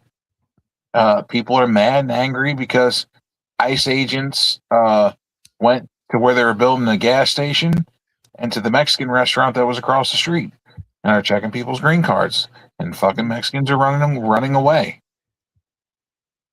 You're only running because you're guilty. Let me tell you, if you're here legally, you have no reason to run. Joe, for the past like all year pretty much on our show, we've been covering all these women, and it's been specifically women because I've been saying it. It's usually white women. White women. Yep, and a lot of them are Hispanic as well, because they'll go into the whole "you're taking my people." Liberal white women usually is what it is, though. But it's mostly liberal white women, and we've been covering this all year on my show, that they've been going after ICE agents. They've been interfering into their stops, and they're going after people, and they don't understand. They live in such a bubble. They don't understand how fucking dangerous that is. Like, I work in security, and we get people arrested all the time, and I have to like literally follow people and point them out to the cops, and I'm right next to them. I had a cop come up behind me with his gun drawn. He thought for a second that I was the thief because he didn't know who I was. And he had his gun drawn, and I'm like, no, it's this guy. And he puts the gun on that guy, and I'm like, I could have got shot there. Yeah. You get what I'm saying? And it's like, bro, this shit is dangerous, and you're putting yourself in the middle of that shit. Yeah. Like, and the fact is I called it out a few months ago. I said, God forbid, but one of these women are going to get hurt. One of them are going to get a shot or hurt or killed or whatever. And look what the fuck happened. It's common sense, bro. It used to be common sense. Yeah, don't fuck around with the goddamn police and the military. What are you, dumb? Like, you know they're there for a reason. They're trained to kill people. You really want to mess with that? Especially while they're in the middle of a fucking operation. I tell people all the time, play stupid games, win stupid prizes. Stay the fuck out of their way. That used to be common sense, Joe. It used to be, but nowadays it's like people are just dumb as fuck and they don't listen. They don't think about what they're doing. It's like you're upset because they're deporting illegal Mexicans. Okay, I get it. Duly noted. But they're doing their job. If the illegal person would have just went and fucking got goddamn did their paperwork or whatever they had to do, this wouldn't be a fucking issue right now. Go get your fucking green card or whatever it is you need to be here as a citizen and fucking let it go. Yeah. Yeah. Ain't like they don't get work and they don't have money. And citizens just stay the fuck out of it. You can record it. You can stand there from a distance and yell at them if you want, but don't involve yourself in a fucking police operation. Well, that's what this dumb lady was doing around me. She's videotaping it. And she's like, look at them. Look at them. Look. There's ICE again. Look, chasing off them hardworking people building that gas station. She's like, all they're trying to do is earn a living and go to work. And I'm just sitting here like, okay, but are they here legally? It's not the point. If you're not here legally, then it doesn't matter what the fuck you're doing. But again, Joe, that's where you get into it's completely emotional. One side is emotional, and one side is practical and rational. I kind of feel like it's a bunch of liberal white women that want some Mexican dick, personally. No, I think it's a little deeper than that. It's not. Some of them may be sexual, but I think it's more of like they want to be the martyr, because then you see now what's going on is a lot of like white women are going around doing they're trying to say the thing that black people say, where they're killing us. They're just killing us for no reason. They're just killing white women now for no reason. And it's like, that's not what the fuck is going on. You got yourself involved. And then it's like the same thing with like George Floyd. They killed him for no reason. No. He fucking took a whole bunch of drugs and then tried to pass off a tried to pass off a counterfeit, got stopped by the cops, took a whole bunch of drugs because he wanted to hide it. And then he fucking OD'd. Like, the context matters. It does. You there, D-Walt? Yeah, I'm here. Okay. Making sure you're still there with us. Do you agree with what we're talking about? Yeah. Yeah. Well, what's your take on the woman getting That's shot? crazy. That's crazy work when a woman could claim rape and all that. Rape? No, I'm saying how crazy it is. Like a woman, how it worked both sides. It worked both sides. I'm talking about the woman that was shot and killed by ICE agents. Oh, that's fucked up. That's real fucked up. And she ain't had no weapon. She ain't had nothing on her, bro. That's fucked up. Well, yeah, she did have a weapon. She was in a vehicle. That Was she vehicle trying to was a run him weapon. over? Yes. Yeah. Oh, damn. Yeah. And they're getting shit because they shot and kept shooting until the threat was neutralized. They could have shot out the tires or something. What are you gonna shoot at the tire? What? That still makes the vehicle mobile. You gotta take the driver out. Well, even from like a physical standpoint, you can't shoot out the tires when you're standing directly in front of the car. You would have to like jump to the side and then shoot out the tires. Yeah. I got. I was just talking shit. No, she fucked around and found out. Yeah. Bottom line, she said, you know what? Adam Calhoun has been saying it constantly. He said, all y'all fucking people out there, y'all keep fucking around. It's about to be that find out phase. And then when after this happened, he's like, he played the video and he's like, she fucked around. And then he showed her getting killed. And he's like, she found out. He's like, you can't be playing with these police officers and military. He's like, let them do their fucking job. Stay the fuck out of their way. And this whole thing too of like where all these political leaders and all these people, like these thought leaders on the left, were encouraging these people to go out and interfere with ICE. Yeah. And it's like, look what happened. It's not ICE's fault. It's your fucking fault for telling people to go out there and do this. All these activists and shit. It's like, you have no even like logic to the way you're doing it. You're just blocking them. Like you're fucking obviously. It's so obvious that you're just impeding their investigation. You're impeding law enforcement. It's obstruction. No, you're right. Well then, Joe, this is where I was like saying to BX earlier. It's like now when you have like a country that's this divided ideologically, like there's people that have common sense and there's people that don't have common sense. How the fuck do you write anything a movie, a TV show, a song, a wrestling show for the country and be able to keep it neutral. You don't. When ideologically we're so divided. Yeah, you don't. You don't write one like that. You have to keep it. You're either going to go one way or another. Yeah. I don't know which way you're going to. How do you write a good and evil storyline when half the country believes this woman was a fucking saint and a martyr, and the other half believes she is a criminal? It's hard. You can't. You really can't do anything about none of it. The world is so fucked up and divided right now, it's not even funny.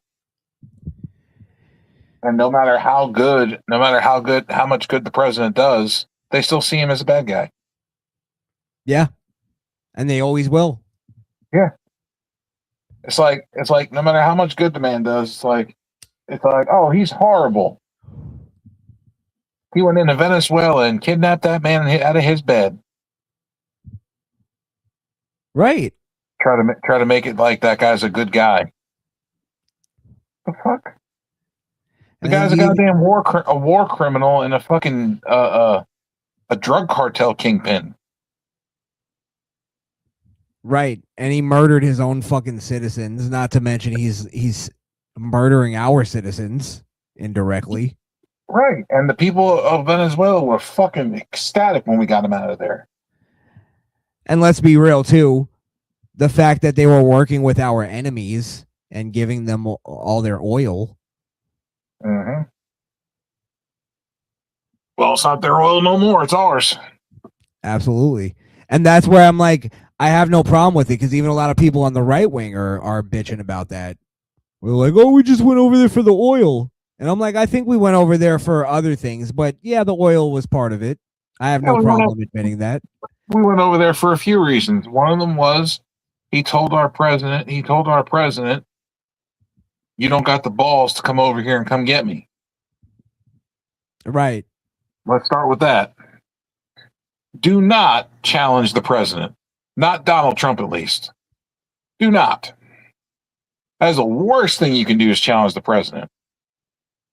Because if you fuck around and challenge the president, you definitely going to find out, because he's going to come over there and fucking get your ass. Right. Because right after the day after he fucking did that, that motherfucker woke up with all of our fucking military in his face with guns drawn. Time to go. Yeah, and we took him from his military base. Yeah. How embarrassing is that? Out of bed. Out of bed. He was in bed. He was in bed when we came in. Motherfucker was still in his pajamas. I think they fucking marched him through. When he got to America, he was still wearing his pajamas. He was. Yeah. Well, he didn't even have shoes on. Hey, listen, I'm all in favor of Donald Trump, just for the collective, for all of us, laying the dick on the table for America. I'm just saying, man, when you got balls that big to where you're like, oh, really? You don't think I got the balls to do that? Okay, cool. You keep thinking that. Have a good night. This man's up at 3 a.m. sending tweets. How you gonna fuck with a president that's up at 3 o'clock in the morning sending tweets? He's signing treaties and shit and war movements where everybody else is asleep. Well, it's like people. I have no problem with this, and it's the fact that a lot of people get uncomfortable that, like, the gangster of Donald Trump, and it's like, do you know the story of, I forget which leader? It was like an ISIS leader, and he went and met the leader, and he let the leader talk and say all his bullshit, and then Trump pulled out a picture of his fucking house, put it on the table. I remember that. Put it on the table and was like, all right, this is the deal. We'll kill you and your entire family, and like just laid it out. And the motherfucker was terrified, and I think Trump ended up doing it, if I remember correctly. But I'm just saying, like, that's the thing that a lot of people like on the left really hate, and a lot of people on the right hate it now too, because they're a bunch of bitches. I don't hate. I love that shit. I love it. It makes me more patriotic. I love that shit. I'm like, yes. Finally, we got a fucking president that's got fucking balls. That's not afraid of shit. That's like, okay, oh really? Oh, you want to? You think you're gonna challenge me? Okay, here, look, here's a picture. Go ahead and look at that real quick. You recognize that? You recognize that? Who's that? That's your house, right? That's your son's room right there, isn't it? And that's where you and your wife sleep. Huh? Looks like Your parents stay in the back there in the guest house. Yeah. Yeah, we'll end Go all. ahead and say what you got to say again, because if I push this button, we can go ahead and end that right now. Hey, ain't that you eating a sandwich right now? Yeah, I just push this button and your whole family goes away. And that's what I'm saying. My thing is this: I'm not in favor of killing people or killing anybody, but it's what Joe said. The fuck around and find out. We don't want to do this. I don't believe Trump wants to kill anybody. I think he wants to talk. But no, he did, because he went over to there and talked to Kim Jong-un. Yes. He went over there and talked to Putin. Mm-hmm. All in his first term. I think he had like even fucking like some what was it? Some people from the Middle East come over to the White House. Like he talked to ISIS. Talk to ISIS, yeah. And he actually and the people from the Middle East, he actually got people from the Middle East to sign a check over to the United States for reparance for the damages that were caused during like 9/11 and shit. And here's another thing too. There's a lot of people who like will go, "Oh, well, Trump is just he's just Israel's bitch," and blah blah blah. Here's the thing. Do you remember when Trump had Netanyahu in the Oval Office and they made it a public meeting? Yeah. And he basically bitched out Netanyahu in that whole thing. He was like, "Yeah, they have this really great deal. They got way too much money from us. I don't know how they got it, but that's not happening anymore." And Netanyahu is even like kind of like, "Oh yeah." But he's even giving the respect though. This is what I like about Trump is he goes, If I could have got that deal, I would have took it too. And it's like he understands the reality of it. Yeah, if I could have fucked us over too, I would have. Like any other foreign leader would do that. It's just reality. But you're not going to do that anymore. No. That's all I'm looking for. You're not going to do that shit anymore. It's over. Same thing with the tariffs. Yeah. And you see, he's talking about because we made so much money from the terrorists, he's working on getting income tax removed.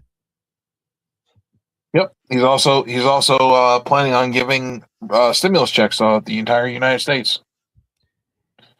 Yeah, as like almost like a fucking, what do they call it? A return of investment kind of thing for us paying all that money all those years. Yeah, well, it's coming off of the tariffs. Tariffs, yeah. Yeah, $2,000 a piece per person. Now, I just heard too that they're talking about that. Elon said this, and I don't, take that with whatever you want it, but Elon supposedly said that they've uncovered close to $900 billion in fraud. Now, they're saying that that's so much money that it's literally they could eliminate income tax and just live off of the recuperation of not having that fraud anymore. Like, America should be, like, we should be so much more rich than we are as Americans. Yeah, but we have people like the liberals and the Democrats that fuck us over and that have been robbing us for years. Yeah. We should all we should all live in houses, nice houses. We should all own our own property. Like, they really fucked us.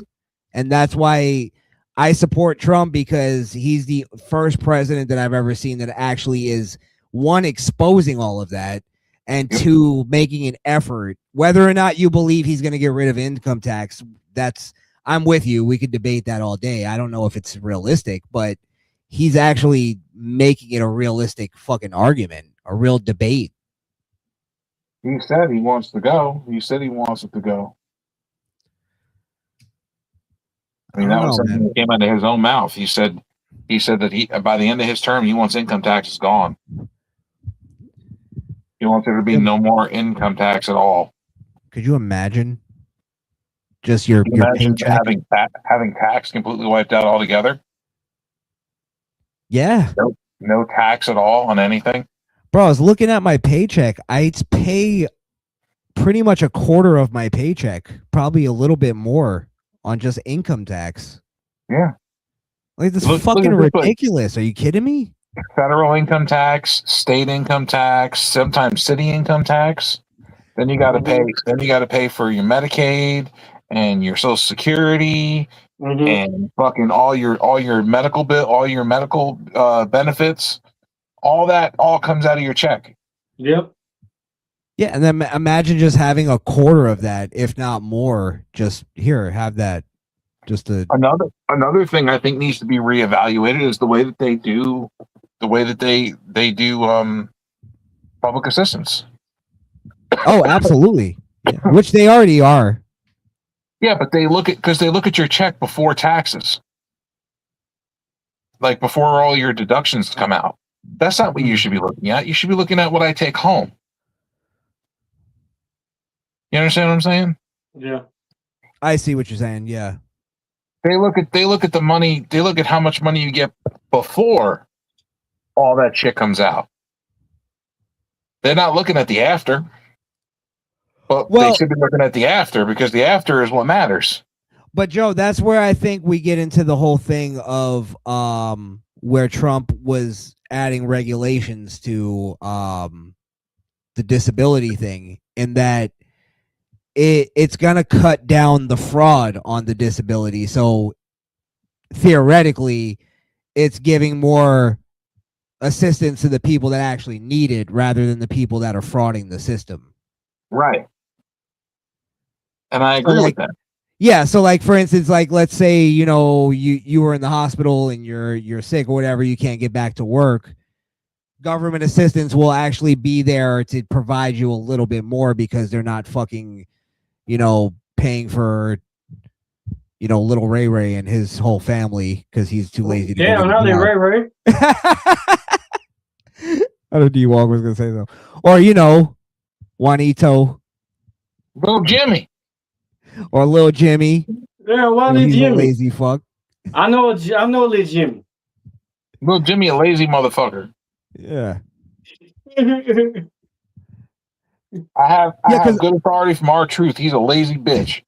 Because I had a friend who's on disability and he was all like panicking and shit, and he's like legitimately like he could not have a job. He's severely autistic, and I'm like I'm trying to explain to him, like, bro, you're gonna be fine. Trust me,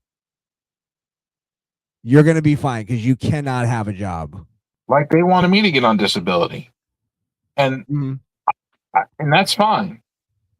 Like, I didn't have a problem with that, but I wouldn't have been able to survive on what they would give you, what they would provide you. How am I going to survive off, like, what are they going to give me, like $1,000 a month, $1,200 a month? Right. Well, my mortgage is more than that. My mortgage is like $800.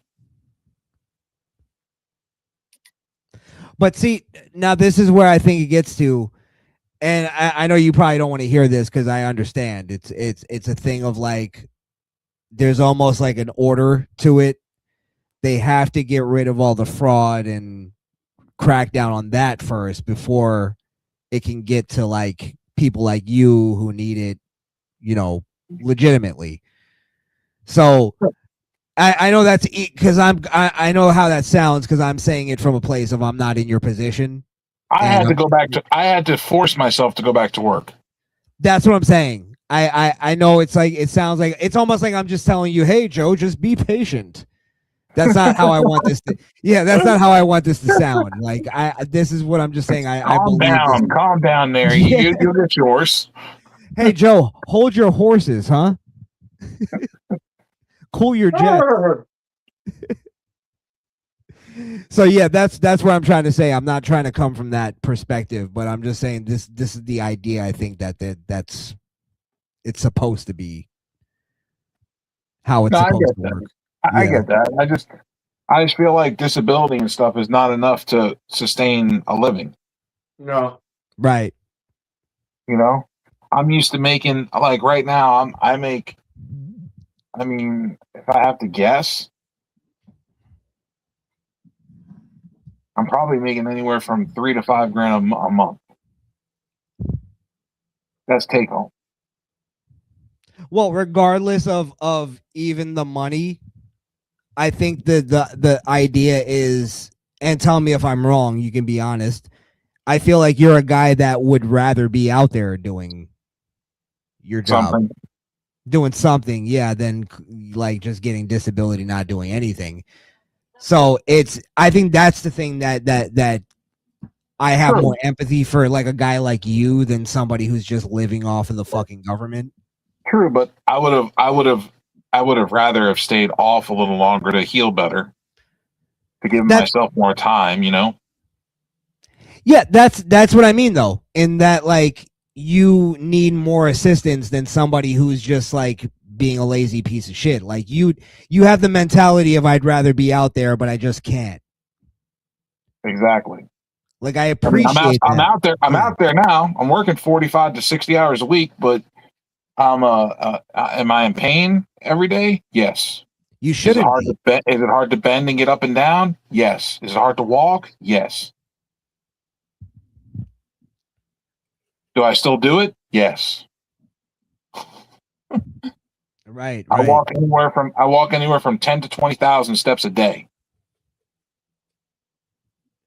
And then let me ask you a question. How does that make you feel that there's people that are completely capable and are just sickening? Yeah. Sickening. Makes me sick to my fucking stomach. Yeah.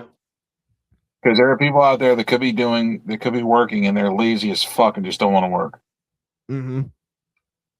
And then there are people like me who hurt every single day, but I still get up and I still do it. Right. And I'm walking 10 to 20,000 steps a day, which equals out, I think every 10,000 steps is like 5 miles or 10 miles or something like that. What the brother said was he doing 20,000 steps a day. Yeah, I'm walking anywhere from 10 to 20 miles a day. What the brother said, he walking 10, 20 miles a day. You know that's about Christian. If you're doing security, you definitely walking. Oh, hell yeah. I'm walking all day. Yeah.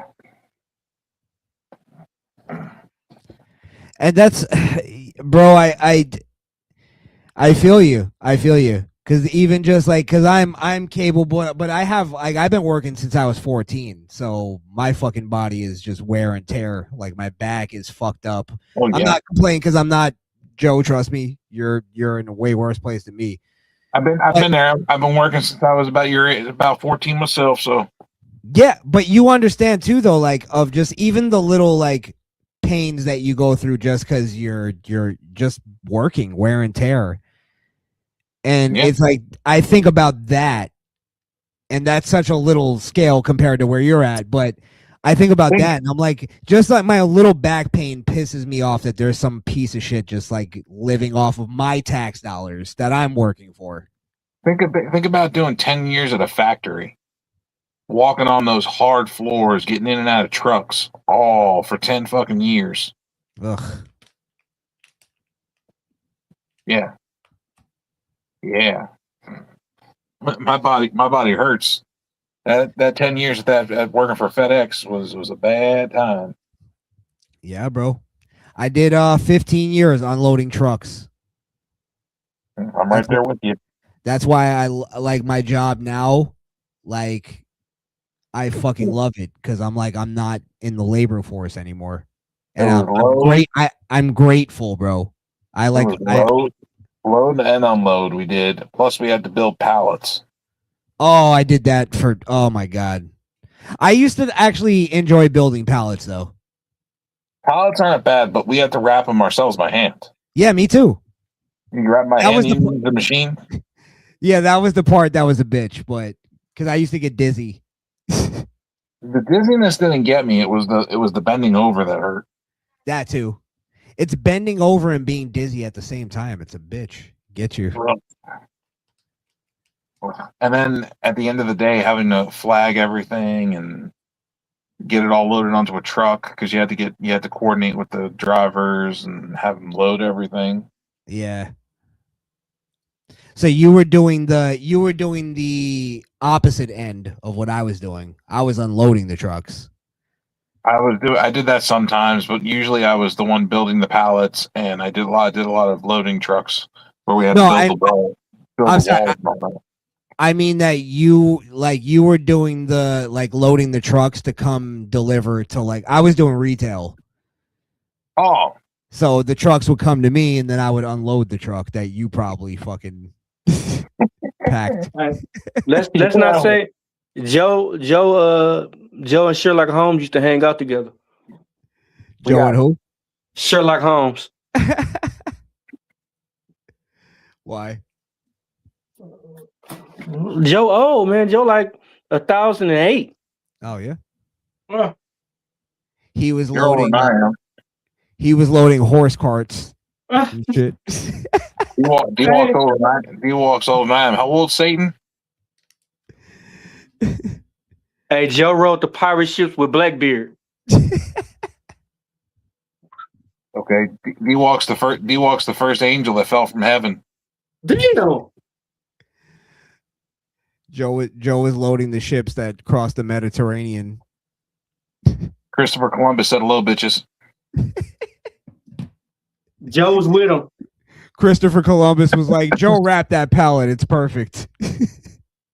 Hey, Joe was with him. I complain in my job all the time because the pallets we have to cut into to put the product away. They come and the way that they stack the pallets are shit. They'll have like crackers on the bottom of a pallet, and I'm like, why the fuck are there crackers on the bottom of a pallet, and especially on a corner? No. Oh yeah, it would destroy the whole structure of the pallet. Correct. And then they also use a machine to wrap the pallets. So they wrap those pallets get wrapped like stupid fucking hard. Yeah. So when you're putting crackers on a corner, they get crunched. And I remember it used to be wrapped so tight that you would have box cutters, but you'd have to like slice it fucking 3 or 4 times. Yep. Before you even get through it. I have to grab it really tight, and I just start swiping with my box cutter straight down as hard as I can. Yeah, same. I used to fucking dig into that shit like Mike Myers. Damn, Mike Myers. Yeah, we used to fuck up some of them trucks. Some of them trucks we used to load. I think one of the biggest ones we loaded had over 20,000 pieces on it. It was a pub truck, so it was just a little shorter truck, and it had like a belly. Oh, so you had to pack that bitch. Yeah, I think we packed like 20-something thousand pieces onto that truck. How the fuck? I remember we used to get the big trailers, and those would be like 20,000 pieces. We did it into a small pub truck. Filled the belly up and everything. They were like widgets. How the fuck did you get that many pieces on the truck? What was the merchandise though? Was it like small stuff? It was a mixture of shit, but there was a lot of these little like envelopes that were like bubble mailers. Like flat bubble mailers. We got a shit ton of them on that truck, so we were able to pack a shit ton of them into the belly. So what we did was, instead of bagging them up like we should have done, we just had the belly open and we just started chucking them in the belly. So we were just throwing all these empty loose bags into the belly of the truck. Jesus. I just remember that, like, that's something that never leaves you, is that muggy fucking like still feeling of a trailer. Oh man, no ventilation. Middle of summer. Yes. Having an empty trailer pulled from the lot and put onto the door, and then you open the door up and it's been sitting on the lot baking in the 110 degrees all day. Yes. As soon as you open that fucking door, the fucking heat hits you so hard it almost knocks you down. You can't even breathe. No. It's like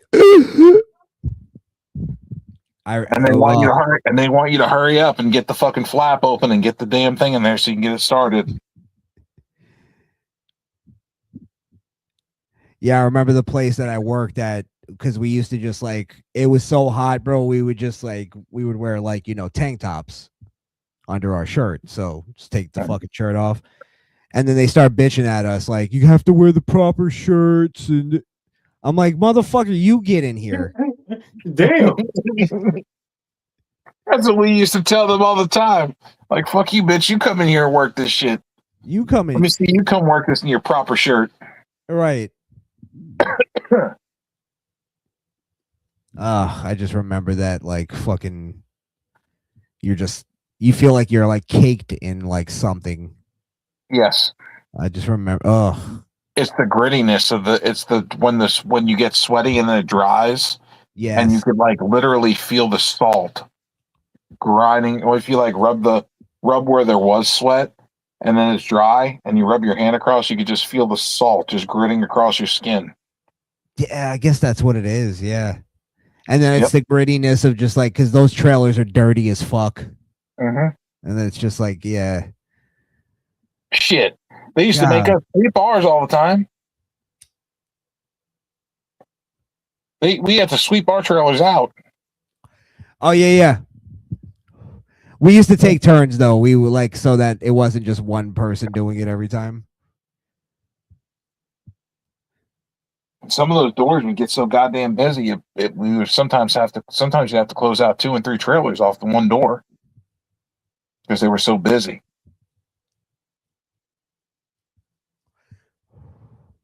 My friend Zach, he had probably one of the fastest load scan rates for loading the truck, and I think he was at like 600 or 700 packages an hour. Damn. Yeah, he's a loading motherfucker. He can load like a motherfucker. What I used to love is the the frozen trailers. Oh yeah. Yeah, because you could just literally like slide down them like it's like an ice rink. Anytime I'd have one of those, I would want to go take a nap. Oh yeah. I remember I used to work. This was like the worst, not the worst job I ever had, but just the worst like conditions. I had to go in every day at 4 a.m. and go straight into a freezer, and literally I was stocking freezers all day, and it was the worst because 4 a.m. you're fucking exhausted. It's an ungodly hour. And then what's up? Sounds like when I worked at TGI Fridays, because I had to do their trucks twice a week. And I would have to be there at like 3, 4 in the morning to do the trucks. Bro, what was worse with mine is that I was in a freezer, but no one saw me. So it was like there was always the temptation of like I could just go to sleep. I'm like all bundled up and shit. I'm like, I could just go to sleep. Nobody would. I wouldn't even get in trouble. Dude, that would be my fucking thing. I'd be like, man, I really want to just take a nap in this freezer. Yeah, that was the one job that I didn't quit, but I went to my boss and I was like, I can't do this 4 a.m. thing anymore. I'll come in and do the freezers, but I just can't. 4 a.m. I can't do it. Like I went crazy, bro. It's too early. Yeah. And then it was basically like I would literally come home and go straight to sleep because I was just exhausted. And then it was like I didn't want to do anything. I was just sleeping and working. That's what I'm doing. Yeah, that shit overrated, man. I did this in my early 20s, so that's why it was like now I could probably do it and not bother me as much, but I'm doing it and I'm 44. Oof. Joe, I pray for you, brother. I get up at 4 o'clock in the morning and then I fucking start getting ready for work, take my medicine and whatnot, my vitamins, and I'm usually out the door by between 6 and 7 o'clock and on the road. And then I'm usually driving an hour and change to my first destination. Oh fuck! You gotta commute too. I do too, bro. And then I gotta, depending on where they send me. You know, the last place they sent me a couple days ago was 2 hours from my house. So wait, let me get this straight. You're getting up at like 2 a.m. Like 4 in the morning. Oh, you're getting at 4. Okay, to go to. Okay, sorry. Yeah, but you know what time I got home? You know what time I got home Thursday night? What time? 1 in the morning. Oh, and you had to go back? Yeah. Get the fuck out of here. Yeah. What are you doing? 2 hours driving one way, plan? 2 hours driving back, plus 10 hours in the stores. Yeah, that's crazy. Oh yeah, I remember you telling me that, like, because I have this mentality now that anytime I have a day to work, it's 8-hour shifts. Sometimes I stay later or whatever, but I automatically think 8-hour shift is 10 hours. Automatically, whatever my shift is, I have to include drive time. You have to add. So, like, you probably have to add what, like 3 hours? Anywhere from 3 to 4 hours. Fuck me. Yeah, that's crazy. Off top, and then some days I got 3 stores, 4 stores. Is the I don't know if you want to answer this, but is it worth it at all? Okay, I mean the money is good, the bonuses are good, the perks are good. I don't pay for my car; it's a company car. I don't have to pay for anything on it. I don't have to pay for gas. That's actually a good expense to get off the table. Yeah, I mean I don't pay nothing on that car. Everything's paid for by the company. Oil changes, gas, repairs, tires, registration, inspection, all paid for by the company. Oh, that's nice. Mm-hmm. And I can use it for personal use. Oh, cool. Is it like so I could take the car cross country if I wanted to. Are you serious? And you don't have to pay? No. Gas or anything? Fuck, that's nope. nice. Not that you're probably gonna do that, but that's a cool like. Who the fuck's got time for that shit? I'm tired as fuck. Yeah. My days off. All I do is fucking sleep. It's like something you look forward to now, right? Just sleep. That's all I look forward to now in life is sleep. Yeah, bro. I think I'm working like 8 days straight. My next day I have a schedule. I work Monday through Friday. I have weekends off. Okay, that's nice. Yeah. And what's messed up is Joe's so selfish. He don't own the car. Why don't you let me steal it or set it on fire? I need that car. Because you can't even collect insurance on it. No. It'd be pointless. The job would collect it. You can get a new car though. I'm already getting a new car. They're building one now. Oh. D-Walk wants to be like remember the parking attendants on Ferris Bueller's Day Off? Yeah, no, my job, they're building me a new car right now. Oh, so you get like new cars every so often? Every couple of years, yeah. Or depending on how many miles are on it. What kind of car do they give you? I got a 22 Chevy Malibu right now, and I'm going to have a 2026 Camry. Oh, nice. That's the one's being built. Yeah, I just bought a new car, last year, but it's what kind of car? Just a Accord, Honda Accord 2025. Okay, good. You bought a Honda year, so yeah. I went with like a safe choice. I got a Honda Odyssey in my driveway. It's a 2000. Nice. It's got like 250,000 miles on it. It still runs like a champ. The Japs make good shit. You can't deny it.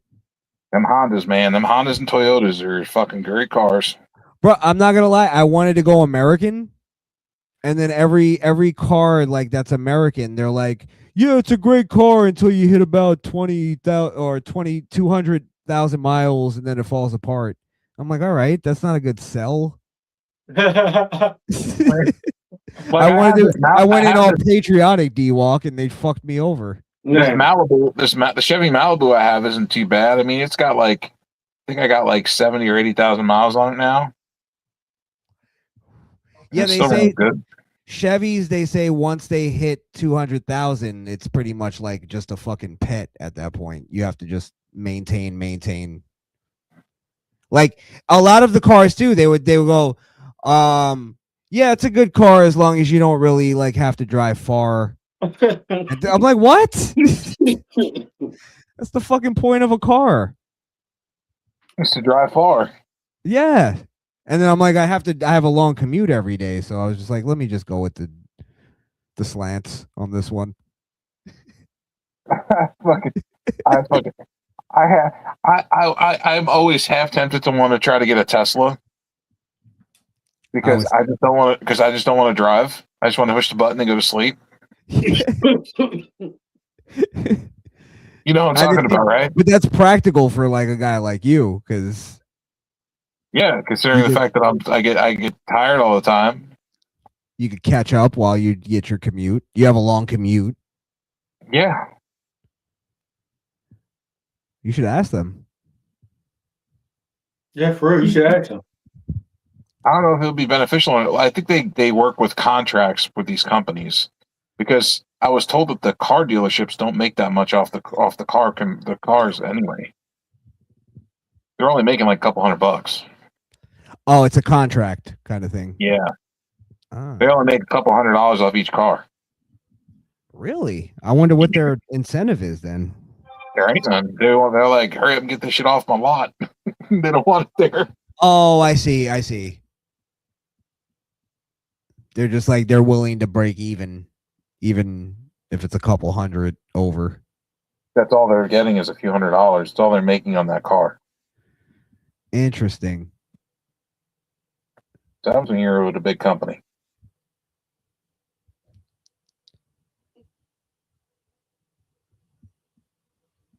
Wow. Yeah, that's crazy, ain't it? Well, it looks like we're about to hit the 5-hour mark. I probably got to get out of here. Oh, no, shit. Man, we got another 5 more hours, man. Oh yeah, we're going marathon. Yeah. All right, let me call out of work real quick. All right, Ben. Tell them I said you can have off work.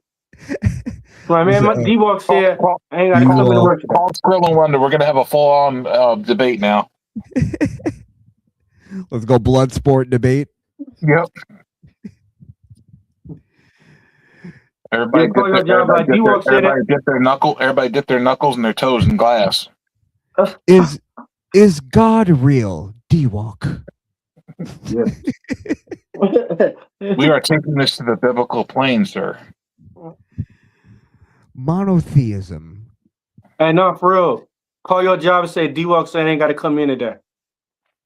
All right, I'll see how that works. Well, you know what? Tell D-Walk to pay you because you ain't got to show up to work today, tomorrow, next week, next month, next year. They're gonna go, you could D-Walk your ass on out of here then. Hey, you'll look on Indeed to see position open like, that's my job. That's my position. You work tomorrow? Me? Yeah, what time are you gonna be there? Yeah, 12. Oh, 12, okay. Yeah, not too early or anything. Okay. Yeah. Oh, trust me, I would have jumped out. Ain't like my job where it's like they're like, okay, we need you there earlier. Right. Earlier. Now you're not working tomorrow, are you, Joe? No, tomorrow's Sunday. Oh, that's right. I'm off the weekend. Oh, surprisingly. You too? This week you are. Yeah. Must did some extracurricular favors for your boss to get the weekend off. Damn. You cold-blooded, man. You cold-blooded. Not as cold-blooded as that rag. Wow. Wow. I'm at the license. That's why you take them extra towels from work. I'm at the license. I'm at the light some sage around you. Don't breathe that sage in, you might kill yourself. Demons can't breathe in sage. Joe funny, bro. He just called me a demon. I can't believe that. Demon. That's Yeah, fighting words. he's the original demon, Satan, Wow. Jesus. the OG. Hey, guess what? I'll see you in hell, buddy. You'll be working for me. See you in hell. And at least you know your place. Wow. Yeah, you most definitely gonna be cleaning everybody's toilets when you get down there. He knows he's going there. He knows the throne's waiting for him with his name tag on it. Joe's gonna walk in. It's gonna play fucking Gangrel's theme song and shit. Yeah. I'm gonna be holding the fucking goddamn the goblet with the fucking thing, just laughing. Hey, Joe said Satan waiting on me so he could retire. Yeah, I did tell him that. Satan's got his bags packed already. He's just waiting on D-Walk to kick the bucket so he can go down there quicker so he can go on vacation. It's like the opposite of Bruce Almighty. You walk. D-Walk's gonna get down there and Satan's gonna be like, "Peace out, y'all. I'm going to Cancun."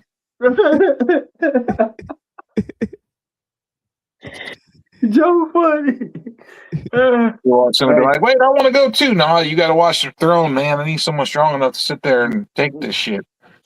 All right, that's all right. I'm gonna make sure I put you and Hitler in the same room. Damn. That's all right. So make sure there's no pineapple in there. All right, guys. Let me get out of here. All right, bro, man. Thank you for coming on, man.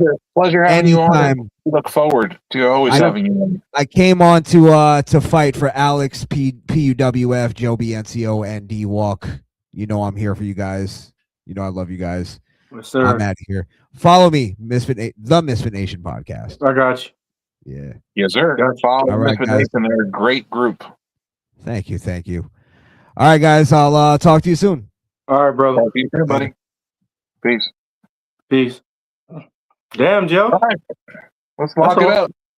That's a long game. Alex gonna be like, "What the fuck?"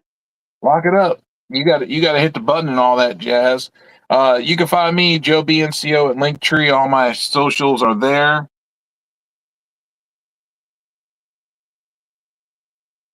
Hey, you know where you can find me at. If you don't know, go on the last episode and you can get it from there. Oh, but we man. out.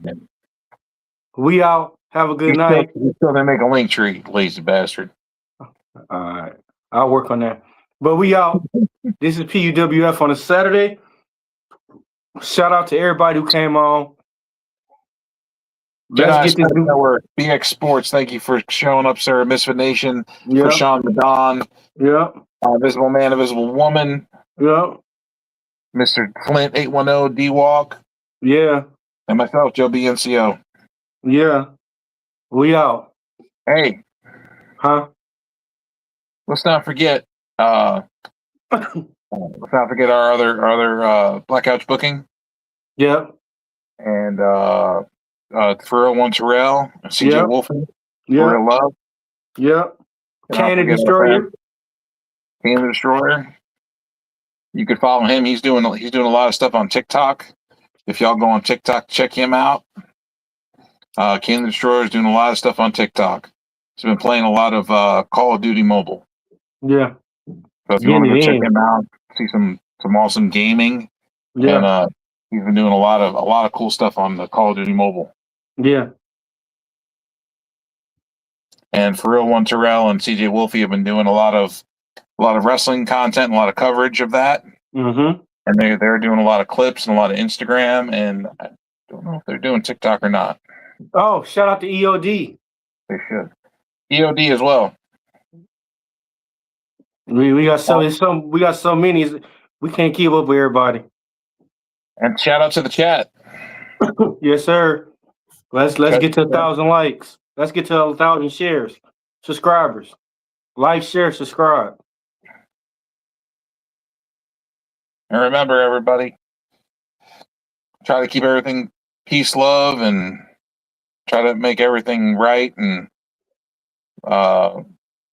we just want to build and make content and just be at peace. Yeah. And have a good time. Yeah, let's build. We building together, not against each other. Right. Field dreams, man. If you build it, they will come. Yeah. And when in doubt, don't pull out. Good night, y'all.